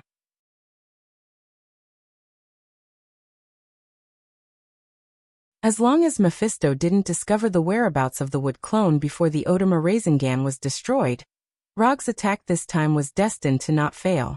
The result was just as Rog expected. Although Mephisto noticed that the wood clone was missing, it was too late by then. Although the immortal art, spiral railgun was very powerful, it was still unrealistic to want to kill the Lord of Hell Mephisto in one shot. Moreover, after the simple exchanges earlier, Rog could basically confirm that Mephisto was extremely adept at energy control. Mephisto, who could easily suppress a large-scale energy storm that had gone out of control, definitely wouldn't be seriously injured by the immortal art, spiral railgun. After the explosion of the immortal art, spiral railgun dissipated, Mephisto's figure reappeared in Rog's line of sight. At this moment, the classical suit on Mephisto's upper body had completely disappeared. In its place was dark purple skin and extremely mysterious, strange patterns. Although Mephisto still maintained the appearance of a white-haired old man, his upper body had unknowingly revealed part of his demon true form. You're the first person who can make me look so pathetic in hell. I'll give you one last chance. Submit to me or die here. As soon as he finished speaking, Mephisto's clothes returned to their original straight state, as if nothing had happened.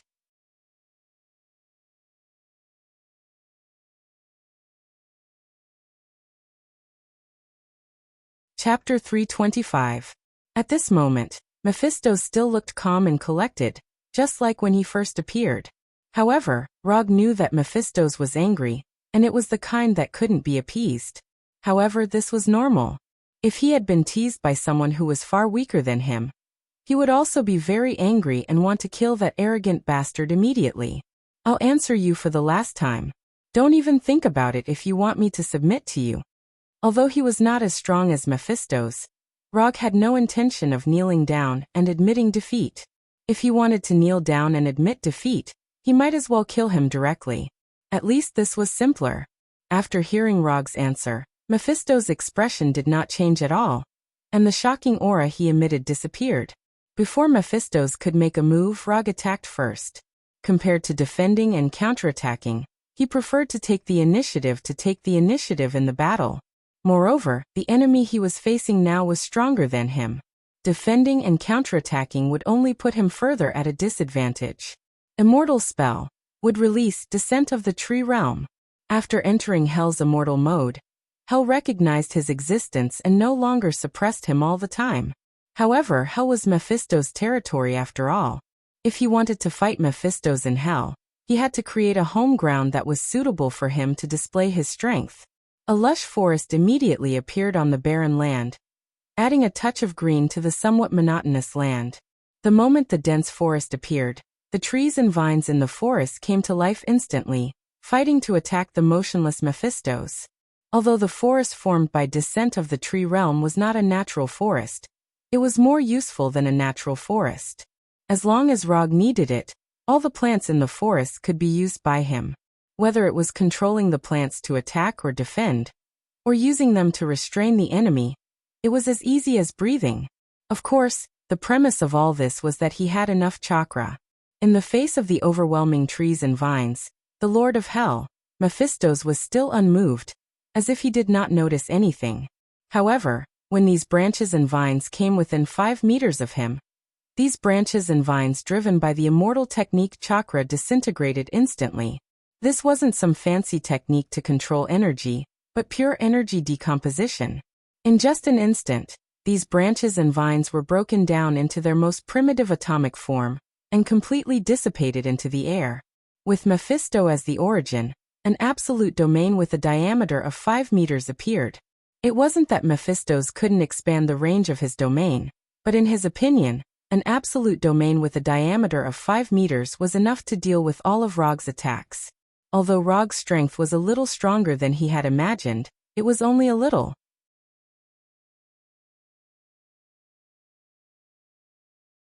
As long as he was in hell, no one would be his match. Mephisto's actions might seem arrogant, but as an archdevil, he had enough confidence to be arrogant. Although the wildly growing branches and vines couldn't break through Mephisto's absolute domain, Rog still didn't stop attacking Mephisto. Mephisto was an archdevil of hell, and there was no doubt that he was powerful. However, there was one thing he couldn't change. The more powerful an ability was, the more energy it needed to consume. Energy couldn't be produced out of thin air. Even if Mephisto was a Heavenly Father-level archdevil of hell, he had to abide by this law. Otherwise, he wouldn't just be a Heavenly Father-level existence. While controlling the branches and vines to attack Mephisto, Rog's wood clone didn't stay idle either. He dug out the Northern Cold Blade, Flying Thor Kunai, Ghost Motorcycle, and the rest that were buried underground.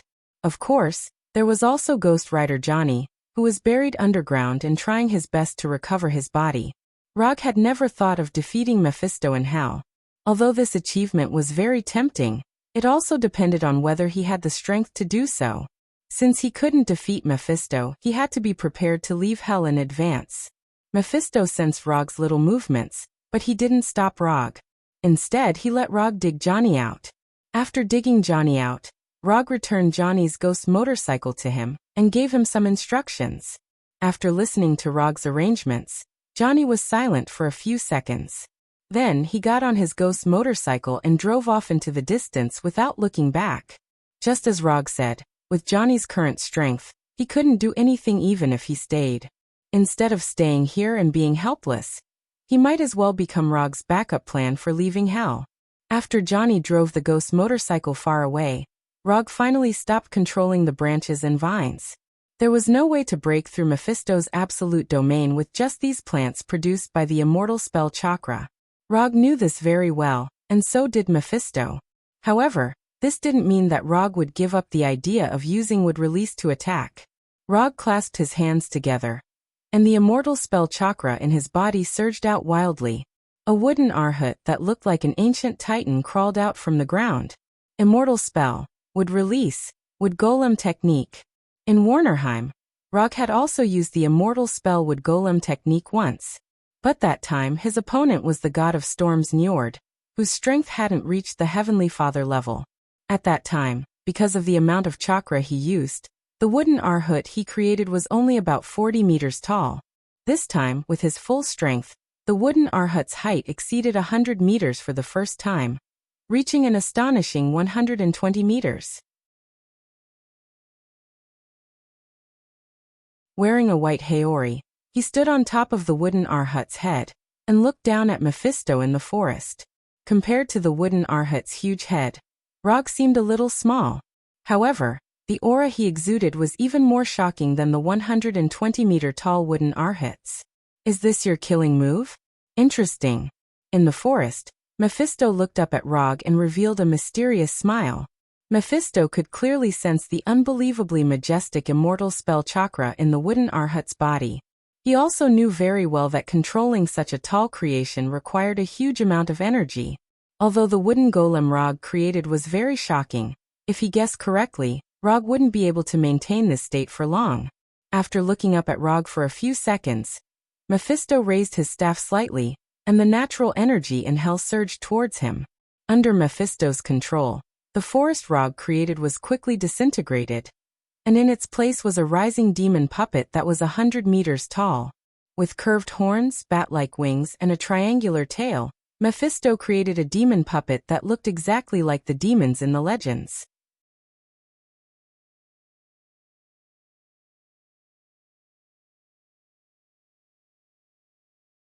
Chapter 326. Immortal Spell Wood Golem vs. Demon Golem. Mephisto didn't make the demon golem too big. Instead, he kept it the same size as Wood Arhut. I'll use your attack style to defeat you head-on.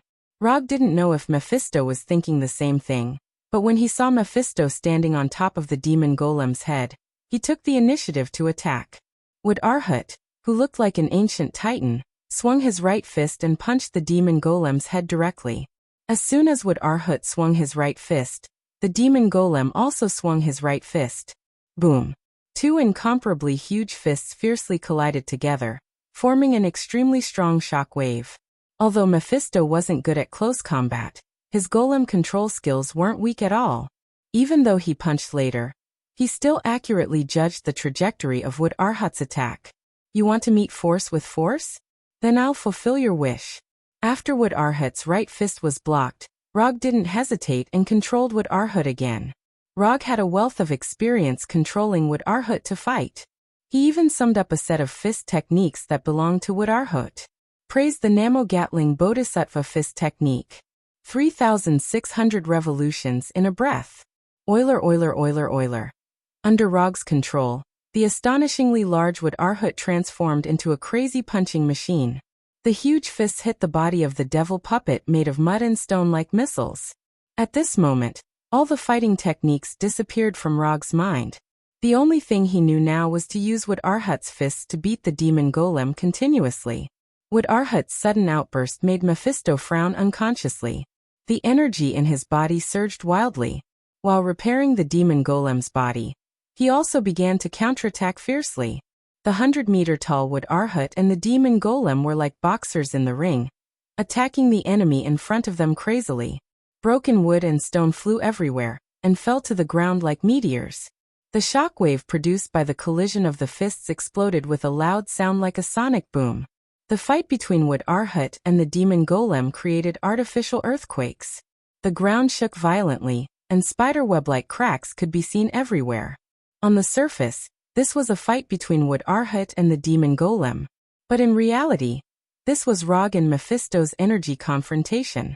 Whether it was controlling Wood Arhut to fight the demon golem or repairing their injured bodies, it required a huge amount of energy. As long as one side's energy was depleted, this earth-shattering fight would come to an end. As a Heavenly Father-level Lord of Hell, Mephisto's had an absolute advantage in terms of energy reserves. Whether it was the energy stored in his body or the natural energy that he could mobilize, he was far superior to Rog. So even if the demon golem was weaker, he wasn't worried at all. Unlike Wood Arhut, the demon golem was just a puppet that Mephisto had casually created. Other than being a little bigger, the demon golem didn't have any extraordinary abilities. Although Wood Arhut looked very ordinary, it was an out-and-out high-level wood-release ninjutsu. Wood Arhut not only had both attack and defense, but also had strong physical attack and defense abilities. It also had strong energy resistance. Ordinary energy attacks not only couldn't hurt Wood Arhut, but could also become a weapon for Wood Arhut to counterattack. The Bijudama was a typical example. Although Wood Arhut was fighting with the demon golem like a landslide, and had a slight advantage, he was still a wood-release ninjutsu. But Rog knew very well that if this continued, he would definitely be the one to lose.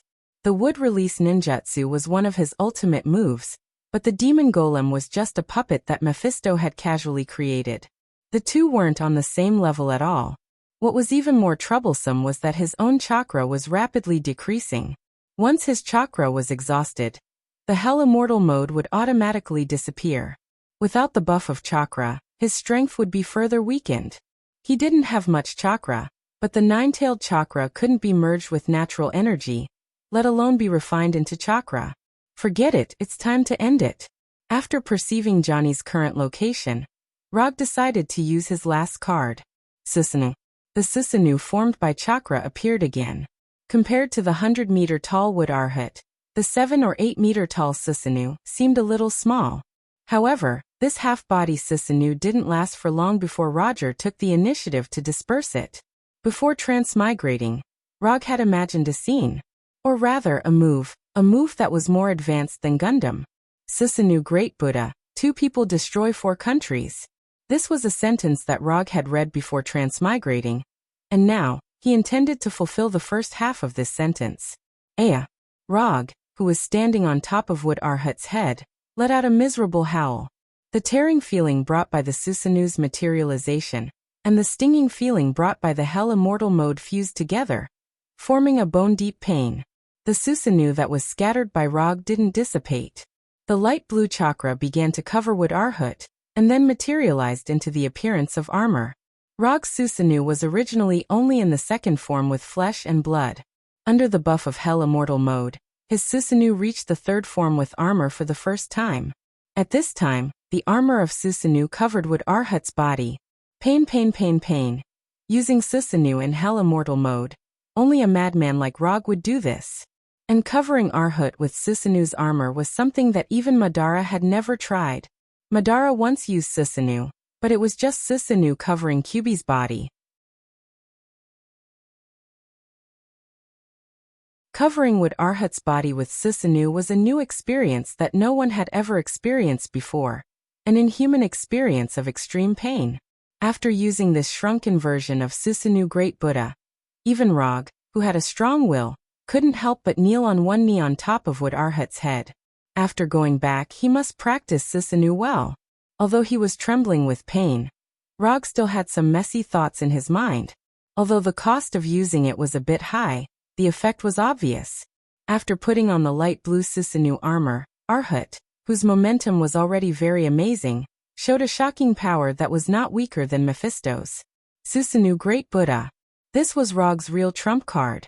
When Arhat transferred the Susanoo armor, Mephisto's face finally became dignified, and he looked at Rog very seriously.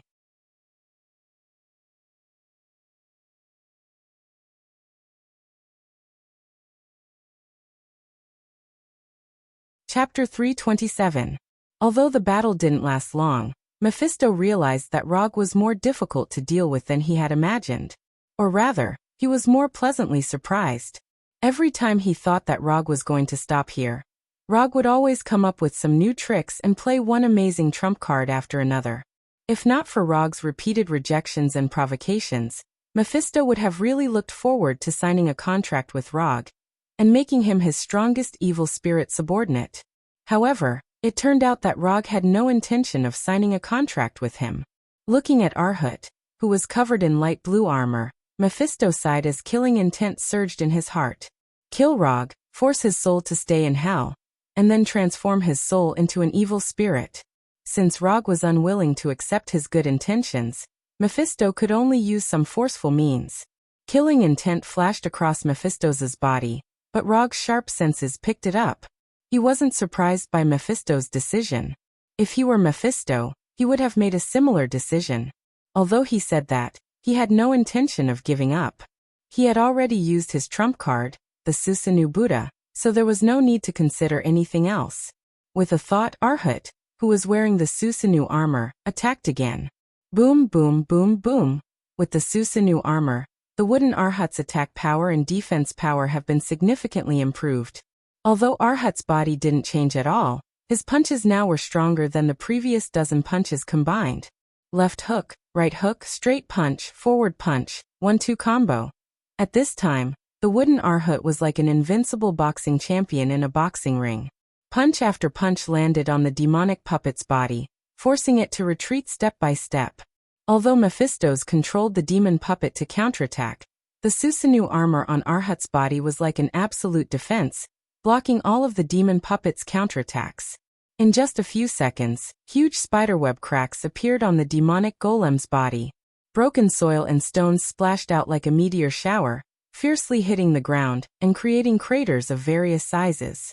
Under the powerful attack that Arhat was unable to resist, The demon golem couldn't even make a slightly effective counterattack, and could only stagger backwards. The speed at which Arhut was destroying the demon puppets far exceeded the speed at which Mephisto could repair them. The 100-meter-tall demon golem was like an incomparably huge sandbag, receiving Arhut's punches that were each heavier than the last. From the looks of it, Rog now had the upper hand. But he knew very well that this upper hand was only the result of Mephisto giving up. Mephisto's best energy attack hadn't been used at all. Rog didn't know what Mephisto was planning.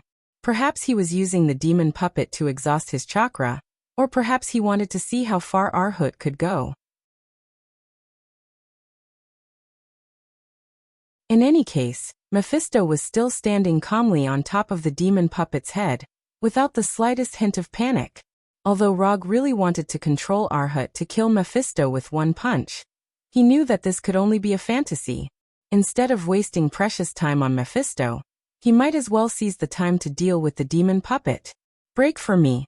Taking advantage of the demon puppet's retreat, Arhut grabbed the demon puppet's arms, and with a sudden force, tore off the upper arms of the demon puppet. The two arms, which were dozens of meters long, were casually thrown by Arhut, and hit the ground like meteorites, raising a huge cloud of dust. After tearing off the demon puppet's arms, Arhut didn't stop at all, and grabbed the pair of bat wings on the back of the demon puppet with both hands again. Until now, Rog still didn't know why Mephisto wanted to make bat wings for the demon puppet. A demon puppet made of mud and stone obviously couldn't fly, so this pair of huge bat wings didn't have any practical use other than making the demon puppet look more like a legendary demon. Given Mephisto's experience, he shouldn't have wasted his energy to make a pair of useless bat wings. Although he couldn't understand what Mephisto was thinking, Arhut still grabbed the demon puppet's bat wings with both hands, and tore off the wings that were more than 200 meters long. At this moment, Mephisto's demon puppet was only left with its main body and head. When Rog controlled Arhut to throw away the huge bat wings in his hands, he suddenly realized that Mephisto, who was standing on top of the demon puppet's head, had a meaningful smile on his face. Not good. Years of battle experience made Rog acutely sense that something was wrong, and he planned to control Arhut to retreat some distance. However, it was all too late. When the pair of demonic bat wings were thrown to the ground, an irregular pentagonal barrier suddenly formed. The demon puppet's arms, bat wings, and torso formed the 5 fulcrums of the pentagon, and crimson energy soared into the sky.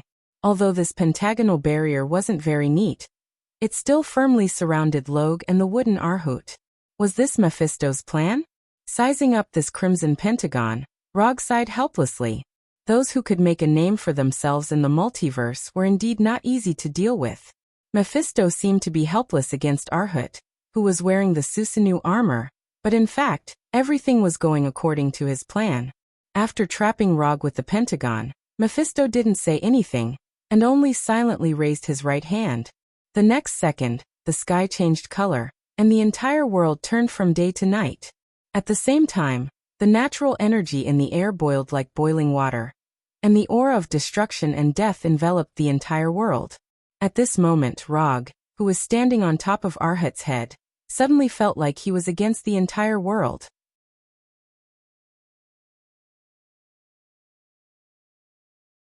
The will of hell, which had acknowledged his existence, instantly disappeared without a trace. It was as if it had never existed in the first place. The sudden phenomenon of heaven and earth also attracted the attention of the demons in every corner of hell. Johnny, who was driving the ghost motorcycle at a crazy speed, also couldn't help but stop at this moment, and turn back to look at the battlefield where Rog and Mephisto were. Could he really make it here in time? Looking at this phenomenon that almost covered the entire hell, Johnny couldn't help but worry for Rog. Don't worry, he's Rog. You just have to carry out his plan properly. Blackie's voice sounded beside Johnny. When Johnny left, Rog handed Blackie, who couldn't be put into the medium scroll, to Johnny, and let him leave with Blackie. I hope so. As soon as he said that, Johnny started the ghost motorcycle again, and sped off into the distance like a flaming meteor.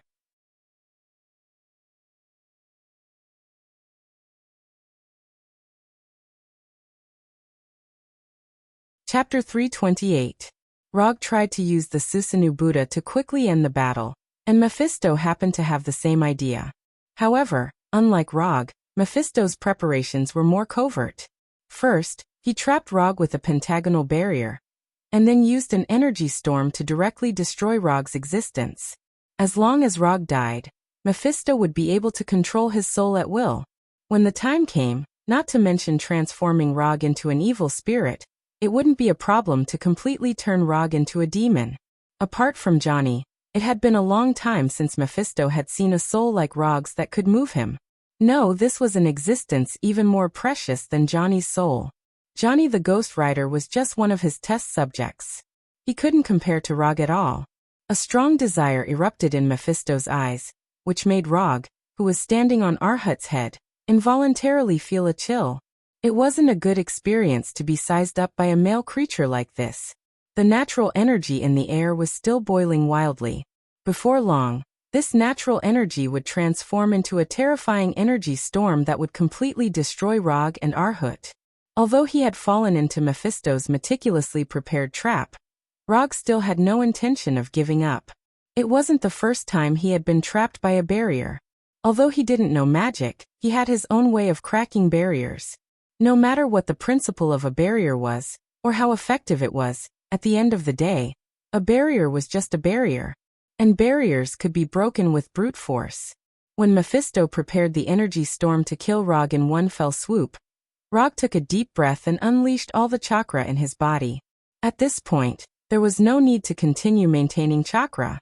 And even if he used up all his chakra, he still had the nine-tailed chakra.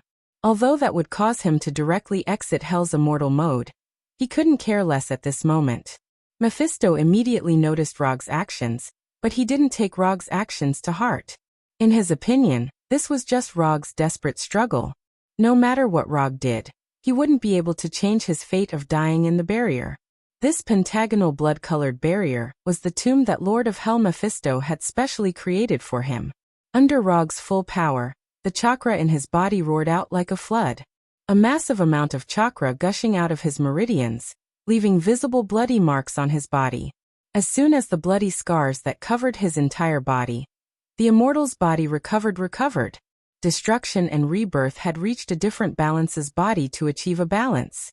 And Rog didn't care about the pain coming from his body. At this time, he was already tortured to death by the pain of using Susanoo in Hell's immortal mode. Adding some additional pain to the already bone-deep pain naturally wasn't a big deal. The wooden Arhut's right hand was raised high, and an immortal art super jade Rasengan that was even bigger than the wooden Arhut's body appeared in his hand. The seventh Hokage Naruto used countless facts to prove one thing. That is, there is no enemy that can't be defeated by a Rasengan. If there is, then another Rasengan. If you can't defeat the enemy with a Rasengan, then it can only mean that the Rasengan you made wasn't big enough or strong enough. What Rog wanted to do now was to use facts to prove the 7th Hokage's point of view once again, and add a new record to the Rasengan's Rasengan tactics. Under Rog's full power, a huge Rasengan with a diameter of 300 meters was born. This super huge immortal art super jade Rasengan spun wildly, and the flow of chakra even set off an equally huge super tornado. When this immortal art super jade Rasengan was formed, Rog still didn't stop, and covered it with the power of hellfire. In addition, he also mobilized a part of the Kyubi chakra, and forcibly integrated it into this immortal art super jade Rasengan. The original blue and white immortal art super jade Rasengan also turned red and blue after the fusion of hellfire and Kyubi chakra. Outside the crazily spinning chakra, there was also a crazily spinning orange-red hellfire. Mokuton Sage Mode, Susanoo, Super Jade Rasengan, Hellfire, Kyubi chakra. If these things combined couldn't break Mephisto's pentagonal blood-red barrier, then Rog didn't need to think about anything else, and could just accept his fate and wait for death. Wooden Arhut originally didn't have the ability to use ninjutsu, but the possession of Susanoo gave him the possibility of using ninjutsu. This unprecedented immortal art super jade Rasengan that fused many kinds of power was, to a certain extent, the limit of what Rog could currently use. This red and blue immortal spell super jade Rasengan entwined with hellfire was the pinnacle of his strength. Whether this Rasengan could break Mephisto's pentagonal blood-red barrier, or what kind of damage it could do to Mephisto, this was Rog's last attack. After this move, victory or defeat, life or death, would be the final answer. Mephisto thought that he had forced Rog into a desperate situation, but Rog proved him wrong again.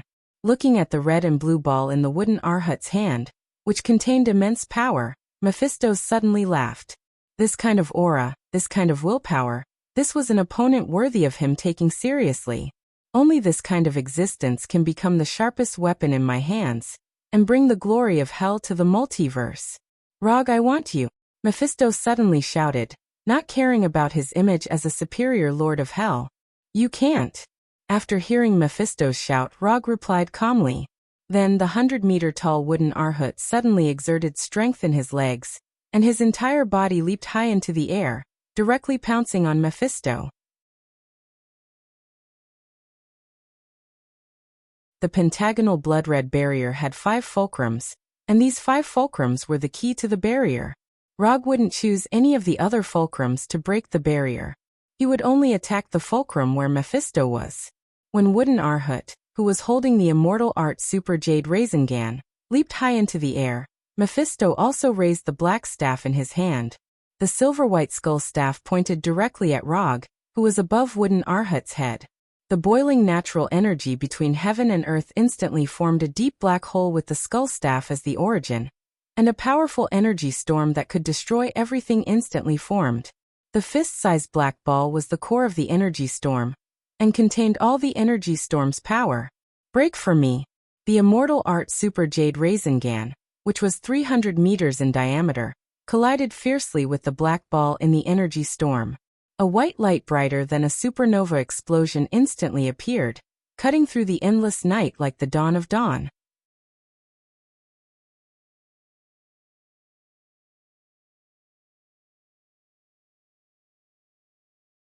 Chapter 329.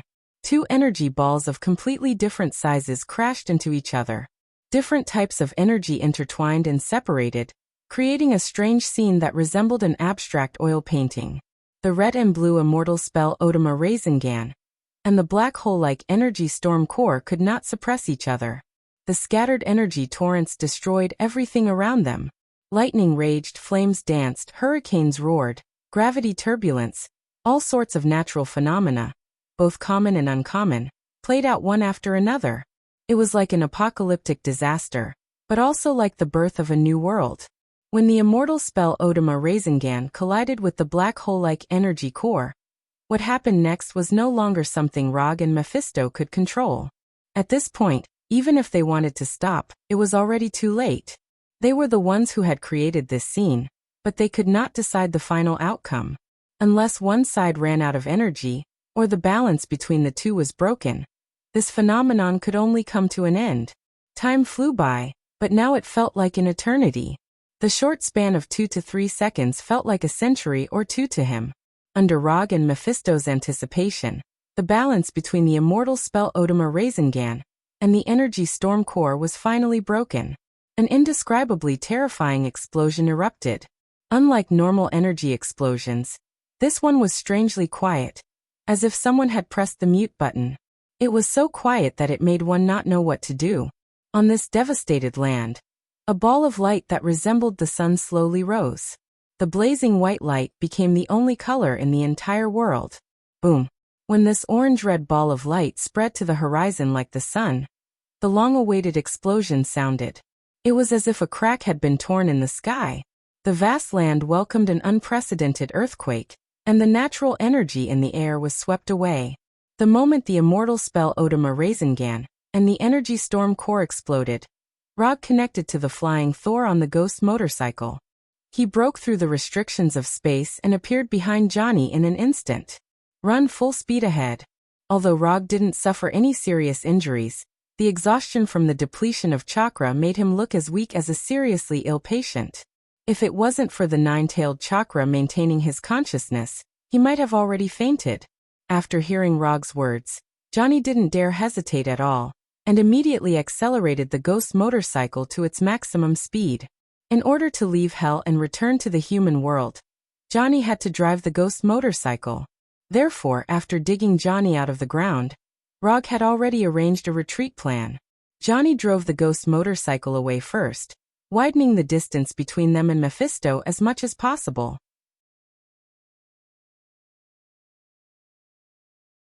After the outcome between him and Mephistopheles was decided, he would immediately appear behind Johnny in the Flying Thunder God, and return to Earth on Johnny's ghost motorcycle. Rog's attempt to leave Hell on the ghost motorcycle couldn't be hidden from Mephisto, but he didn't plan on hiding it from Mephisto. What he needed was just a little bit of time. Mephisto, who was at the center of the explosion, sensed Rog's departure, but unlike what Rog had guessed, he didn't chase after them but let them leave Hell. "We'll meet again, we definitely will." Mephisto looked in the direction Rog and Johnny left with an inexplicable smile on his face.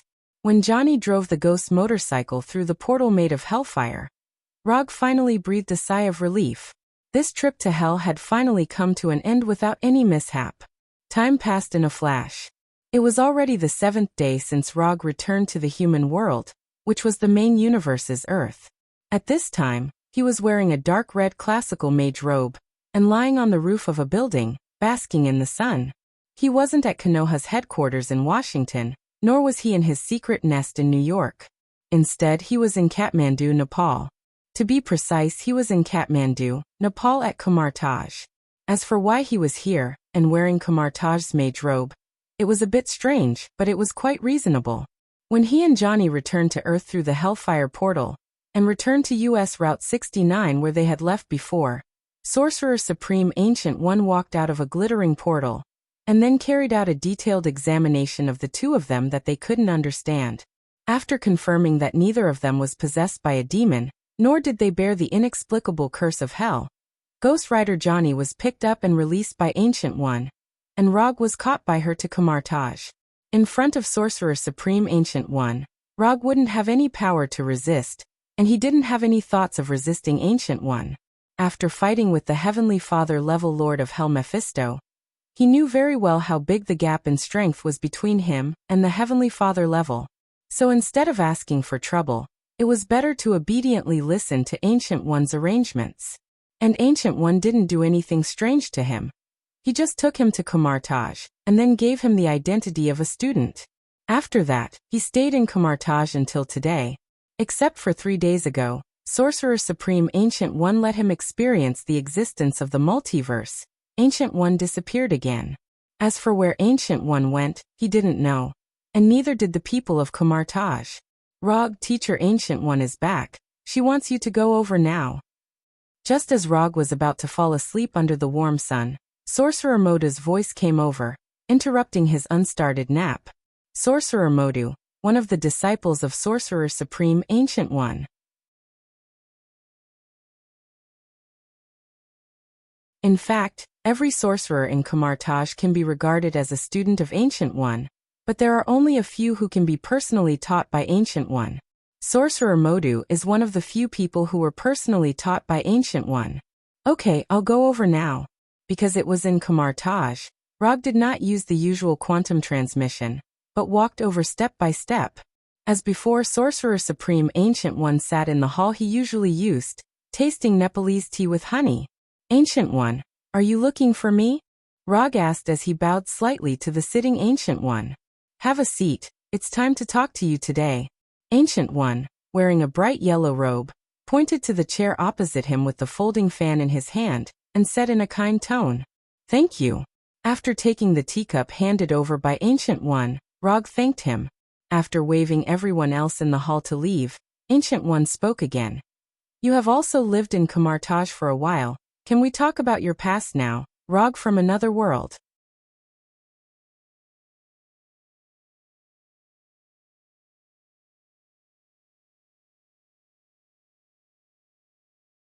Chapter 330. Ancient One opened his mouth and told Rog's biggest secret. If the person sitting in front of Rog now was not Ancient One, but someone else, Rog would definitely reply, "I'm not, I didn't, you're talking nonsense."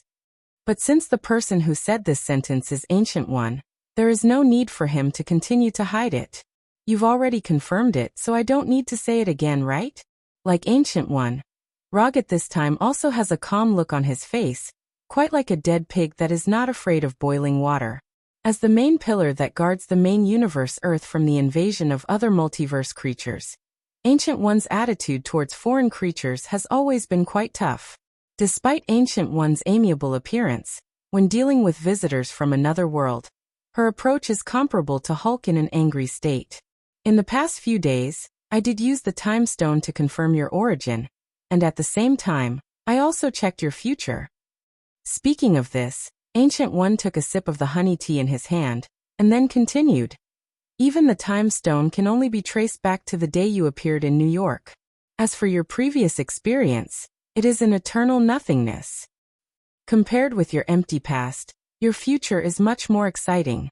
Hearing this, Rog also raised a strong curiosity, curious about what kind of future Ancient One saw.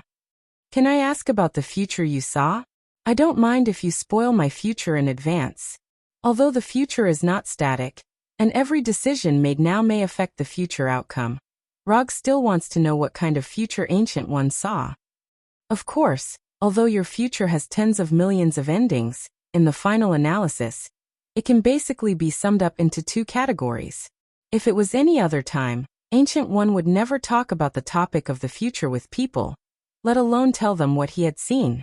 However, Rog, who is sitting in front of him now, is an exception, the only exception. As for whether this is related to Rog's identity as a traveler, only Ancient One himself knows. The first kind of ending is you die. After hearing Ancient One's answer, Rog was stunned for a moment before he reacted. Ancient One definitely doesn't mean that he died normally. After all, he can't have eternal life. Since it wasn't a natural death, the answer was obvious. With his personality and the suicidal thoughts he had from time to time, he must have died in some battle, at the hands of some person or existence. May I ask who killed me the most? Slayer Lord. Ancient One gave an answer that he had expected. However, he was curious about one thing. If he remembered correctly, Thanos, who didn't collect all the Infinity Stones, would only have the strength of Yation's father level. If Rog's judgment was correct, his current strength should also be at the level of an inferior Heavenly Father.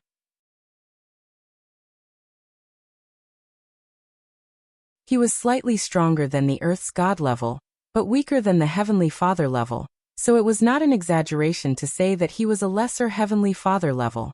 He now has control of the reality gem, so when he faces Thanos in the future, he will not face Thanos who has collected all the Infinity Gems. A Thanos who hasn't collected all the Infinity Stones is actually the one who has killed him the most times, which is a bit interesting. What about the second kind of future? Rog didn't ask how he died in the hands of Thanos, because it didn't make any sense. A misjudgment in the battle may lead to his own death, and there will be a lot of future extensions, so there is no need to ask. You should have an answer to the second kind of future long ago. After all, this is your goal all along. You have become a god. You have become the god of ninjas who is famous in the multiverse. Starting from human beings, you have ascended the throne and become a true god. I don't know why ascending the throne, which sounds very awesome, when said by Ancient One, is like congratulating you on your graduation. It seems so ordinary. I understand. My future is either to become the god of ninjas, or to die on the way to becoming a god. Anyway, there won't be any ordinary ending. It's pretty good. At least the whole life looks quite wonderful. Sorcerer Supreme Ancient One didn't tell Rog's future in advance. It was better to let him understand the real choice in his heart. Your future, I spoiled it to you in advance, so shouldn't you introduce your past? Equivalent exchange. Although Ancient One is not an alchemist, there are some principles that are common to both mages and alchemists. I am indeed not from this world. The reason why I came here is actually an accident. According to the plan, the world I should go to is a ninja world. For some reason I don't know, I came here and became a ninja. You should know the next thing, so I won't say much. Rog briefly explained why he had transmigrated to this world. Although this explanation seems to say nothing, it is the truth. Thank you for your honesty, although I don't know what kind of world the ninja world you are going to is. But since you are here, this may be the real arrangement of fate for you. It's rare for you to come to Kumartaj, so learn a few spells by the way and go back. After all, you are still my student. Rog almost didn't keep up with Ancient One's thoughts. He thought that Ancient One would let him go after confirming his origin and his harmlessness. Then it would be impolite for me to refuse. Although he didn't know what Ancient One was thinking, since Ancient One didn't mind, he certainly wouldn't mind. He was still very interested in Kamartaj's magic. In the following days, Rog officially began to learn Kamartaj's magic as a student of Ancient One. Then he finally figured out a question that he had wanted to know the answer to for a long time.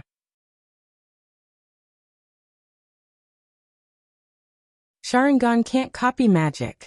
Although Kamartaj's magic doesn't need to be recognized by some existence to learn it, before casting magic, it needs to collect energy from other spaces in the multiverse, and then cooperate with spells or gestures to cast it smoothly. Sharingan can copy the spells and gestures when casting magic. But the energy that drives magic, that is, magical power, Sharingan can't do anything. Ordinary magic can be cast as long as one has magical power. But there are some special magic that requires the approval of the corresponding existence to cast, such as some white magic in the system of the Wei Shan Emperor. The Sorcerer Supreme didn't teach Rog too many complicated magic. Basically, he gave him a few common magic of Kamartaj. Portal, Mirror Dimension, Ring of Lagador, Astral Projection. Although the number is not much, Rog is very satisfied. After all, his job is a ninja, not a sorcerer. You're tuning into the Echoes of the Heart YouTube channel. Don't forget to subscribe and join us on this journey to catch the most captivating stories.